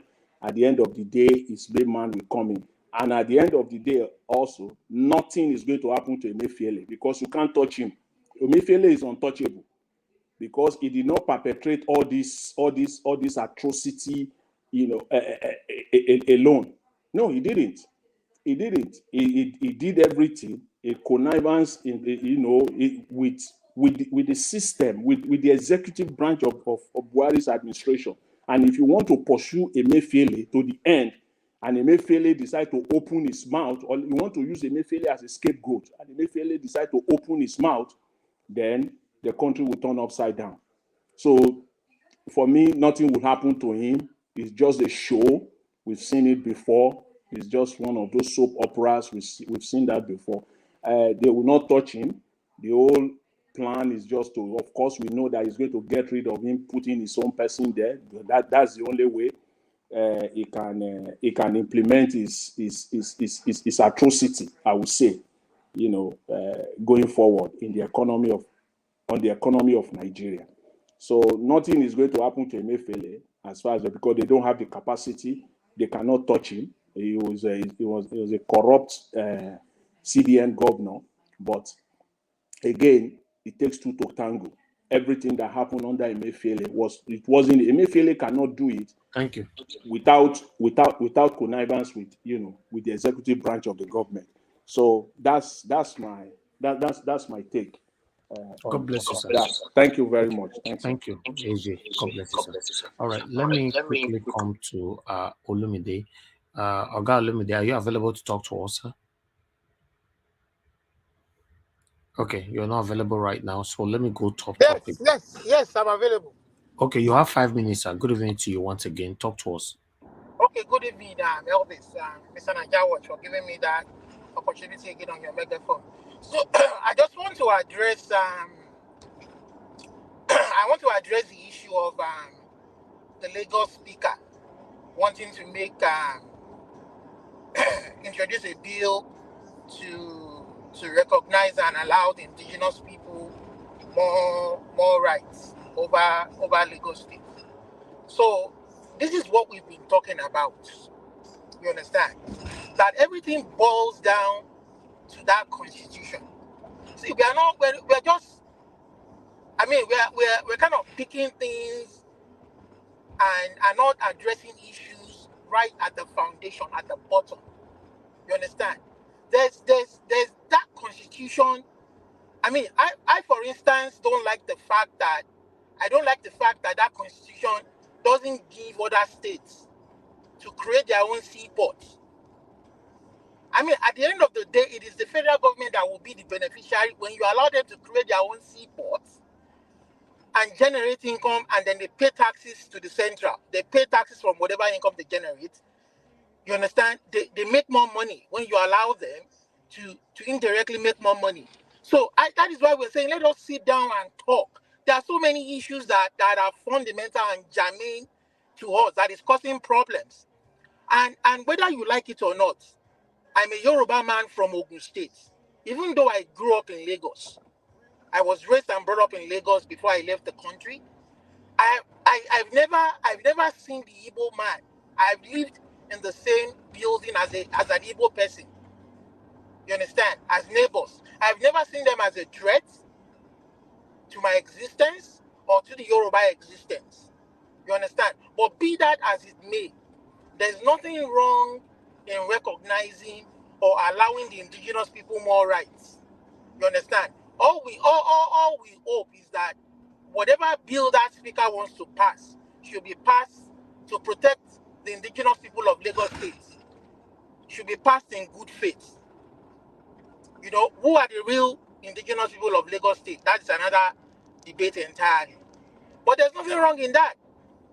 Someday, the people of Abuja, the real owners of Abuja, the indigenous people of Abuja will cry out that they've not been treated fairly. Someday, they're going to cry out too.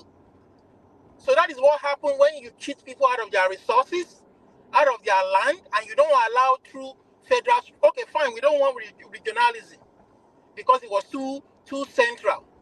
Some other ethnic groups were cheated, but now we have states to kind of make it a little bit less central. But are we running a true federal structure? And that document we said is not a true reflection of the people's will. That is why we are having all this confusion all over the place. Yes, let's have 36 seaports. Let each state generate their own electricity. That is what we have in the US. That is what we have in Canada through federal structures. So even in the UK, CM was making an example of Arabs dominating the economy of UK, just like the Igbos dominate the economy of Lagos. But even in the UK, they have laws to clip the wings of anybody who tries to go out of line. An example is the former Chelsea owner, Ibrahimovic or whatever they call him. The guy was snuffed out of England. He was forced to relinquish his share because of the war in Ukraine with Russia.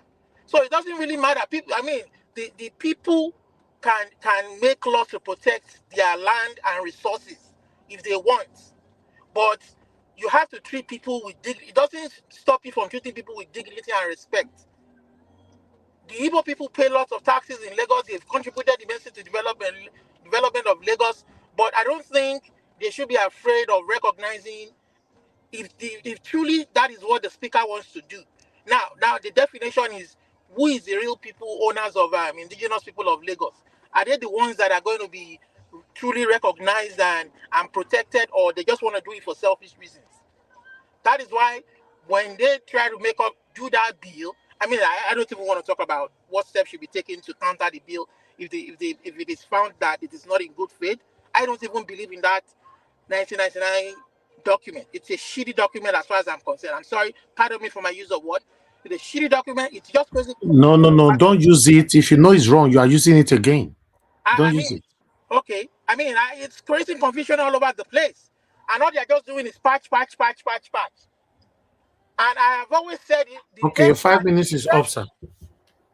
Okay, I just want to say finally that the best that Obi or Tinubu can do to save the situation is to please allow the people. Don't say that you can run, you can do it well. It's not just for us. It is for the future. It is for the children that are unborn, or the future generation. Let us lay a good foundation. Let us lay a good law that they can build on, that we will be proud of, and not patch what these criminals gave to us. That is not we the people. It is not we the people. Thank you, sir. Thank you. You're welcome. God bless you. Oga Olumide, thank you very much for your submission. Can I just rejoin that once, please, okay, if you can. 30 seconds. Okay, thank you. Yeah, the issue of Abrahamovich is UK law, not the law of London where he's operating. It's UK law. So why can't Nigerian law take effect everywhere? And moreover, UK is more like it's not just England. So just say Scotland has their own Wales, Northern Ireland, and then England. CM, you know that in regions like that, they have I'm going to say where jurisdictions have independence. Jurisdictions, I don't know if the UK law is similar to that of US, Canada. They can make laws. We have in a town the mayor of small cities. Okay, I don't have the time. Mr. Rajawat. Thank you. No, hello, sir. Yeah. Yeah. Sorry, I just want to correct him. If he's talking about indigenous law, go straight to the point. Yeah, if he's talking about indigenous law for indigenous people, then you talk about, is it in your constitution? If it's not there, Supreme Court will strike it down. So that's what we are talking about. There's nothing bad in it, but if it's not conforming to the supreme law of the land, then the law of the land will strike it down. It's not. That's why we are saying that constitution it's not part of our constitution. It's a hotbed of confusion. You can't force people together if they don't want to be together. All right, thank you. Thank you, sir. Thank you. Please don't use those words, please. Olumude, please. You are breaking the rules. Okay, I apologize. Yeah. No, you can't use those words here, please. Sure. All right, let me move on to the next person. Thank you very much. I would like to call on, give us a mandate. Please give us your final submission, 4 minutes. Thank you very much, Mr. Helvis, for this time again. My brother. Well, I mean, you said? No, please, hold on. Somebody's already talking. I'll come back to you. Go ahead, give us a mandate. So even though we're talking about indigenous law for indigenous people, so where was that law in the 90s and then before now? Why all of a sudden they are trying to just create issues where there are no issues? Now, what could not make that law stand in Benue where Buhari, through his herdsmen, delete a lot of people in Benue State, deleted people in Plateau State, I think even though we say that Lagos is owned by Yorubas, ordinarily an Igbo man knows that he lives in Lagos and they are not claiming the land. They are not saying they are the owner of Lagos State. They live there, they do their business there. And if you have lived in a place for over 10 years, you are more or less the owner, you are more or less part of the owner of that place. But most of these people are not saying that they are taking Lagos from you. They didn't raise any crisis, they didn't raise any alarm. I grew up in Lagos. I lived all of my life in Lagos before I traveled. To the glory of God, we were able to house an Igbo person in our house. That person went back to my parents some weeks ago to go give my mom some money. We eat from the same pot. Like the wife will make food. We will all eat from the same pot. They eat our food, we eat their food. I think these people making this law, are they even Lagosians? Is that law part of our constitution? And so when you talk about protecting the indigenous, do they force to sell your land?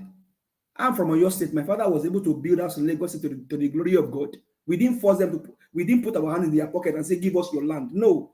My father paid for the land. The same way my other Igbo, they are paying for their land, they are buying it. And if stupid, the arrogant, the nonsense people are selling their own land. So did they force to sell your land in the first place? They didn't force them to sell their properties. They wish to sell, and the people that want to do business, they buy the land and they live there. They are not inciting any violence. So then everybody now should make law in Nigeria and say, okay, indigenous people, come on, people, let's be realistic. And that law does not bind, does not stand against the people from Asia. So do you know they even sell more land to the people from China than, come on. I mean, to me, I think that law is targeting something and is spiking something, and it should be called to order. Thank you. Let's say it as it is. And on that Labour Party guy, it just shows you how human being can be delusional and then wicked. You get to the power, and then after all the effort we come put on, here after all that this man has done on this channel. Sorry. And then you can now go there and then begin to spit. You see how human beings are, Mr. Elvis? This is why I'm saying that I'm for Peter Obi. I'm not for Labour Party. I mean, I'm for Peter Obi. Please, Niger Watch. I think I in the history of my narration, I forgot that Labour Party. No, you talk on later when I come to you. Tongue-coat. It's a tongue-coat. I'll come back to you. It's a big deal. Submit in 30 seconds. Give us a mandate. Okay, you're done. Thank you. It's just if you and I think deeply in the 90s and maybe 80s, all of these things happening, were they there? I went to school with Chukudi. I went to school with Musa. I went to school with people from, all of these things did not happen then. We all even drink Gary in school, secondary school then. Thank you. Thank you, my brother. Appreciate you. Okay, I'll come to you, to Niger. To Niger, please talk to us 4 minutes. Your final submission. Thank you, Niger Watch. Yeah, we'll start with the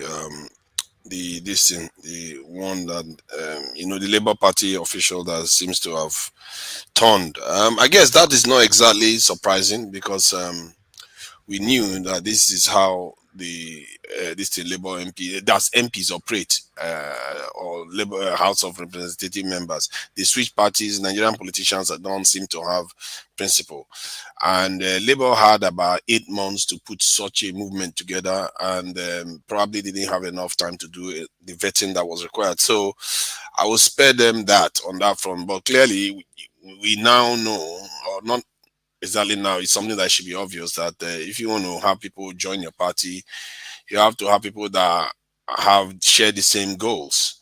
And clearly you can see that man has intentions to switch party or whatever, for whatever reason, what he's doing, which is the normal tradition of Nigerian politicians.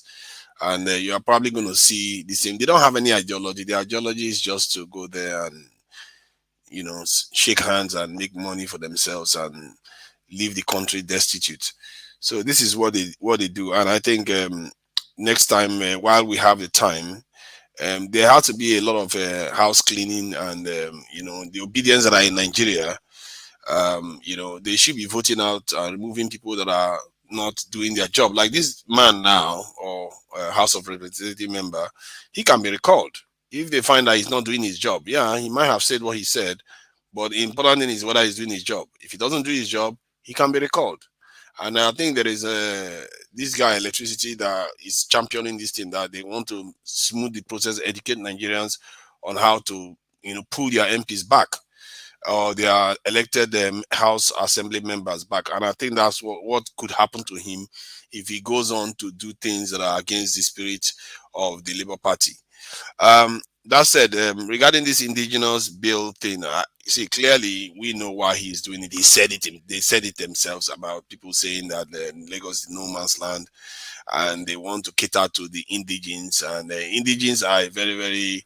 Remember, you've not touched on the Emefiele suspension. Emefiele, oh God! All I hear when you say you call Emefiele now is that stuff you play on this thing. That guy twisting his tongue trying to pronounce his name. The guy was doing the bidding of the commander-in-chief. So whatever they try to do to him, they are just wasting their time. It's not going to amount to much, but he's going to be removed because obviously Tinubu doesn't like him. He's not the Tinubu's man, so that he comes to the job. Do you think he will be imprisoned? If he did something obviously wrong, he will be. I think Tinubu doesn't like him, or chances of him being in prison is quite slim, I have to say, because people like that, they have what they can use to blackmail each other. So I think somebody highlighted that earlier on. So yeah, you want to you want to do me, I'll do you, and all of us go down together. So that's the thing. And so I don't expect Buhari to come and save him if he did anything wrong. Like they found out that he stole some money. No, Buhari would not come and save him, but he will save himself by blackmailing Tinubu too. So because he probably has a lot on them. He forgot he's the one that controls the pulse. He knows who is paying who and who is not paying who. So chances of him ending up in prison is quite slim, I have to say. But definitely he has to leave the job because Tinubu doesn't have confidence in him. So that one goes to the territory. But regarding this indigenous thing, I think that's the one that, I don't know why some people just subscribe, say it's okay. There are certain things you pass laws to, help the local indigenes of a place, not making it as part of the assembly that when you do it, you translate the language to this thing, because we have a greater indigenous people in that region. It's not only Lagos. If you want to translate it to Yoruba, as you're looking at the entire Yoruba, you're translating stuff in Lagos just because so all that type of stuff is not helping. You can do it so that, okay, yes, you pass a law, it can be translated so that the locals can understand. If anything, such law is probably needed more in the other states than Lagos, that is quite metropolitan and multi-ethnic and all the rest of it. So what they are doing, we know what they are doing. They are just being divisive and being anti-Igbo. That's at the core of it. That's it. Okay. There's no other target. It's the Igbos that are targeting. So it's a shameful this episode, and I hope that that is discouraged. Thank you.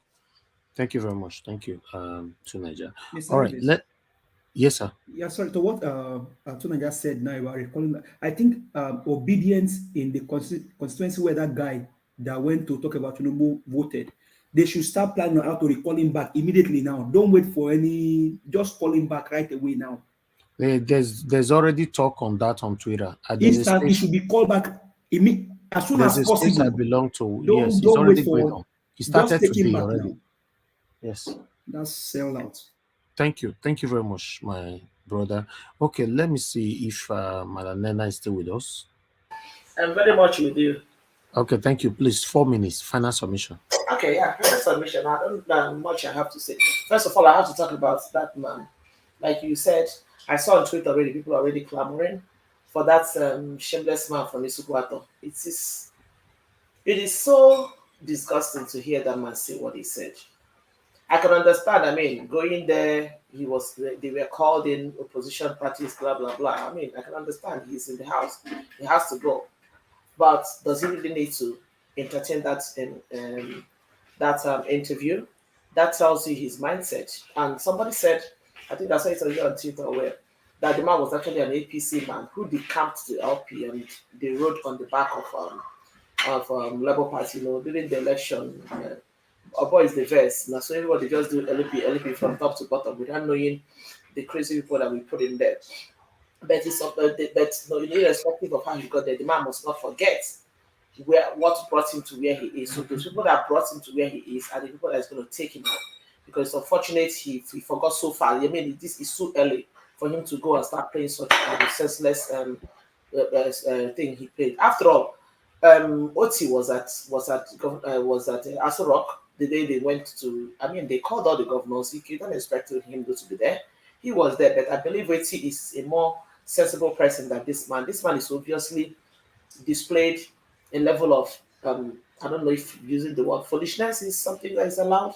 He definitely displays something that does not say that he's thinking, because any sensible person in Nigeria at this point should be able to understand the temperature, the mood of Nigeria now, knowing where Nigerians are, that will you come out and make some certain comments, do some certain things, especially against the obedient movement, that you are about to get a serious backlash. That man, I mean, he's not thinking whatever he was offered.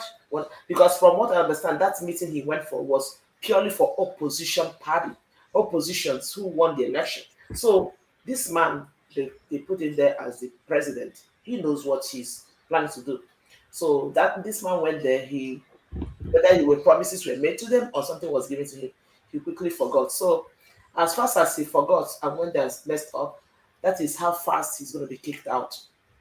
And we are going to send him messages as fast as possible to Sukuato people. They need to bring back that man. He needs to go back to where he's coming from, because he has already shown himself that he is a sellout. You cannot tell me that at this point, praising Tinubu, he's smart, he's there, party should stay for now. Are you kidding me? The party that brought you to power is still in court, and you're coming. Are you serious? Even if you have such a thing, look, there's wisdom in keeping quiet. Sometimes the best thing to say is to say nothing. That is wisdom. A lot of people don't understand. So that man, it would have been better for him to have just walked in there and walked back foolishly. Okay. Am I done already? Yeah, almost. You have 30 seconds. That was quick. Anyway, I wanted to touch on Emefiele. I think I stand on what Tuna just said. I don't think Emefiele will be, because if Tinubu they are so quick in getting, I don't know why INEC man and the rest of them that did all the nonsense. And so, and like he said, they know themselves. Everybody has something against each other. I don't think he will have the guts to do anything to Emefiele. The much he can do is to get him out of office, and that is what he has done. I'll just rest my case for now. Thank you so much, everybody. Have a wonderful evening, everyone. God bless you, Madam Nena. Thank you very much. I know it's 4 minutes and it runs fast. Okay, let me go to Moderator. Moderator, it's good to have you back again. Please give us your final submission, 4 minutes. Thank you. Yeah, thank you very much. As for Emefiele, I'm not going to talk much about it, except that they're having their family quarrel, and then nothing's going to happen. No one's going to go to jail, and even if he goes to jail, it's going to be I have to quickly use 10 seconds. He will be arrested by the DSS. I just okay. If he's going to be arrested by DSS, he's going to have be in a room where have AC, and he's going to get French fries and chicken, and that's it. He's not going to be in the jail, jail where we have in Kiwi, please. So they're having their family quarrel. So I'm not just interested. Whatever decision Agbado is making now, it's not in the interest of Nigeria. They're just doing their own internal family quarrel. Going back to the man called Godwin Oga, I think somebody made a comment earlier on saying that he's the younger brother of the former minister of during Buhari's administration, Minister of Mines. I'm not so sure about that. And then because he didn't get a space, in the APC, so he went to the Labour Party, and then luckily he got the ticket, and then now he's a Federal House of Rep. Now, Nigerian Federal House of Rep members, as a matter of fact, anybody who, even if you're a State House of Assembly member or a Federal House of Assembly member, there's a way you comport yourself. There's a way you speak. At least, even if you are new on the job, learn. Go on YouTube, go to different world leaders, opposition leaders. Look at how the distinguished men and women speak. Then you know the kind of, in fact, most of the people that go to offices in Nigeria, we all know that they only have one ideology, and that ideology is to go there to chop. That's just it. I don't want to say it's a black man's way, but it has become like a culture. What I would say about the man is I think that's a man, Mr. Gordon Oga of the Labour Party, Abia State. I think what I would call he's suffering from a deficit of self and political esteem. Why did I say so? Political esteem.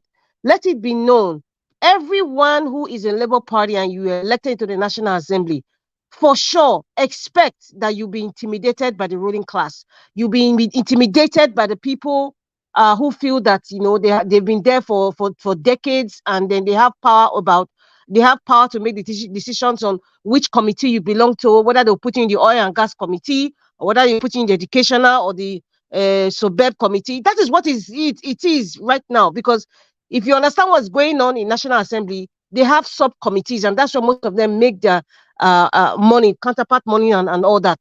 That's so he's kind of lobbying. It's lobbying. So he had to come out on TV to show his sort of allegiance, because there's a word that he said, and I think it's an insult to the Labour Party. It's an insult to the obedient, and even to my president, Peter Dirokobi. He said, "My president." If you play that video, he said, "My president, my president," meaning that you have accepted that the apparition that was sworn in on May 29th is your president, and you are in the opposition party. And he even admitted, despite the fact that he's from Labour Party. So what he's scrambling for is to be head of one juicy committee. So he had to come say something. Another thing that I picked there is the media. Channels media, all these newspapers who are preaching, because what Agbado's government is trying to do now, they're trying to legitimize and force people to accept what is wrong. So they're using all means. The media, they choose to pick this particular candidate, show it because he's from the Southeast, he's an Igbo man, and he's a Labour Party representative. So it's just another systematic way, I think. You're very, very correct. That was exactly what I thought. They're trying to legitimize it and say, okay, this man is Igbo, this man is from the side, he's even from Labour Party opposition, and he has declared this man as his president. The media are part of this game because they're all sellouts. Agbado is using the House of Assembly, using the governors, street talks in Lagos, business allies, echelons of the society that are even non-state actors, the Okoyes of this world, the Elumelu, all those big people in Lagos that you see, the big, especially Yoruba-speaking people, he's using all of them. He wants to capture Lagos in the event that he's going to be kicked out, which he will, from Aso Rock. So he's desperately trying to secure a lot of things behind the scene that you and I don't know, but I see it. And he's using his house boy, this Sanwo-Olu, to do all this nonsense. Thank you. Thank you, Madam. I want to say a lot, but I know time is limited, but I appreciate the time you have given to me. Thank you very much. Thank you very much. I know we'll not get time again. I don't really want to have second session on this, whatever we're doing today. Thank you so much for your understanding. Okay, Blank Pata, give us your final 4 minutes, sir. Thank you, Mr. Najawash. Thank you. Yeah. I think we should start to develop thick skin. We should all start to develop thick skin. We are passionate about it. Being passionate should make you develop thick skin, and we start to learn the whole game. This is the game of throne. And in that man, that the LP man that came and started saying all his bulagadish that he's saying, he's just playing a game that we all know the kind of game they are playing. He's not really an obedient, but I don't know how he got there, and all of a sudden he got the ticket. Well, what we should try and do is to make our people aware and give them details of recalling candidates back who are not doing their bidding in the National Assembly. And I want to try to tell you all is that a party that is not the majority in the House cannot get any chairman. It can only be a member of a committee. And that is the aim and objective of majority of Nigerian politicians. That's what they do. And then we should try as much as possible also to know what the game they are playing in Lagos State. This man has not really said what he's going to do. But what I think he's going to do is not going to contradict the Constitution, because if he does that, that is just a piece of, you and I can just sue him straight to the Supreme Court, pay the bills, and they will knock it out. There's no argument about it. Anything contradict, there's no argument. So we should not be too worried. But they are playing a card so that they can be able to galvanize people to make sure that they keep that momentum of taking their Lagos and other places back in case of any eventuality. They are playing game towards another election. They've started it already. And Agbado is trying to legitimize his own game too. He's trying to gain momentum so that people can see what is. But nevertheless, he's going to lose that seat, and it's not the legitimate person that will be on that seat. And I want to buy Mr. CM what he said. I truly concur. What Olumide said, I truly concur. That is why I've been able to say some kind of thing that we all are also in the picture now, and we all know that the best way to go. I love what is happening now, because I told you yesterday, I said it. I said I love what is happening now. Every tribe is trying to wake up, because this is going to wake up other tribes to start doing this. If it goes on in Lagos, and Lagos, it went through, then other people should start doing it. That will not galvanize. Every tribe will not recognize themselves, and we all know, will not think, will not realize that this country is not one. What we should do is to come to the center. We have to talk. Everybody will come with everything is got. They will talk, and then we'll have a straight way, and we'll have a country. If we don't want to have a country, then we all should go our different way. And there's nothing bad in it, and there's nothing wrong in it.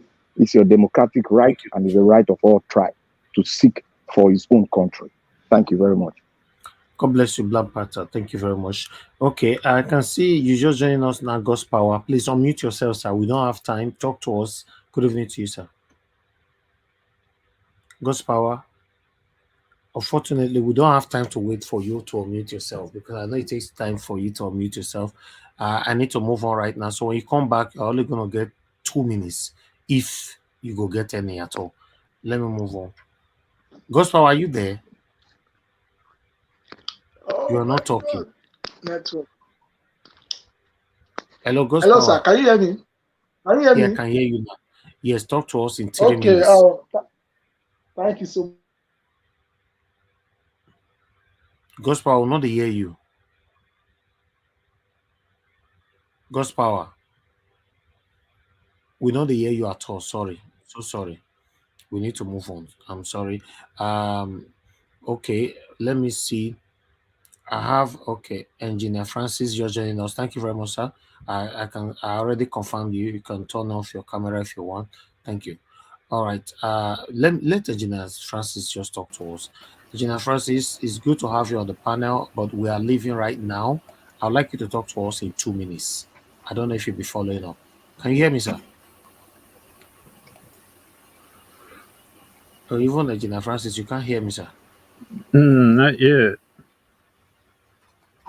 Can you hear me? Okay. I'm sorry, sir. We don't have time now. We don't have time, to be honest. I think sort out your network, but I'm not sure you have the opportunity to talk to us. Okay, let me go to our CM. Oga CM, please talk to us on your last submission, 4 minutes. Okay, yeah, thank you. On that Labour Party newly elected House of Reps, if I'm not mistaken, which means he hasn't been inaugurated, and he's already singing Tinubu's praise.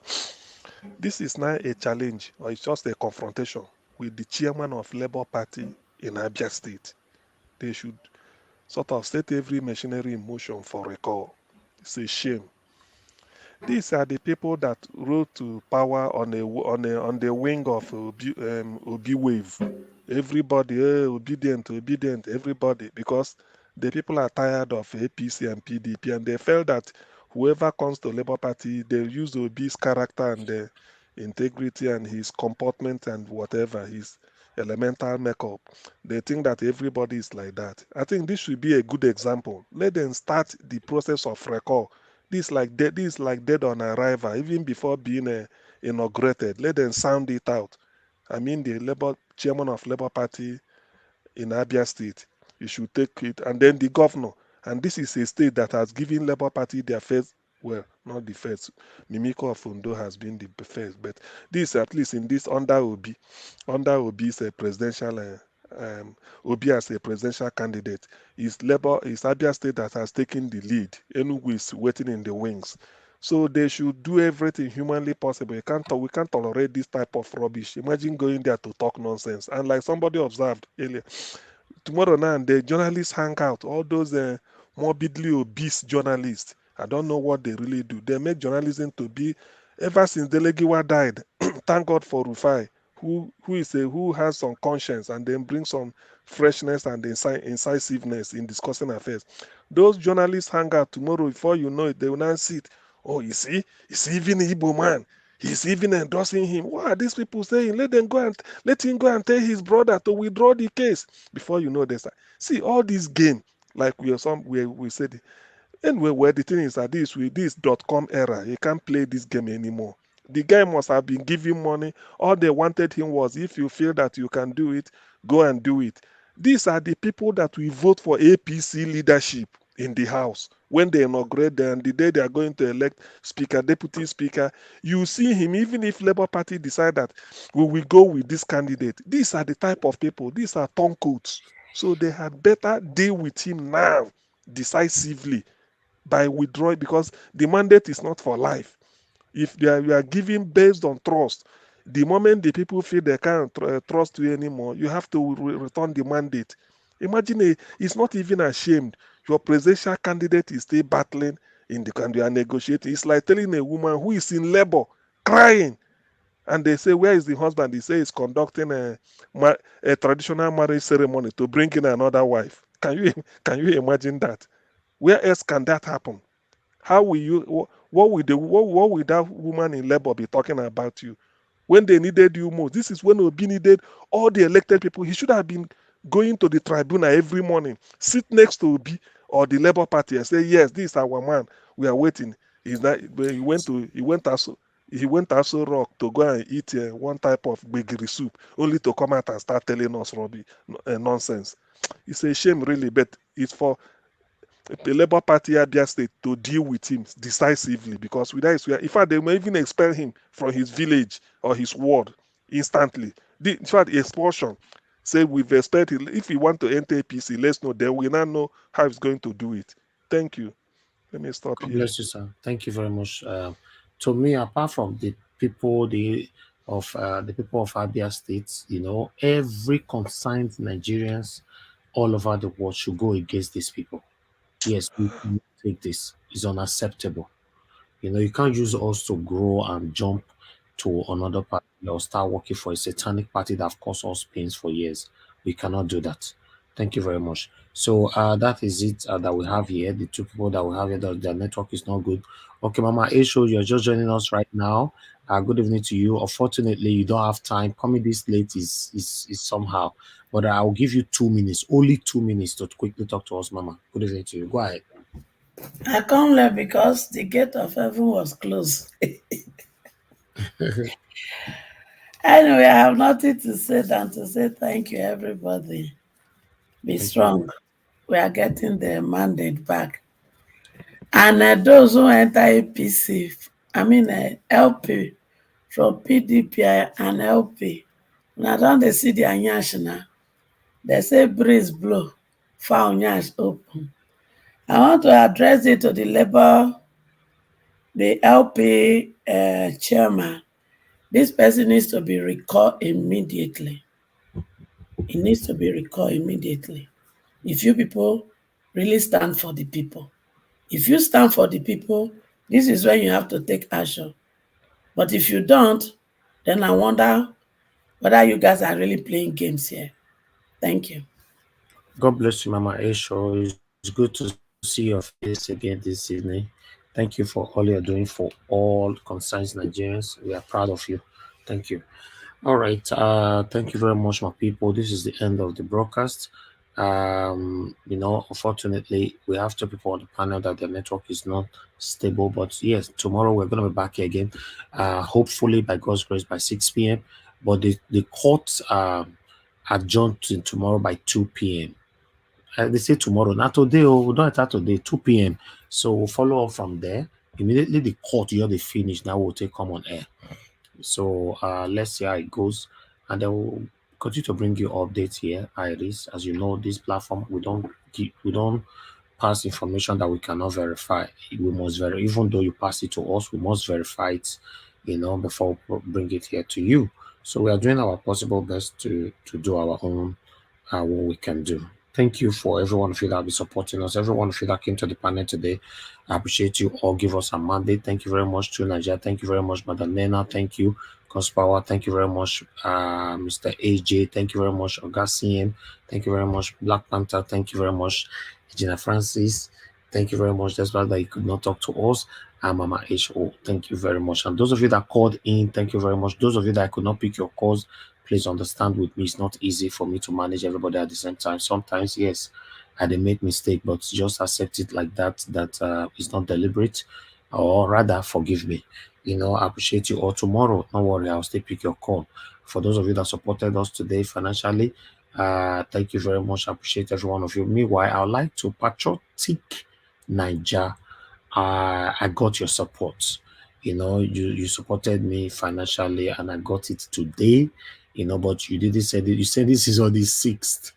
On the 6th of this month. I can't believe that I just got it like this. I got it then, but I just checked now. To my Nigeria account. I want to say I'm grateful. I don't know whether they listen to me, but I just want to say I'm grateful. Say sometimes this busy of a thing, but nevertheless, I'm very, very grateful. Anybody that supports us, if I don't appreciate you now, don't worry. Anytime where I know, I must come to say it on air. That's one thing about me. If you send me 1 naira today, I not talking for 3 days, no worry. With the day where I see him, I will let you know. You know that we need to visit our account by ourselves. We don't receive alert here in the UK in a Nigeria account. So yes, thank you very much. God bless you now. Yes, I'll come back to the comment section now, Mr. Chris. Thank you very much for your continuous encouragement and your kind words. It's good. I really appreciate you. I was actually watching a video how Mr. Peter Obi came in with the time I declared that is Mr. Peter Obi. I normally say to you guys is na April, na March 20. Okay, don't worry. I'll take on this video. I want to take people around to let people know, say, see, I will start this whole journey, but it was March. It was not, I mean, they say April 2022. So today, now, because I messed up Mr. Chris' name now, Mr. Chris, you even called into the show that day. I was like, wow, see my people. But I retired, they hear all of that they talk. I was like, wow, this is beautiful. So I just see my I feel quickly scan through. Let me see if I will see the video. I bet when I wait. Okay, yes, here for a year. Nothing no say, but I don't want to play them. I just want to scan through quickly because I have 1 minute to round up this broadcast. For now to know, say since March 20. Let me see. Although it's still April, for someone look at March 22nd. No, sorry, March 25th. Okay, my put down for screen on and see what I try to talk. So and now we start this journey when I see. So I just go back to that first declaration video. I was like, oh, look, okay, that is it right there. Okay, una not go see. Okay, and the date. Make una look at the date there. Una they see the date there. I'm not saying 25th of. I don't know what I'm saying for there, child. 25th of March 2022. Una see, So Yes. can you? Okay, thank you. So that is it right there. So and yeah, but I will take a time for us to go through this video again, and I have another video again where I finally pass my declaration that is Peter Obi or nothing, But on this video, the why they show so, Madarita did not support Peter Obi here because it was a shock to them, and many other people, they didn't. In fact, most people did not just say no. But I was surprised, say, Oga Chris, because now you I see, so you called in, you were saying, now be, now you go be. So let me remove it. Don't worry, I'll call analyze this video again. And Oga Chris called that day. Now comment me see now why I remember. He said Obi, now Obi. I was like, wow. But I'm happy that everybody that did not succumb to my decision at that time, they still end up. Look at Madam Rita just leave. She just come off for the panel right now. So We've been on this journey for long, my people. What would they talk, eh? Like I've said to you all, I'm not a perfect person, but I don't have any reason to lie because I'm not going to gain anything for it. So that's what we're doing. So I say things how it is. Thank you, my people. You know, Augustine, you wanted to say something? Okay. Well, Okay, let's talk tomorrow there. okay. Thank you, sir. Thank you. Thank you, everybody. Thank you. Now, here we'll draw the curtain. I appreciate every one of you. I can see Origin there. Thank you very much. Odibo Festus, thank you. Oga Chris Dublin, once again. I can see Peggy Modi. Thank you, my good people. I appreciate every one of you. I can see Blessings Chukuka. Thank you. And I can see Michael Oganemaro. Thank you very much. You know, I can see please mute yourself. We don't close now. I don't have time anymore. Just mute yourself. So sorry, sir. You know, tomorrow you can come in again. I have 1 minute to round up right now. You know, JD, thank you very much for joining us. Pius Moye, thank you very much. I appreciate you guys right out the comments section. I can't mention all names. Wonderful moment diaspora. Thank you very much for all you do for us. Madam Patricia, thank you very much. Madam Irene's Finest.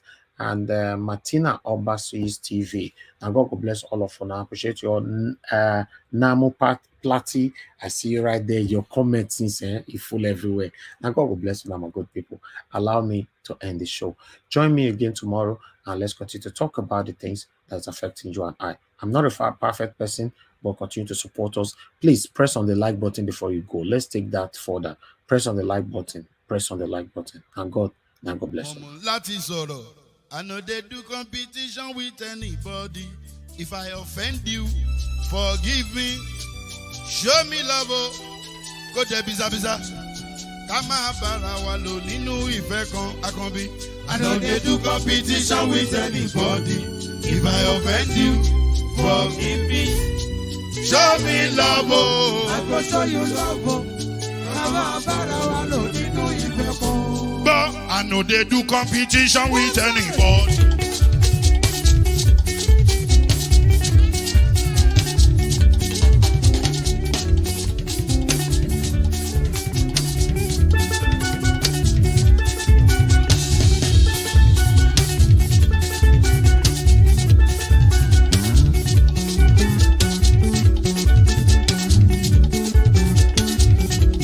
If I offend you, forgive me. Show me love, I go show you love. Kama bara wa lo nínú ìfẹ́ kan.